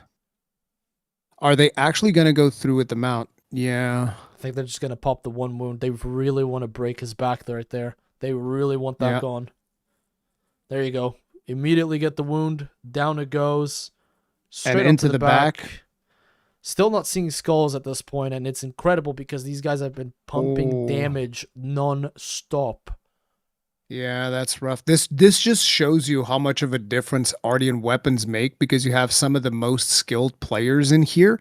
And, if they had Ardian weapons, this would have been a done deal by now. That's how much of a difference it is. Because a lot of times say like, oh, Ardian weapons are just a little bit. It's like, no, you don't understand. It is massive, especially when you're playing at this level. So the limitations of the challenge that were imposed on them is actually what is holding them back at this point, and it is slowing them down. And you're starting to see that, like Rory said, the problems that we keep seeing repeat themselves every now and then, just like that, where Jin does one move that puts him at half health or 20% health. It's all it takes. All it takes is for Jin to catch you off guard once, and there you go. Because then you have to stop and you have to heal. And then for example, Uncle Sam's trying to go for that tempered wound, but ended up going for the stomach, which is heavily armored, so it doesn't get as much damage off. And there you go. Like, that's a drop in damage. Here's another temper wound, and he doesn't even flinch. Doesn't even want to trip. Hey, we got skulls. We got skulls, but I Alright. think that this is something we're going to see across all teams at this stage because, again, speedrunners are natural sprinters. Oh my Whoa, god! that was an incredible Sit guard point. down, Jindahad. Arch-tempered that. Not Here going comes anywhere. Here's the breath attack. Oh, and, no. He tried to roll right behind it, but that hitbox is Attack. deceivingly big. That's like Yeah, the it Glavenus is Fireball huge. back in Generations Ultimate. That thing is twice as wide as it seems. Again, going for the head and another wound. We have another head wound. Now going for the legs, just trying to really pump out as much DPS as possible before the end. And you'll notice that they don't stop hitting. They don't stop. Yep. Especially the dual blades are non-stop dashing around, doing all the combos that they can to try to get this thing's health down to as low as possible. Look at him going for that lawnmower as well, just like the Rathian. He likes to pull off the lawnmower every now and then, which He is really doesn't so want anyone to frustrating. move. Yeah. You need to try and lock him down. I'm so curious to see because like Team France has been so incredibly consistent throughout. And now that they've reached this point, they're struggling a little bit. And I'm very curious to see how the rest of the teams are going to be handling this. But yeah. That was a long run. And frankly, they did everything they could. I mean, yes, mistakes are going to be committed, but to be fair, without a fully optimized build to their standards, like we said, these restrictions are put into place specifically to hold to make back it harder. the players. It's much harder. It's much harder because But they'll still, be used to one thing, 15 but minutes. 15 minutes is an excellent time 15 for minutes is our not temper bad. Jindahad. Yeah. It's just that cart costed them so much because you do want to have full uptime of both hunters during that hunt. Otherwise, it is a problem. Mm-hmm. But Let's see we're who's going coming to up see next. what the other teams are going to have in mind. So here is the Italian team. And I believe these are the guys with the Encyclave, maybe? No, that's German. That's it's gonna Germany. be it's Germany. It's Germany. So I'm gonna be curious about what they have. This is bring in what here. this is the team that my brain said was going to have one cart. Well, so far, well, your brain hasn't been proven wrong, you know. Again, we got another Charge Blade. I do feel like Charge Blade's a really good pick here because with your wide swings on Savage Axe, there's no way you're missing Jindahad if you're close to him, right? So I do find it interesting that there seems to be this consensus in the community that the Charge Blade is in a bad place, but Charge Blade has had so much representation throughout this event that I find that to be impressive. Ooh, instantly starts with moving around, just like being a nuisance, not letting them get their uptime, throwing out breath attacks. Come on, man. I don't know How if you gonna it's do the them map. dirty like that. I really don't know if it's the map, dude. But in this particular map, Arch-Temper Jindahad and Savage Omega, sometimes you'll get the most docile, passive versions of these monsters. Other times you get the most aggressive combo Street Fighter level monster that will not let you do anything. And it seems like the Italian team is getting a handful of the latter because this Jindahad starts with dashing into a bunch of breath roars. attacks. Yeah. It's rough. There's the mid roar. Both of them get blasted. Okay, now for sure we know they have bind resist because that breath will bind you. But that's rough because like they've gotten hit by a roar and they've gotten hit by a blast and he gets hit by the leg. I think that's also a case where not a lot of people speedrun Jindahad, so there's not a lot of muscle memory there for a lot of these speedrunners to pull from. All they have is their practice runs.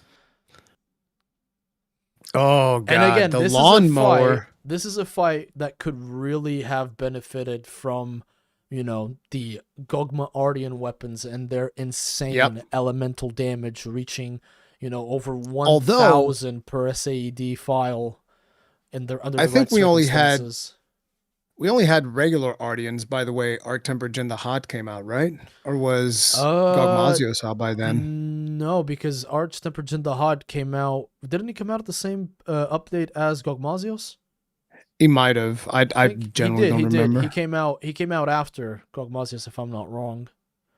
So Okay. Gogmardians were already a thing, but they, you didn't Yeah, have so it's like this was designed with Gogmardians in mind. That's the thing. and you can really tell because you can see just how much these guys are hitting him again and again and again, and he doesn't even. Oh, I was about to say he doesn't flinch, and then he topples. Of course, But thanks. then he Jindal. topples. Really messing up my commentary here. Capcom's not going to be impressed. That's what with you my, get. with my. That's what you get casting. when you're from the islands. It is what it is. Of course, I guarantee you shoved in an island jokes when I was away for 2 minutes. I would never do that. That's right. Please Chat, don't tell me check the my truth. stream. Here we go. He's moving out of Okay. zone 1. Already off the Moving to bat, zone I'm 2. seeing a delay. I Yeah, think there's they a are delay. behind the first team. Team France definitely got him into zone 2 faster, but sometimes those things are tricky. Like, you remember there were a lot of Omega runs where like, damn, he's moving already. So And yeah, then in zone we'll 2, see. he would cart the whole team. Yeah, I exactly. think that's going to be a real important deciding factor because if these guys don't cart, that is an insane That's amount gonna of edge time them that out they ahead. recover. Yeah, Because they It's a don't lot have of to uptime. worry. Exactly. They don't have to worry about the run back. They don't have to worry about being one man down during the whole process. So I think it's really important seeing them, handle the Jindahad Zagor like that. It is this kind of structure though. It's curious. I'm seeing them both at the front of the monster. they're trying to get him not to move. Oh, he's actually got a mount right now. He's got a mount going. Spike. Spike's on trying to get that wound on the tail, which is what I always do. He's when gonna- I play looks against like- Jindahad. Yeah, me too. It looks like he's going to go for 2 wounds. Yeah, he's actually Looks going to like go it. for 2 wounds. And then he's going to finish in the back because the one in the tail's easier to reach and the tail's a good hit Has hit much spot. better hit zones as well. Yeah, Yes, so they're that's probably going to be down. using that. No, because he doesn't go up in this zone, right? He goes up in the next zone. I was wondering if they were going to wait for that, but no, they have to pop that wound before they get to the next zone, I Nice think, because otherwise they're going to SAED. regenerate it. All of Yep. it connected. See, it's Oof. moves like that. It's moves like that where Jindahad just throws the most random thing imaginable. Like both players are in one direction in the same place. Jindahad moves away and turns around and does his tail swipe, which is absolutely Oh, the focus strike. This devastating. could be massive. Oh, but he's not able to reach it. So he's going to spin around and try to hit on the other side. Yeah. I think that's still a That pretty that good window. particular Yeah, but that particular when he stays like that, which is like the paint me like one of your French girls pose, that is so frustrating because you can see the wound in there, but it's designed for like your sword and shields and your insect glaives, and a lot of the weapons are going to struggle. That's why he tried getting it, and then he was like, nope, I'm not going to get that. All I'm getting is white damage. Let's swap over to yellow and see if we can do something with these files I still have left. Dare I say as well, this is a particularly hard matchup for the sword and shield because Absolutely, because the reach. the reach on the head, and whenever something like this happens where the monster topples and you are in the wrong side of town, like you're standing on the monster's harder hit spots, then Oh, we got a KO. That's nice. That's a nice KO. Now here in zone 2, they're actually managing to keep him down quite a lot. So that's quite this is good. a poison. Somebody is using a poison weapon, right? Yeah, he's taking. Oh, they're counting on the length of the hunt to make use of that dot from poison. Interesting. See, this far into I the think it game, might be and the we're charge still blade. seeing a brand new strategy. Yeah. I wonder if they tested that and they were actually Is like, that- "Oh, dude, Is that the throughout this whole Rompopolo? fight, Is that must be the Yeah. Rompopolo charge blade then? it is the Rompopolo charge blade." So Sword and Shield is using the Corona for fire damage, I think. Mm-hmm. Or is it using the?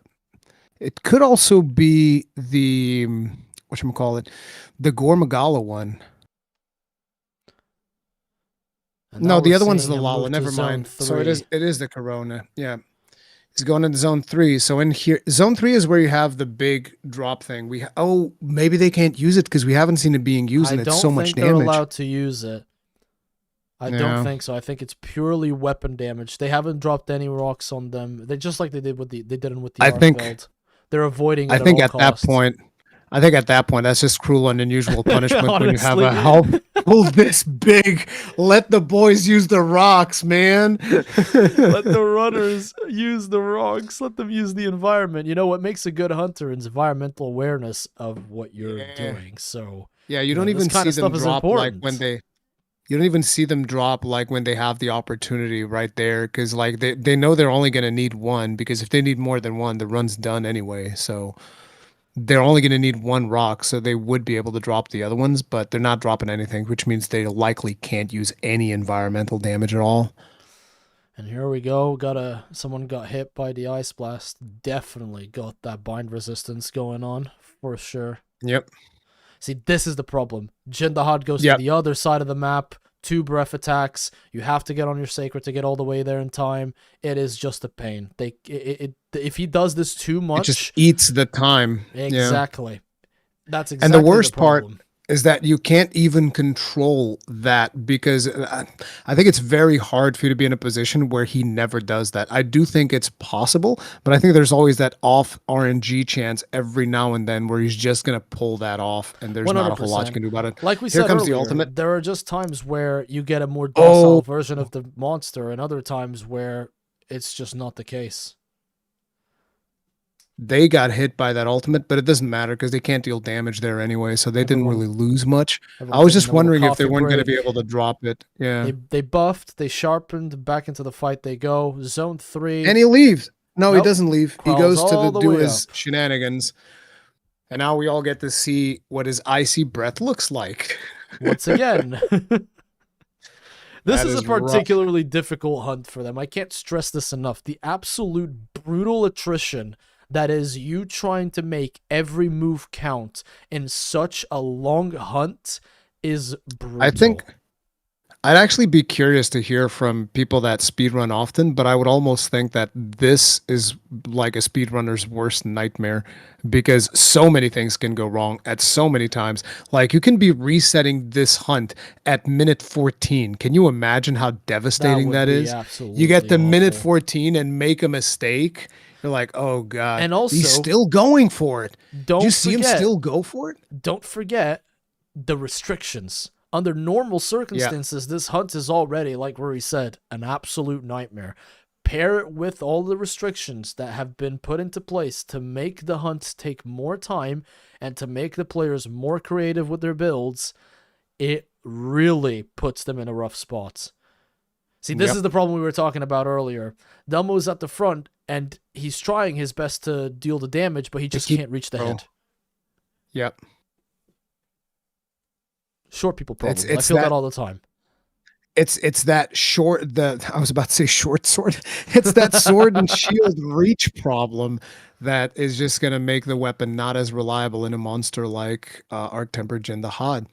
He's still not moving to the final phase. He is still struggling, but he's doing a real hard job. And again, just want to thank everyone for dropping by and seeing this. We are approaching the very end of the finals here, and it's anyone's game at this point. This hunt has been much longer than the previous ones, much more challenging, much more draining towards the speedrunners, to the point where I don't know, I can't really tell the difference in time as of the third phase of the second hunt.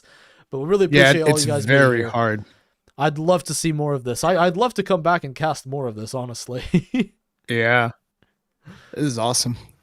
So, oh my God, dude. It's just like I was saying. It has to be a speedrunner's worst nightmare. He's going to go through it. Okay, nice. He got that down. He's going to be able to capitalize this time. Just savage axing all over it. He got the break. Nice. And he has Enmity. Now, Enmity should be able to make him a little bit more predictable and more manageable. It will free up the sword and shield user to try and do some more damage. But he's taking his sweet time swapping it. Let's see what they do with it. Oh, okay. I don't understand this because he knows he has Enmity. Yeah. Why is he going to the hind legs? This is... There you go. He smart. Changed. Honestly, I think that this is a short sight in their strategy. The Charge Blade had the monster's aggro. but it seemed like Spike stuck to the back legs, so Jindahad was constantly trying to Just spin, spinning. and we saw Yeah. Delmo constantly trying to pick up and reach the front, so that definitely dropped their time. And like we said, at this point, any second counts. Every little bit of time counts. We literally saw people like be above and below each other by milliseconds. So it's very important to make sure that every move counts. But then again, it's like we've been saying, this is a long hunt. It's going to drain you. This is the point at which Team France made their worst mistake. They had a cart here, so this is their opportunity to make up for some lost time potentially, but they do have to be quick, and unfortunately, here comes Arc-Tempered Jindahad with his shenanigans. I'm going to throw my breath attacks, which are twice as annoying when I'm Arc-Tempered because they create little spikes that are going to hit you, and if you don't have bind resistance, they're going to bind you. I'm going to be annoying. And coming down, this is their biggest opening right here. I do feel like the RNG in this particular Jindahad is very aggressive. Head bust. They got that head bust. Look like, oh, there's no, this is not the ultimate. This is the new Nova. This is the Arc-Tempered Nova. So it's just annoying to deal with. Oh no, it is the ultimate. What? I thought it was the Nova. No, it is the ultimate. It is the total ultimate. Managed to get that. Okay, I think almost in the that was a little bit close. Yeah, that was a little bit close. They really want to inch out as much damage as they possibly can. We still don't have skulls, and they're coming dangerously close to that 15 minutes. So maybe Team France was able to have more uptime, which that might have allowed them to do that cart and still pull out ahead. I'm not 100% sure of. Nice flash. Was that a flash? It had to have been a flash. I believe Where'd they get a flash? It was. Or perhaps it was just a delayed hit from one of the files connecting to the monster. But either way, good. That would have been tremendously lucky if that was it. Holy crap! So we're still not seeing skulls here. Again, lengthy hunt, very lengthy, and they're trying to do their best here. How many people in the chat reckon they could pull this off with this kind of challenge? If anyone still thinks that for some reason Wilds is still an easy game after the baby 10-star monsters, here you go. Try this out. Easy baby game. But here's the problem. Look at what he's doing right now. Yeah, he's just being a nuisance. His tail, which is an amazing hit zone all the way into the wall. And now when they finally are getting some uptime, like you see, this is what you were saying at the beginning of the hunt right there. Like the sword and shield user just struggling to keep up. This is so hard for him because the monster is huge, but it also moves a lot and he just doesn't have the reach. Because of the Leviathan skeleton as well, any turn is just a dramatic shift in hit zone. Like if you're aiming, all it takes is turning around once for you to go from the paw to the stomach, and that's like 80% of your damage lost instantly. Yeah. Or if you're on the tail and he turns around to you, his head might be too high, which is the problem that we're seeing on the sword and shield. He's trying to stick to the areas that he can hit, but look at, like, for example, just like that, he's on the paw, and then all of a sudden, the Jindahad belly shifts. Flops. And that is making it a real problem, a real struggle. We got another down here. And the break finally. But I do think they're a little bit late in terms of the French team. I think they had it down by now, and we don't even have skulls. No, we're not seeing skulls. This is rough. Yeah. The sword and shield is a real struggle in this hunt. Absolutely. It's just like you were saying, the moment he even just turns around, you're in those hind legs and all of a sudden you're in the chest and it's like, oh no. And you can see him even using the mobility of the sword and shield to try and get there, but and then you get there and the length of the hunt just starts taking its toll. And we have another down. From what it seems, I think I've been notified about something. So Spike says that the boulder hit during the focus strike dual blades animation, which was just really, really hard to spot from both players' perspectives. It wasn't original, and apparently it does happen here on Phase 4. I think that was the random, completely random drop that we saw from the Jin Dahad. So There was a boulder hit? Yeah, technically speaking, it is not something that is allowed, but it was completely unintentional. They weren't trying to pull a slight trick, and it will equate to 10 to 15 seconds detriment on their run, which, as you guys know by now, I've said this so many times, you guys are tired of hearing it. That's huge. It Here could comes really the shift ultimate things again. around. And I just want to stress out the fact that this is just, it wasn't intentional. In a hunt like this, something like this can happen very easily. Yeah. Yeah, even people in my chat, Varsky saying he's done that with dual blades by mistake. So yeah, it just happens. And now that's that new Nova I was talking about.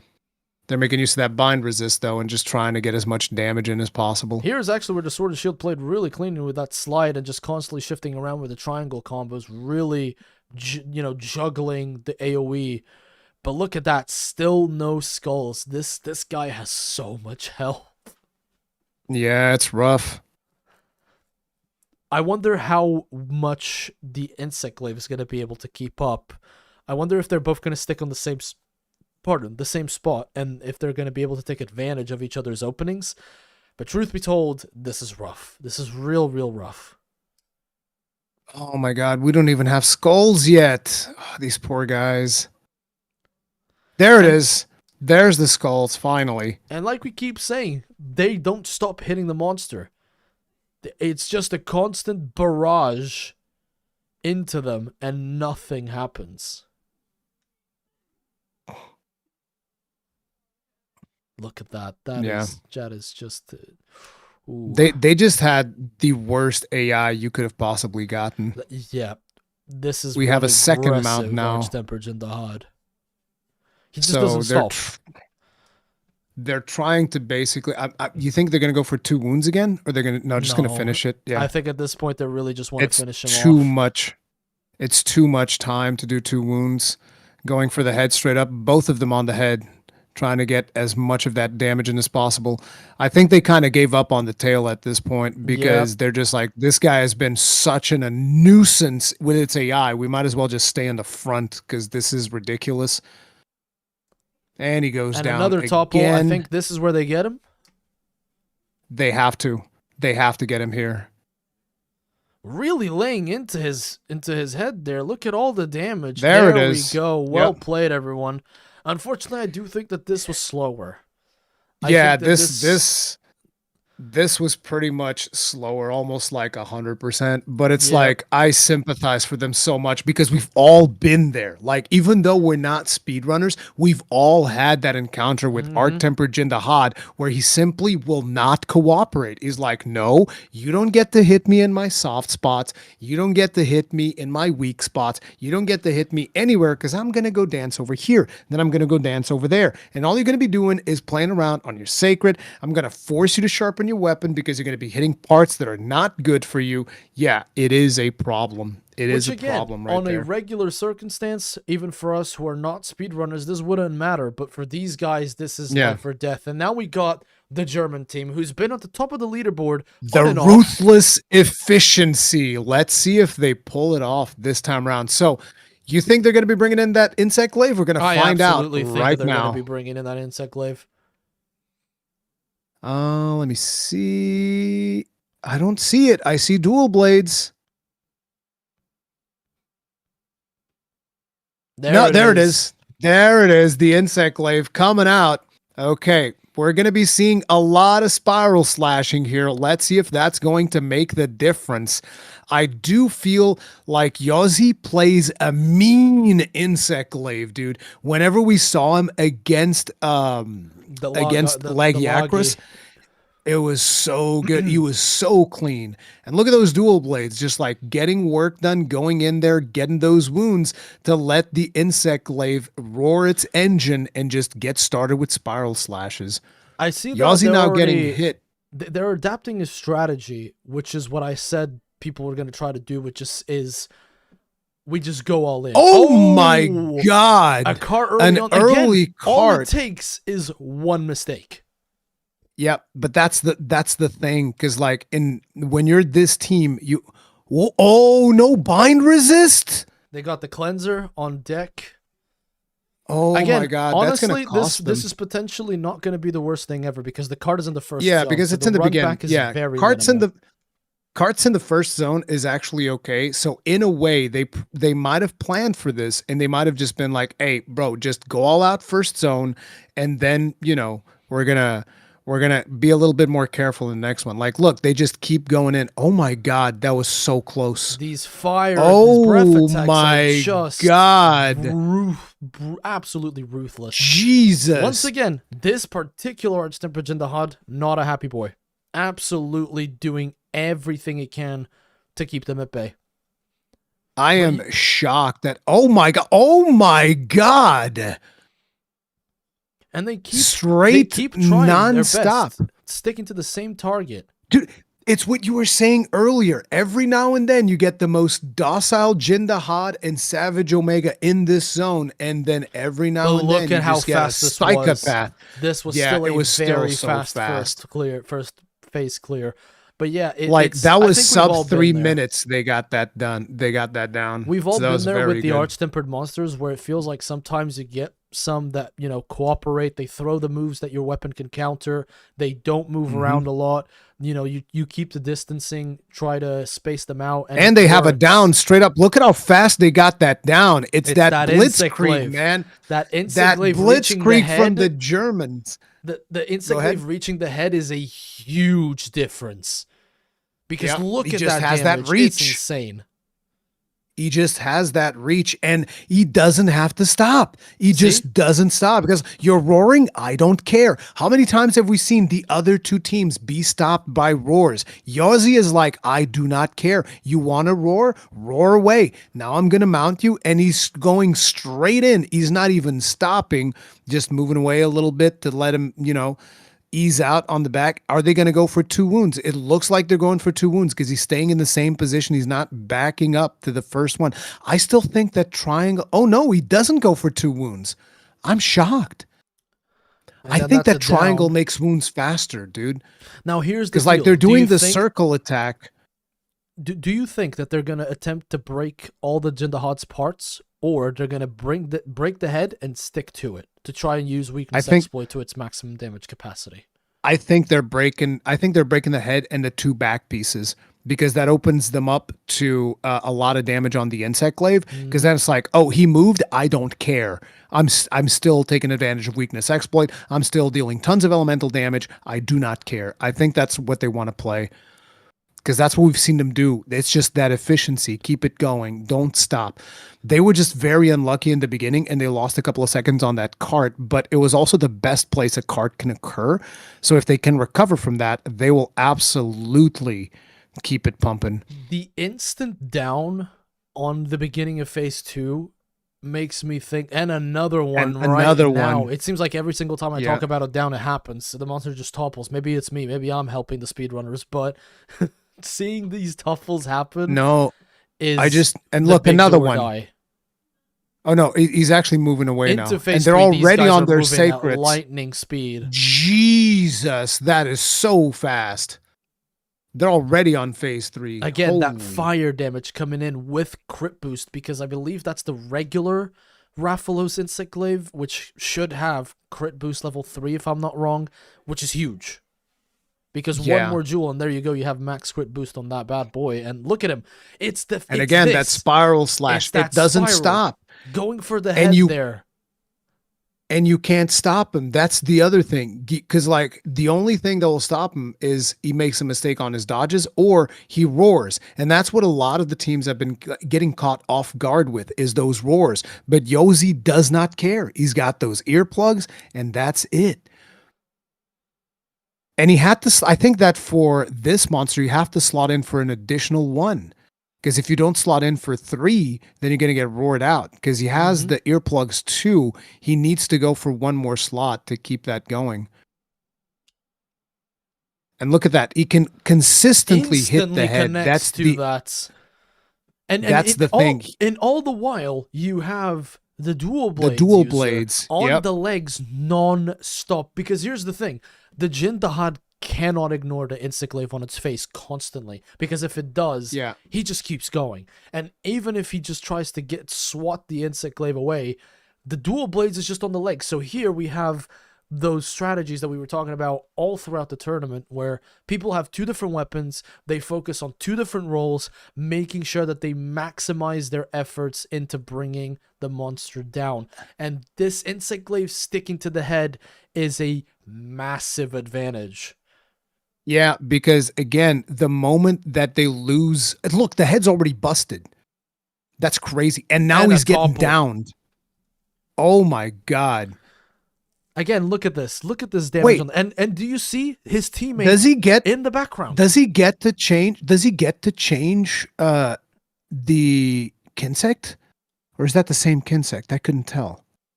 I believe he will not be allowed to change as it's part of the equipment. Yeah, So it now should be they're going part to of the equipment. rebuff, sharpen up, and make sure to collect their breath. A nice break. I think these guys are absolutely killing it. I think we might be looking at the winning team right now, because this run, absolutely ruthless, honestly. Look at them go.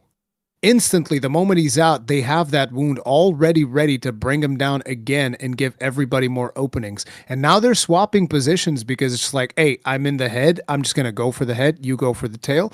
But now Jin Dahad's going to be turning around. No, not even turning around. For a second, almost looked like he was leaving already. I was surprised. I was like, what? I thought he was going to leave as well. The thing is, they're doing really, really well. Exceptionally well. However, as we saw at the very first phase, all it takes is one mistake. One mistake, because if they get another card in here, what's working, that's going to cost them. Their biggest, the biggest thing in their favor right now is the teamwork. The weapons in different areas, focusing the target areas and complementing each other's play styles. But if one of them goes down, will they be able to keep up the pressure? I don't think so. And that might lead into a very, very bad time detriment, because don't forget, although they carded in the first area and it's a short recovery, it's a recovery time nonetheless. I just find it that, like, we've been talking so much about Yozi with the Insiglaive, but meanwhile, every time they showcase the dual blades user, it's just straight up ruthless consistency. You see the numbers, you see them nonstop punishing, and they're sub 10 minutes in the last stage. This is definitely the fastest we've seen so far. And look at that spiral slash just doing work. It is insane. And look again, the dual blades user, so consistent. Jin Dahad trying his absolute best to keep him away, but they don't let him. Any space that Jin Dahad tries to create, instantly closed by these two. And again, ruthless. They just constantly on the monster. They know where they need to be. They know where their other teammate is going. They know which moves Jin Dahad is going to try to throw. Look at that. Them both going for the back leg, really trying to get that topple there. Are they going to get it? Oh, there you go. No, not quite, not quite. Jin Dahad did not. There it is. There it is. Yes, there it is. There it is. They're not playing around. And now there's a wound, which lets him just get all of his buffs. And once again, the spiral slash is going to be making an appearance the second he stands up. You know it's coming. Can we see it from this angle? And there it is. Oh, no, he canceled it because the monster moved away a little bit too much. Yep. See, he knows when to use it too, so he's had a lot of practice on that Insiglaive. It is crazy. Now here comes the belly flops of time wasting. They're just slowing him down, but again, punishing those legs. It's consistency. It's straight up consistency. That's all these guys have been bringing to the table. Oh, they're for like, a second we there, don't I thought care. he carded. Uptime for days. No. That camera it's just switch uptime for caught me off days. guard. look at just the cold blood in the dual blades right now. Yeah. Stop counting. It's like, yep. Just incredible. That was actually that was like one of the things that I struggled with the most when I started playing Monster Hunter is just stop attacking. It's like you have to stop attacking every now and then. Oh my God. Oh, is he going to be able to get up in time? Ooh, see, this is what I'm talking about. One mistake is all it takes. And they are and by the way, with a topple. One of them, because both of them have Lord Soul, right? One of them's already lost it. the dual blades user has lost Lord Soul because he doesn't have the guts in his So health that bar. 5% damage is gone. Yep, that's Not a gonna lot be of damage recovered. gone. But that allows him to play more reckless because now he doesn't have defense down. No, wait, he doesn't have it to begin with. Never mind. I'm No, wrong. he I'm won't have it stupid. now. He won't have it now. No, But no, he doesn't have it, period. His set does not have Lord Soul. oh, okay, never mind. We're good. We only have one person with Lord Soul then. It's the same set since the beginning of the tournament, so we really don't have an excuse there. I mean, I have an excuse. I have bad memory. That's my excuse. It is what it is. Oh, no! This could literally be Cart the run. This could be the difference. This could be the difference that makes them not climb to the top. This is going to. Oh, What happened? oh Lord! the There it is. feed- We're back. It's We're back. It's back. Apologies for that, guys. And The look at that internet. run back. Marilo's internet is it's rough time sometimes, guys. Bear with us. But yeah, Yazi's gonna do his best to try and make up for that. Man, but yeah, that it's gonna must be be rough. the most Okay, frustrating run back. luckily he has the scripted moment, so that's gonna make it. That's actually gonna make up for the downtime because there's nothing he could be doing here anyway. So that's actually good alignment right there, and that will catch up a lot of lost time for them. So they're still in the lead, absolutely, even with that dreaded cart on last phase. Yep. And the dual blades user coming in and just like straight up going exactly where he needs to, instantly positioning and going straight back to work. We're They're here to not do a letting job, him- and we're going to get it done. They know what happened. They're cool with it. They're just going to keep going. They don't want to stop. They Yeah. know that what's in stake here. They are aware of the card in the first area. They don't want to stop. They just keep going, nonstop. Yeah, Look at that. I feel like they have two carts, but they still have been the most consistent with keeping up with their mistakes. Here comes the tail swipe. Damn. And even though that goes through, even though the tornado goes through, did you see that chip damage? Yep. Quite high up there. Again, dual blades in the back legs and the tail, making sure that they hit everything. Ooh, a tempered Here wound comes here. another. Oh my! And I'm seeing skulls. I'm seeing skulls, and 695. there it is. Oh my God! Even Yep, they're with 100%. the two carts. Two carts. But see, that's the thing. The two carts lets them play more recklessly, and that's why they did it like that. They And just honestly, wanted to go full on reckless. One of the most amazing things in that run was showing you that there is no such thing as the number one weapon. There is no such thing as one weapon that dominates them all, because we saw Charge Blades outperform the Insect Glaive and such, but in this final run, that one tornado spinning move with the Insect Glaive is more than enough to get an insane amount of damage in that other people just couldn't because of the height at which Jindahad's head constantly stays at, and which is just incredible to see. This is what you love to see. I would never have thought that one of the weapons that was going to make the biggest difference would be the Insect Glaive. But it's not even just the Insect Glaive. Throughout this whole run, Yazi's choices, I feel like, have been so phenomenal because he has that Insect Glaive that's just dealing tremendous amounts of damage. And at the same time, he brings in that out-of-pocket sleep charge blade that nobody sees coming. And they just dominate with a sleep charge blade. It's like, yeah, I'm just going to bring Nersilla's charge blade. Why not?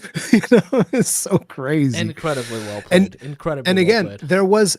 there was incredible teamwork there because you had the dual blades making the wounds so that he can just be focusing. Yep, I'm in Spiral Slash City all day. Just keep feeding me wounds and I keep pumping out damage. I'm a damage factory out here. I just need those wounds to be my engine and we can keep on pumping. So honestly, they did an incredible job. It's just fantastic because seeing how they just pulled all of this together, and like we said, that teamwork was just incredible. But let's have a look at some of these results because they're about to come in, and here we are with the Germany team a whole minute ahead of Team France. It was still so close. It was because like for the close. length of the hunt, it's still so close. But Team Germany just showing up the Congratulations blitzkrieg. to our winners. You guys have done a fantastic job. This was such an incredible tournament from all the participants. Man, that Yep. that last hunt had me at the edge. I would say at the edge of my seat, but I am standing up currently. So, Exactly.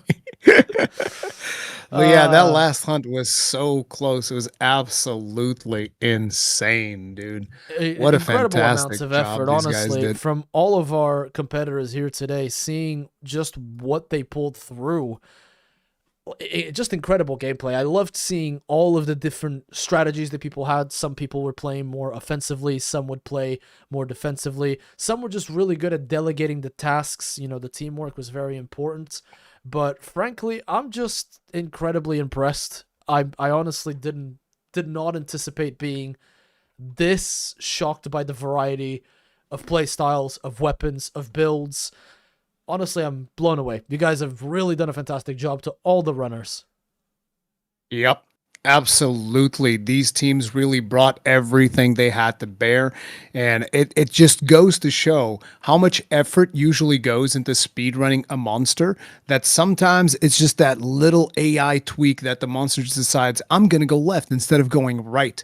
But I still think that one of the most impressive things to me was again, it was that moment where the dual blades user on the French team got hit because he was so in sync with his teammate that in his head is like, there's no way you're missing this offset. You can imagine just how many times he's seen Pierrot do that offset, that in his head, that's just like a guaranteed It's thing. fine. It's It like, will happen. this is how I'm not even dodging, okay? I'm already positioning for the punish for the offset you're going to do in about a half a second from now. It is crazy. So that was one of the things. The other one was the discipline on Sokai when he was like, I'm on fire. I am dying, but I have to die because I have to keep the DPS up to make sure that Cowslayer makes it back and keeps up the damage while I run back, which again is just Absolutely. a testament to how tight-knit these teams are. No, they've done a fantastic job. I'm honestly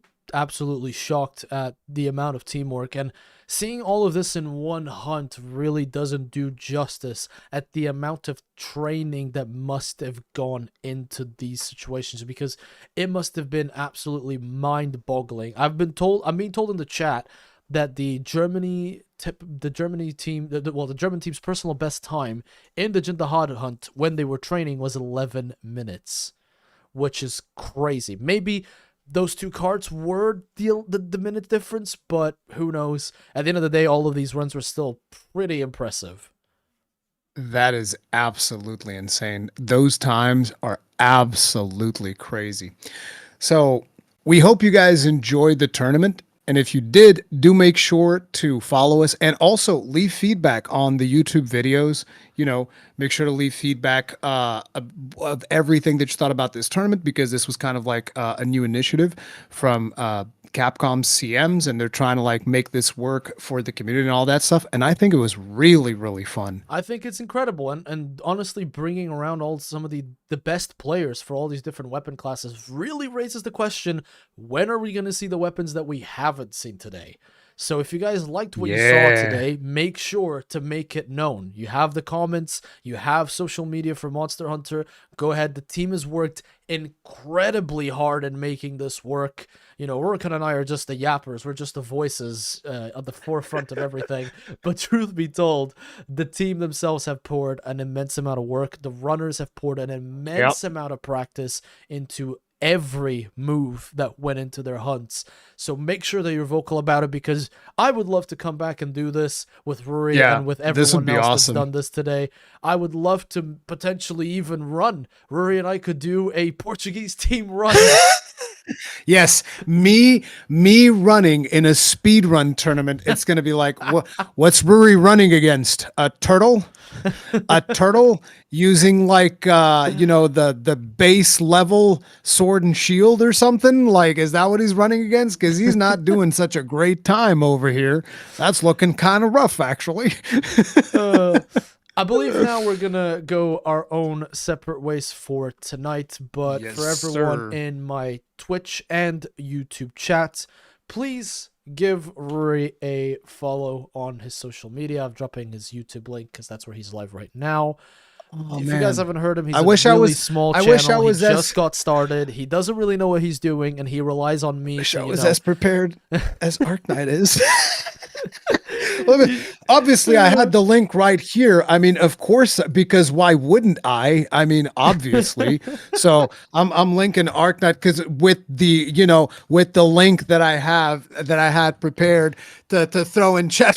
which we prepared ages ago. Like I said, he's a new content creator. I'm the one helping him out, yes. helping him pick up the ropes. Be patient with Yeah, you him. know. He doesn't really know all that much. He's an old but, you man. know. Yeah. All the jokes aside, I hope you guys enjoyed us together. I mean, Ruri and I are really good friends because we're Portuguese. No, but I love hanging out with this guy. We don't get to hang out with each other as much anymore because we're adults and we have adult obligations. So Yeah. it is still a good It is time. what it Though. is. Had a blast, and I hope that the Iron Breakers and the Order, call it the Iron Order, if you will, had a great time. Rory, I'll catch you later. I'm gonna go chat to my chat for a little bit. Catch you later, brother. And I'll see you in a bit, man. Have a good one. See ya. Have a good one. All right. Can you guys believe that, dude? Can you believe that, dude? I still have his camera. He doesn't know. I still have his camera. No, hold on. Let's head into the office for a sec. Here we are. Oh man, everything's gonna be blurry and not working out properly. All right, guys, I'm gonna be real. I'm exhausted. I worked 10 hours today, and I've been live for 4 hours and 17 minutes. No raids, no nothing. Just want to say a huge thank you for tuning in. Love everyone that's followed. Thank you very much to Derpy for the raid. I'm sorry I didn't get to read chat as much. I was locked into the casting. Couldn't do much about it. We'll see if I probably stream some wilds tomorrow because this really put me in the mood to... not tomorrow, sorry. The day after on the Sunday at some point in the weekend. But everyone, y'all know the drill. Stay safe. And until we meet again.